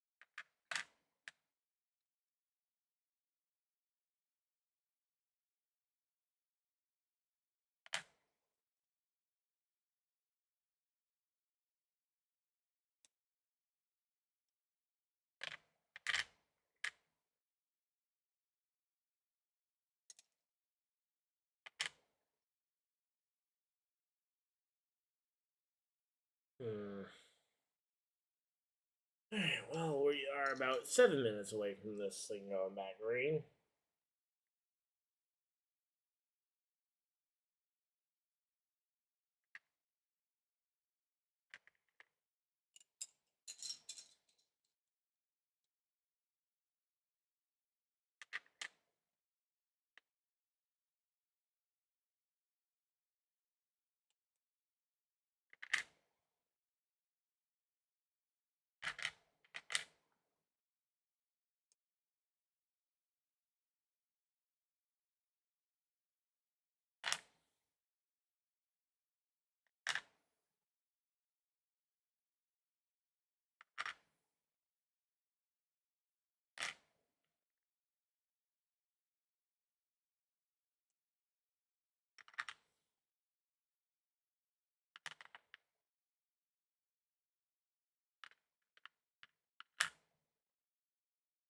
so there we go. Drivers are in their cars. We are ready to go back racing. Let's go.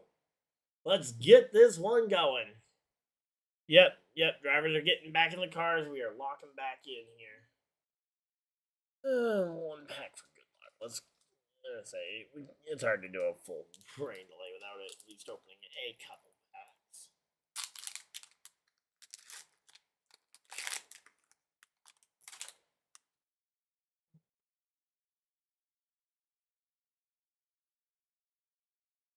And if that was supposed to be our good luck, it certainly might have gotten the bad luck out the way, hopefully. Yeah, nothing good in that pack. Alright, so once again, we are just chilling out here. Hopefully, everybody's having a good time. Yeah, we are literally we're about 5 minutes away from engines firing back up, and we should be getting the final 14 laps of this race resumed. It'll probably be about 9 laps to go when we go green, because they will be opening pit road, and there will be an opportunity for somebody or some multiple people to come down pit road, get their service done, and potentially run for the win. Now, I don't know how likely that is, but again, I think we're going to see some people try it, because some of these drivers, it's their only shot, and they need a win to make the playoffs. So, definitely curious to see.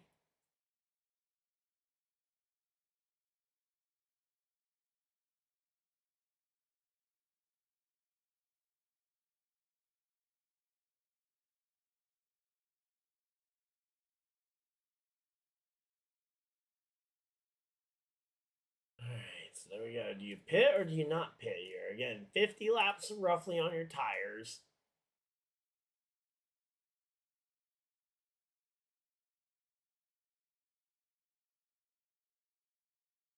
But yeah, I'm really curious to see what the choose comes, what the decision ends up being in terms of pitting or not. Because I mean, again, I think your front 6 have to stay out. I think Austin Dillon is where that first kind of opportunity to maybe you pit comes in.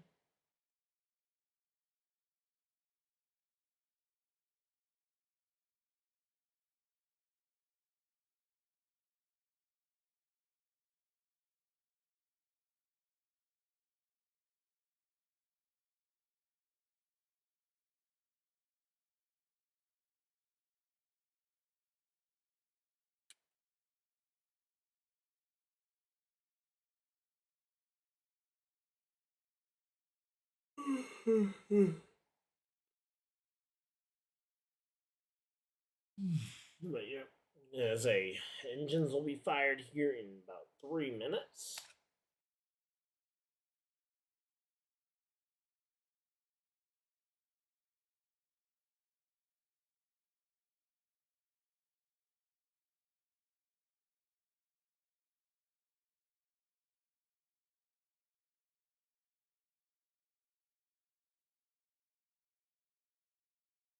There we go. All the spotters back up on the roof as well. And again, we should be getting this one back going here. It's going to be the slowest final 14 laps of a race I've ever seen.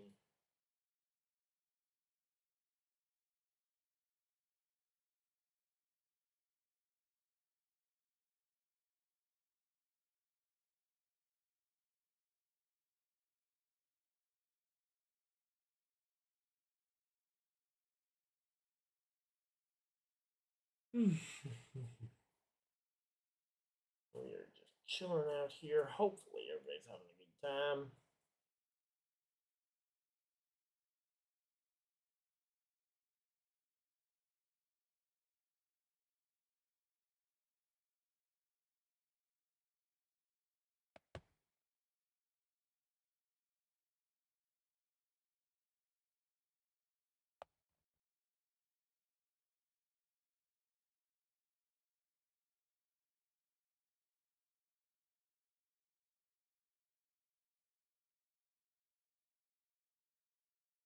Alright, there we go. Again, we're just chilling out here. Hopefully, everybody's having a good time.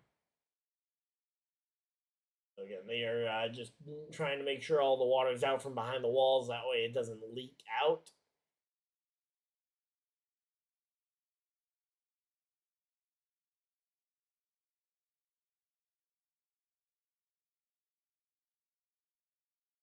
Alright, so yeah, we are getting ready to go back racing here. As I say, we should be seeing the engines get fired here any moment.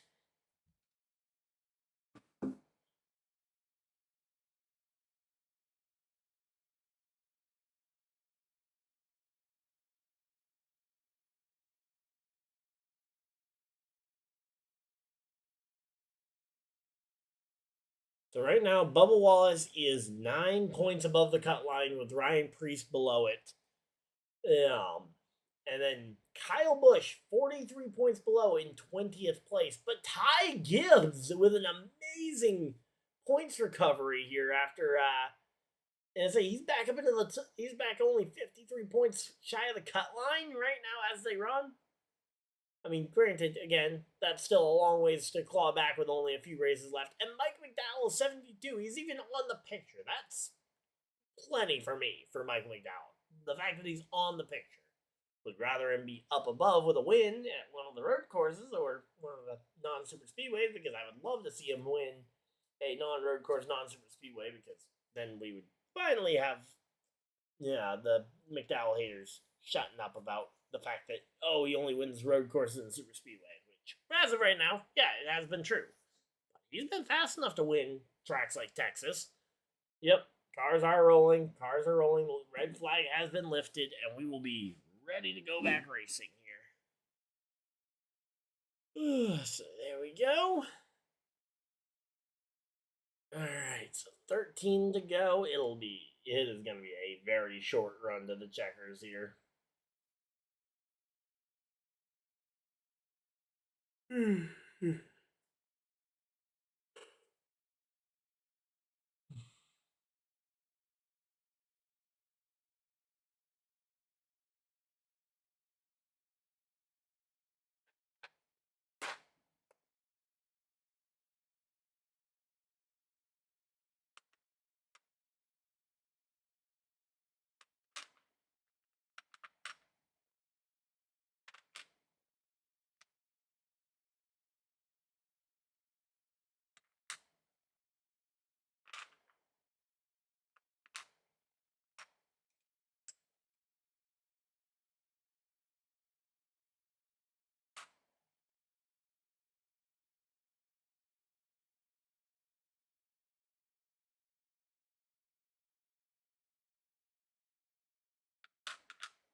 Alright, so there we go. A nice, very slow roll here onto the racetrack as they are going to be trying to get everybody caught back up.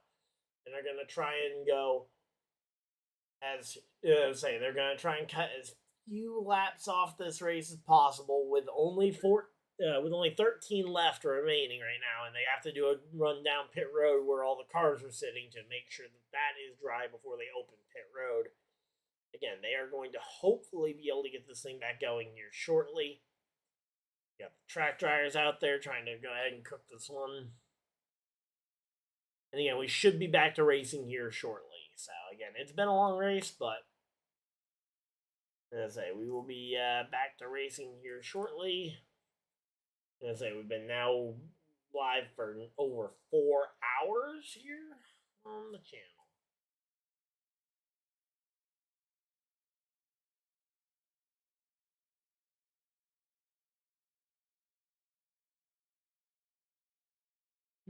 Alright, here we go, let's see.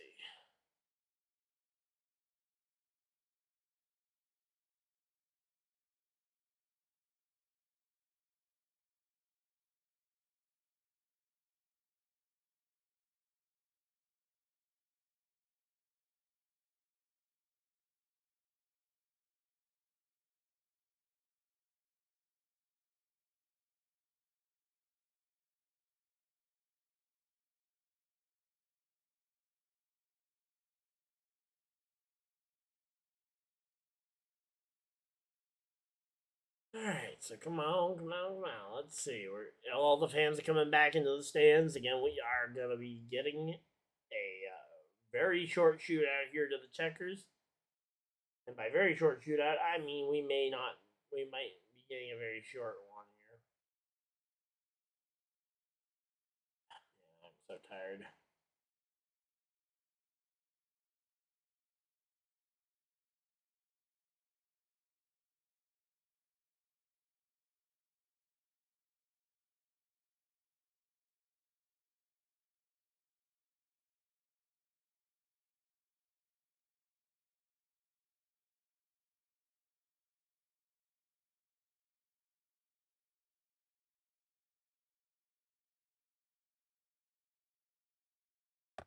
Alright, so yeah, we are getting ready for this one. We have now crossed 1,000 views on the stream. Thank you guys for everybody that's decided to spend a portion of your very valuable Sunday afternoon here as we're getting ready to go back racing here for the Autotrader Echo Park Automotive 400 here. Let's see. Come on, come on, come on. The pace car is rolling, and we are going to see some racing here.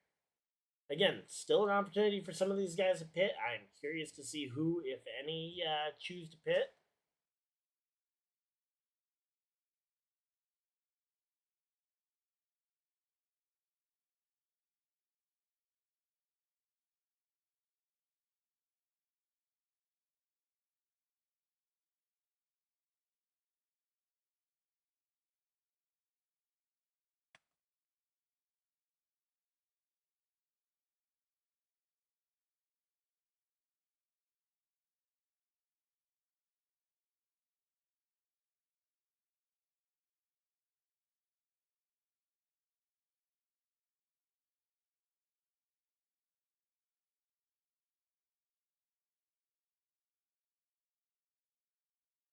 Alright, so there we go. Again, we are getting ready for this one.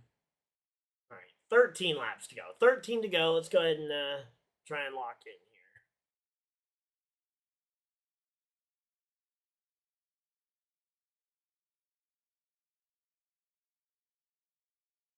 Oh, waving the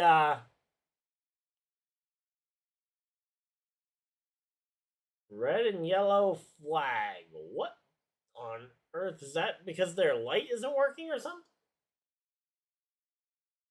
I mean, I've got to imagine because that person standing right where the light would be, that's got to be what the red and yellow is for.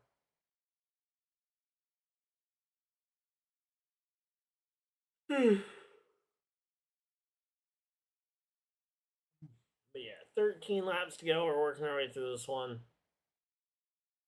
Should be seeing the restart here shortly. Again, pit road, I believe, should be open next time by. Yeah, so it looks like the light down there is not working. So, yeah, the flagman is a backup. So.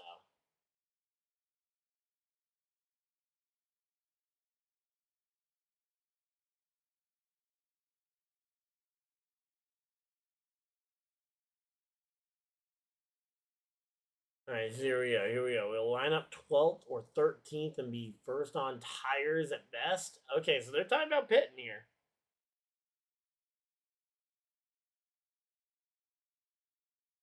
Oh, nice.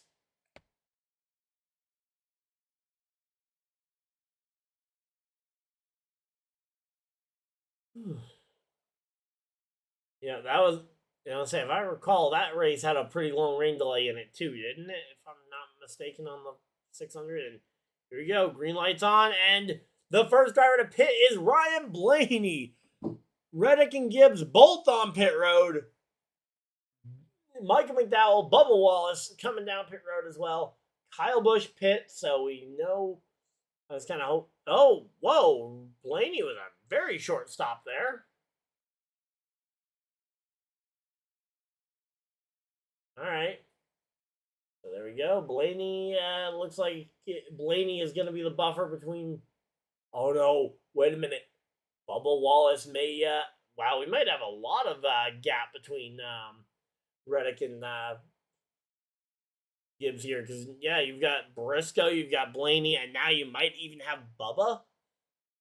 Oh boy, we are gonna have a very tight restart as we get ready to go back racing here. Now, because the leaders did not pit, there was no opportunity for the 45 for the 42 or the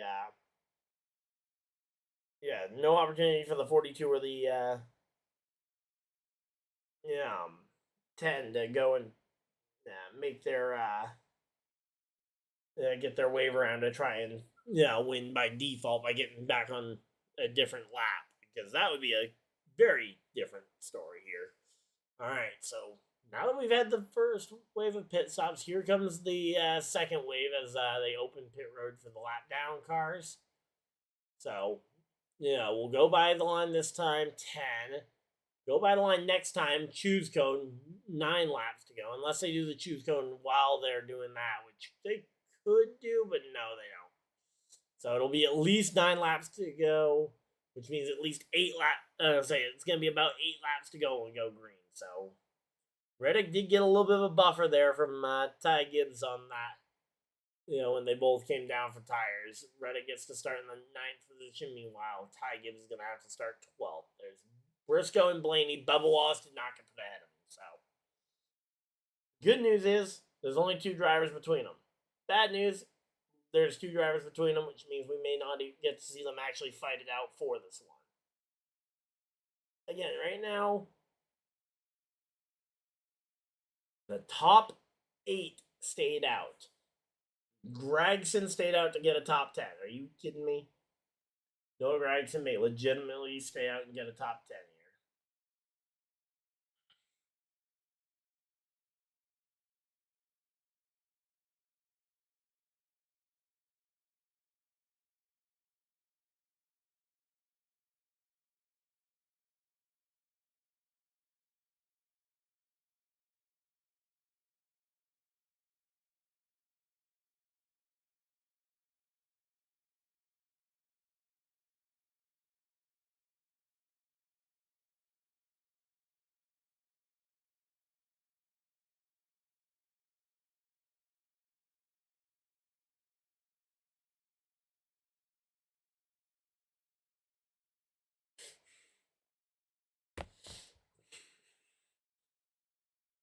All right, so here we go. Bell and Hamlin on the front row. Larson Elliott row 2. Byron Bowman row 3.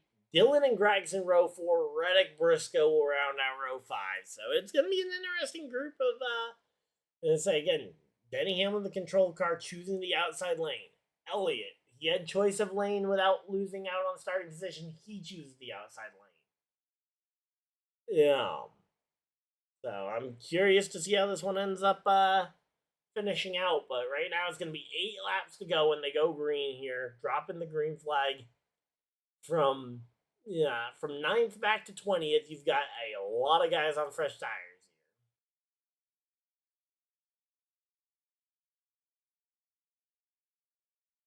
here. Here we go. Field in the hands of Denny Hamlin and field in the hands of Denny Hamlin and the 20 of Christopher Bell. And here we go. Green flag is out. We are back to racing with 8 laps to go. 8 more times around.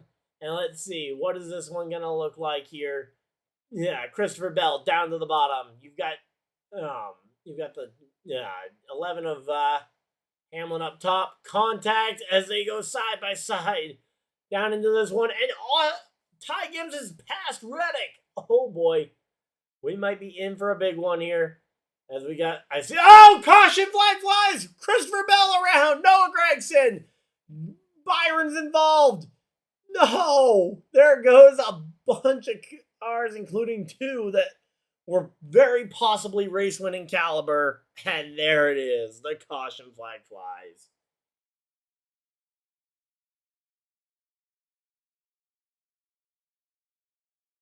Yeah, Noah Gregson's car is trashed. Bell's car probably isn't all that great, and Byron also getting blown apart there. Did Bell get wrecked by Hamlin, or did Bell wreck himself off Hamlin's nose? Because, all right, here we go. Let's see the replay here. Down into the turn. Hamlin all the way on his door, giving room. Okay, they get through that. No problem there. Bell washes up the track as you kind of, as I was saying, the G-forces just kind of normally do. So then we go off of turn 4 here, coming to the start-finish line. This is where the wreck happens, and yeah, no, the side, as I say, Bell just loses the side force, and Gregson wrecks himself. And say, yeah, I mean, yeah, sure. Hamlin maybe could have given another half inch, but I don't think that saves Bell in that situation. So, yep, we're going to overtime here in this one, and Christopher Bell, Byron, and Gregson all just got junked there. But yeah, no, the 20 just lost its. I had the side force kicked out from underneath it there. Last time Bell managed to avoid significant contact, and actually, I think this time he might have avoided significant contact here. But yeah, that battle for the lead, though,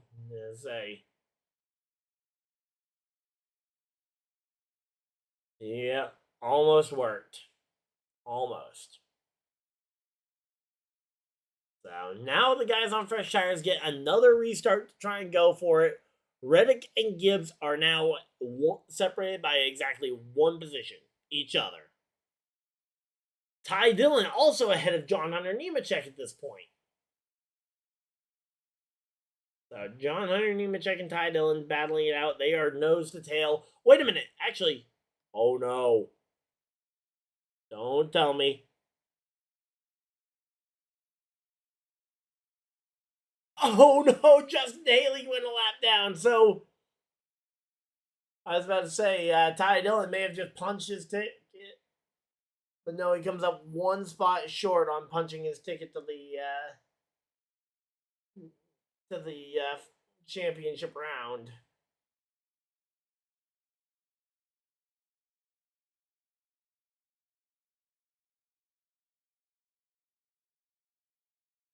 Man, Ty Dillon almost just punched his ticket to the championship round here already.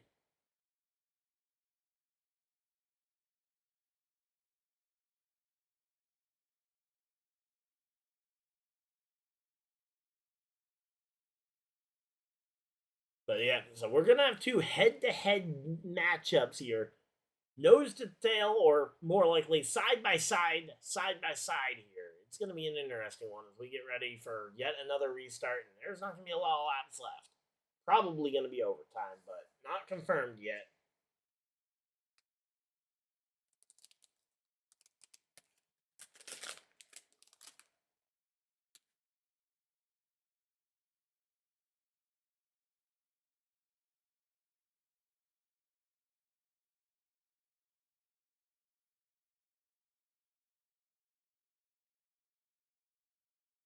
So there we go. The 20 is going to come down pit road, get his 4 tires and fuel.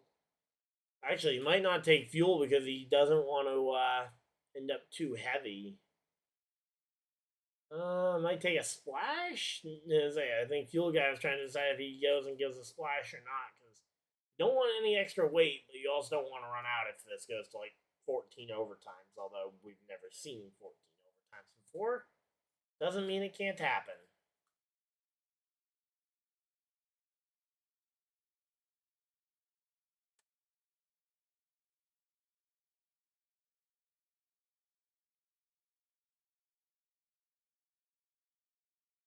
Alright, so again, Hamlin on much older tires than the rest of them. Denny last pit at lap 3, nearly 80 laps ago. Larson up to second, Elliott to third, Briscoe to fourth, fifth is Bowman, sixth is going to be Bubba Wallace, seventh is going to be Ty Gibbs. Let's go. Ty Gibbs. Ty Gibbs could still win this thing. He realistically could still find a way to win this thing. I mean, it would be tough, but it would not be impossible.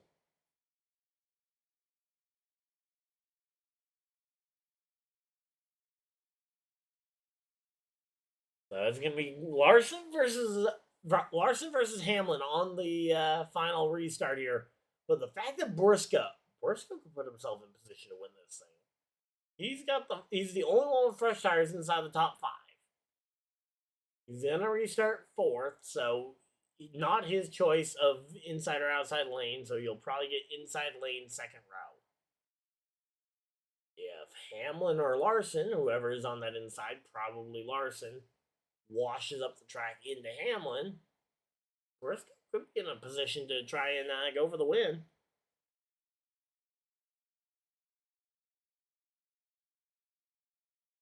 But yeah, again, right now we're just kind of chilling out here. Hopefully everybody's having a good time.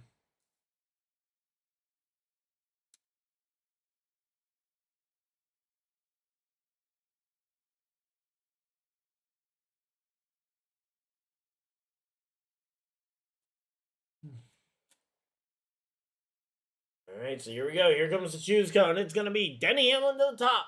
Both Hendrick drivers to the bottom. Briscoe takes top. Bowman goes to the top as well. And there we go. Reddick and Gibbs are going to share a row here on the start. So row 4 is going to be Reddick and Gibbs side by side, inside outside lane.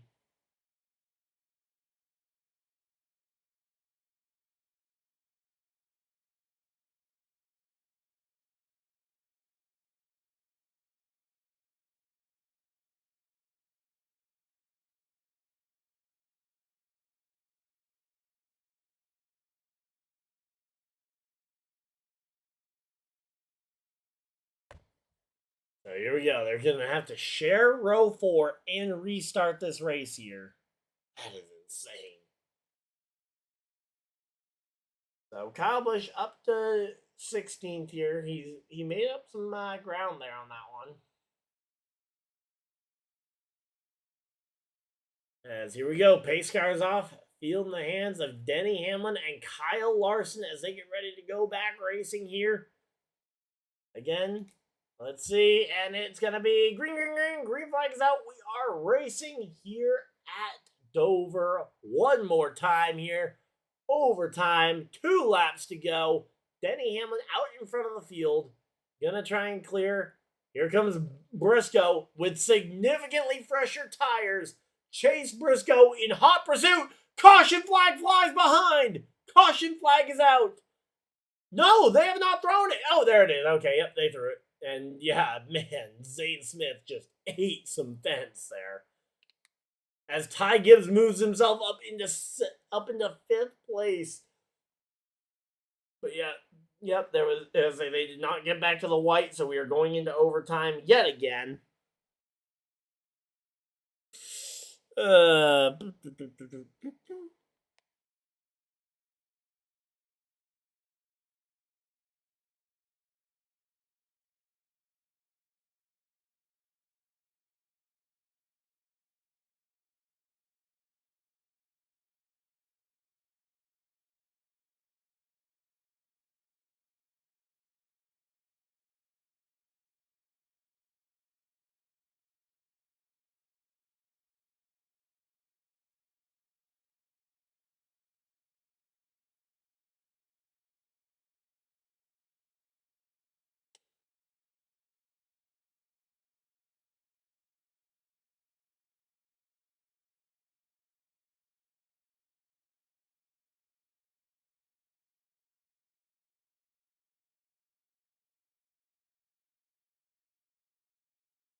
Yep, all the teams are all done pitting here, I think, unless you have damage. Because all the teams will pack up their pit stuff, because if we're going to pit, you would have pit last time. So yeah, there we go. Again, we are just chilling out here. I think Denny Hamlin's left rear got a good bit of tire wear. Could be going down. Well, that's going to be the thing he's going to have to live with, because there's no way he's coming into the pits this close to the end of the race. At this point, it either does or it doesn't. It's not gonna. He's not gonna pit and risk it here. So, all right, here we go. Overtime at Dover. The over at Dover.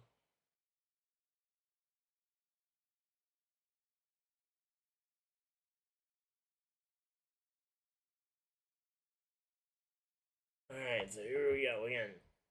Denny Hamlin versus so Ty Gibbs is significantly ahead of Reddick and on fresher tires. I think we can pretty much book Ty Gibbs, assuming he can keep it clean for 2 laps. I think Ty Gibbs has his trip to the next round booked. Now, yeah, the matchup between Ty Dillon and Nemechek is a whole lot closer and going to be a. And there we go. Ty Dillon is going to be booking his.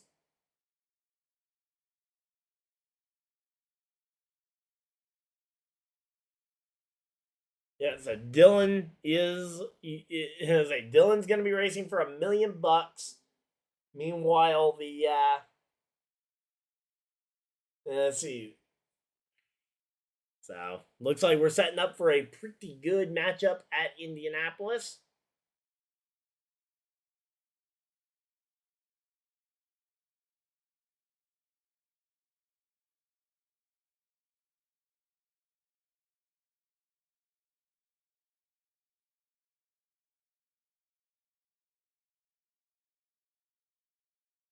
So, yeah, there we go. So again, John Hunter Nemechek. I don't know what Nemechek can really do here. He needs another caution if he wants to win this thing, because at this point, Ty Dillon just got the free pass. He's going to be back on the lead lap. So without another caution, Ty Dillon has this one won.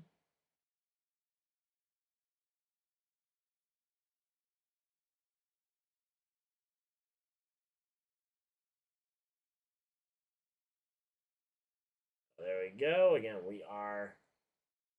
I say Ryan Preece still.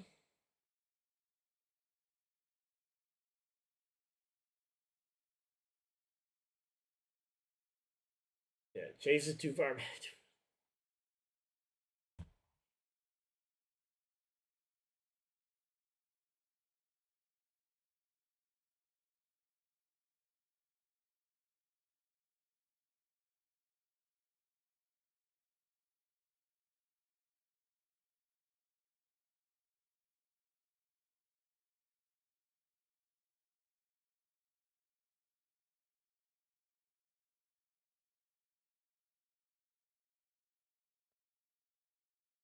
Denny Hamlin's talking about not having enough fuel. He pit. And say the fuel tank should be able to go 100, nearly 100 laps. He hasn't been on those tires that long.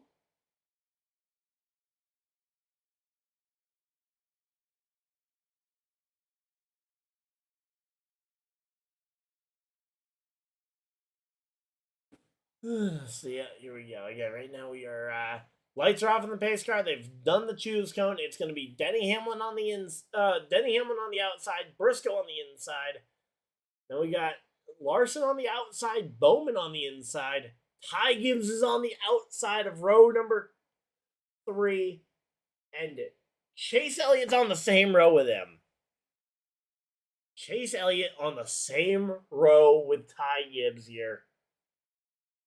All right, here we go. Pace car is off. We are ready to go racing. It'll be 2 laps to go at the line. 2 to go at the line.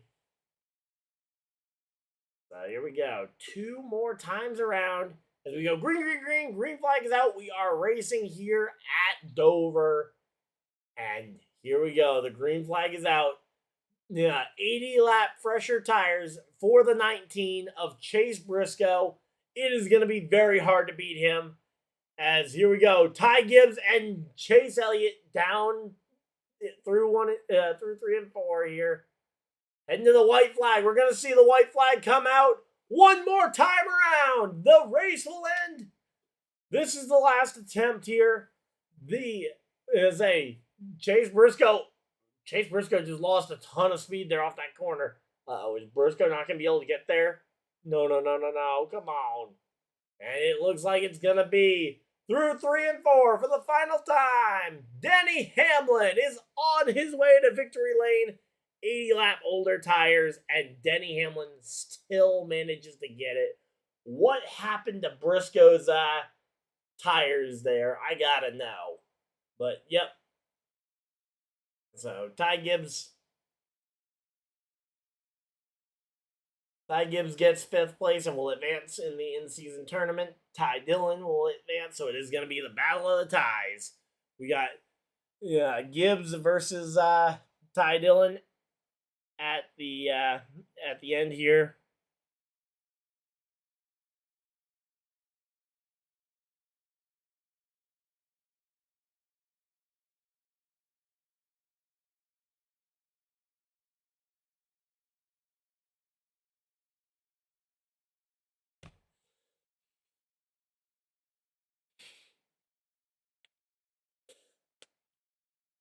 So there we go. Denny Hamlin celebrating his victory there. And yeah, as per usual, we'll go through the full finishing order. But if you guys just came for the race reaction, that is the end of it, man. Denny Hamlin. I mean, hey, he drove an incredible race to be able to nurse 80 lap old tires to get this win. And now he separates himself as the only 4-time winner on the year this season. Could be tied by SVG when we get to Watkins Glen. We'll have to keep an eye out for that one, but there we go.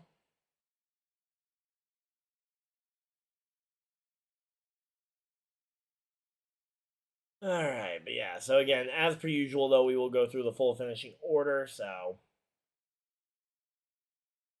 All right, let's go ahead and get through this, and then we'll be signing off because I got other stuff I need to get done as well. So, again, Denny Hamlin out in front, Chase Briscoe 2nd, Alex Bowman coming home 3rd, 4th, Kyle Larson. Good job for Kyle Larson.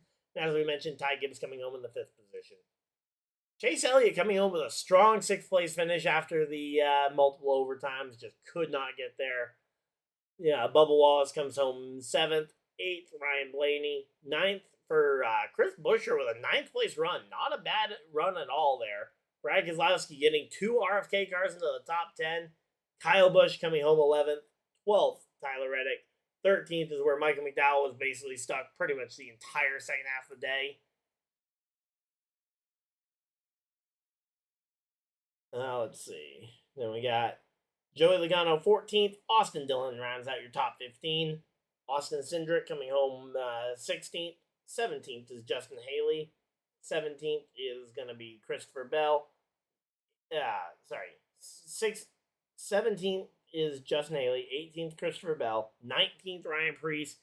And rounding out your top 20 and your lead lap finishers, Ty Dillon, who will be going to Indy, a place where he has won a race, to try and win $1 million next week. John Hunter Nemechek, the guy he beat for that honor, comes home 21st. 22nd, Zane Smith. 23rd is going to be Ricky Stenhouse Jr., who is the first driver to finish 2 laps off the pace. Riley Herbst comes home 24th. 25th for Todd Gilliland. Daniel Suarez coming home 3 laps off the pace in 26th. 27th for Eric Jones. 28th, Josh Berry.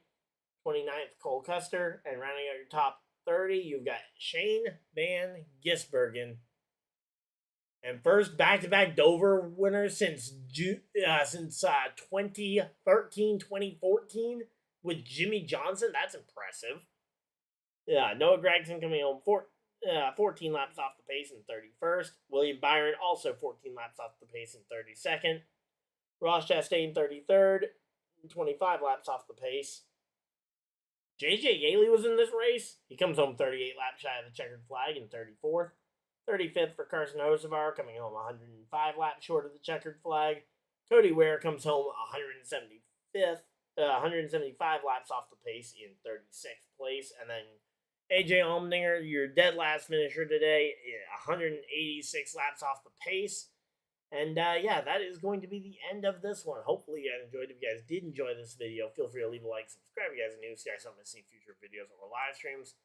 And yeah, we'll be back for I should have again, I've said this a couple weeks in a row and I haven't gotten it done, but I should have a video this week, hopefully. And regardless, I will definitely be live around 7 p.m. Eastern time for the night out at the dirt track. So until next time, though, hopefully you guys enjoyed, and I'll see you guys next video. Live stream, whatever you guys have to do with the rest of your night. Have a great night, everybody, and goodbye.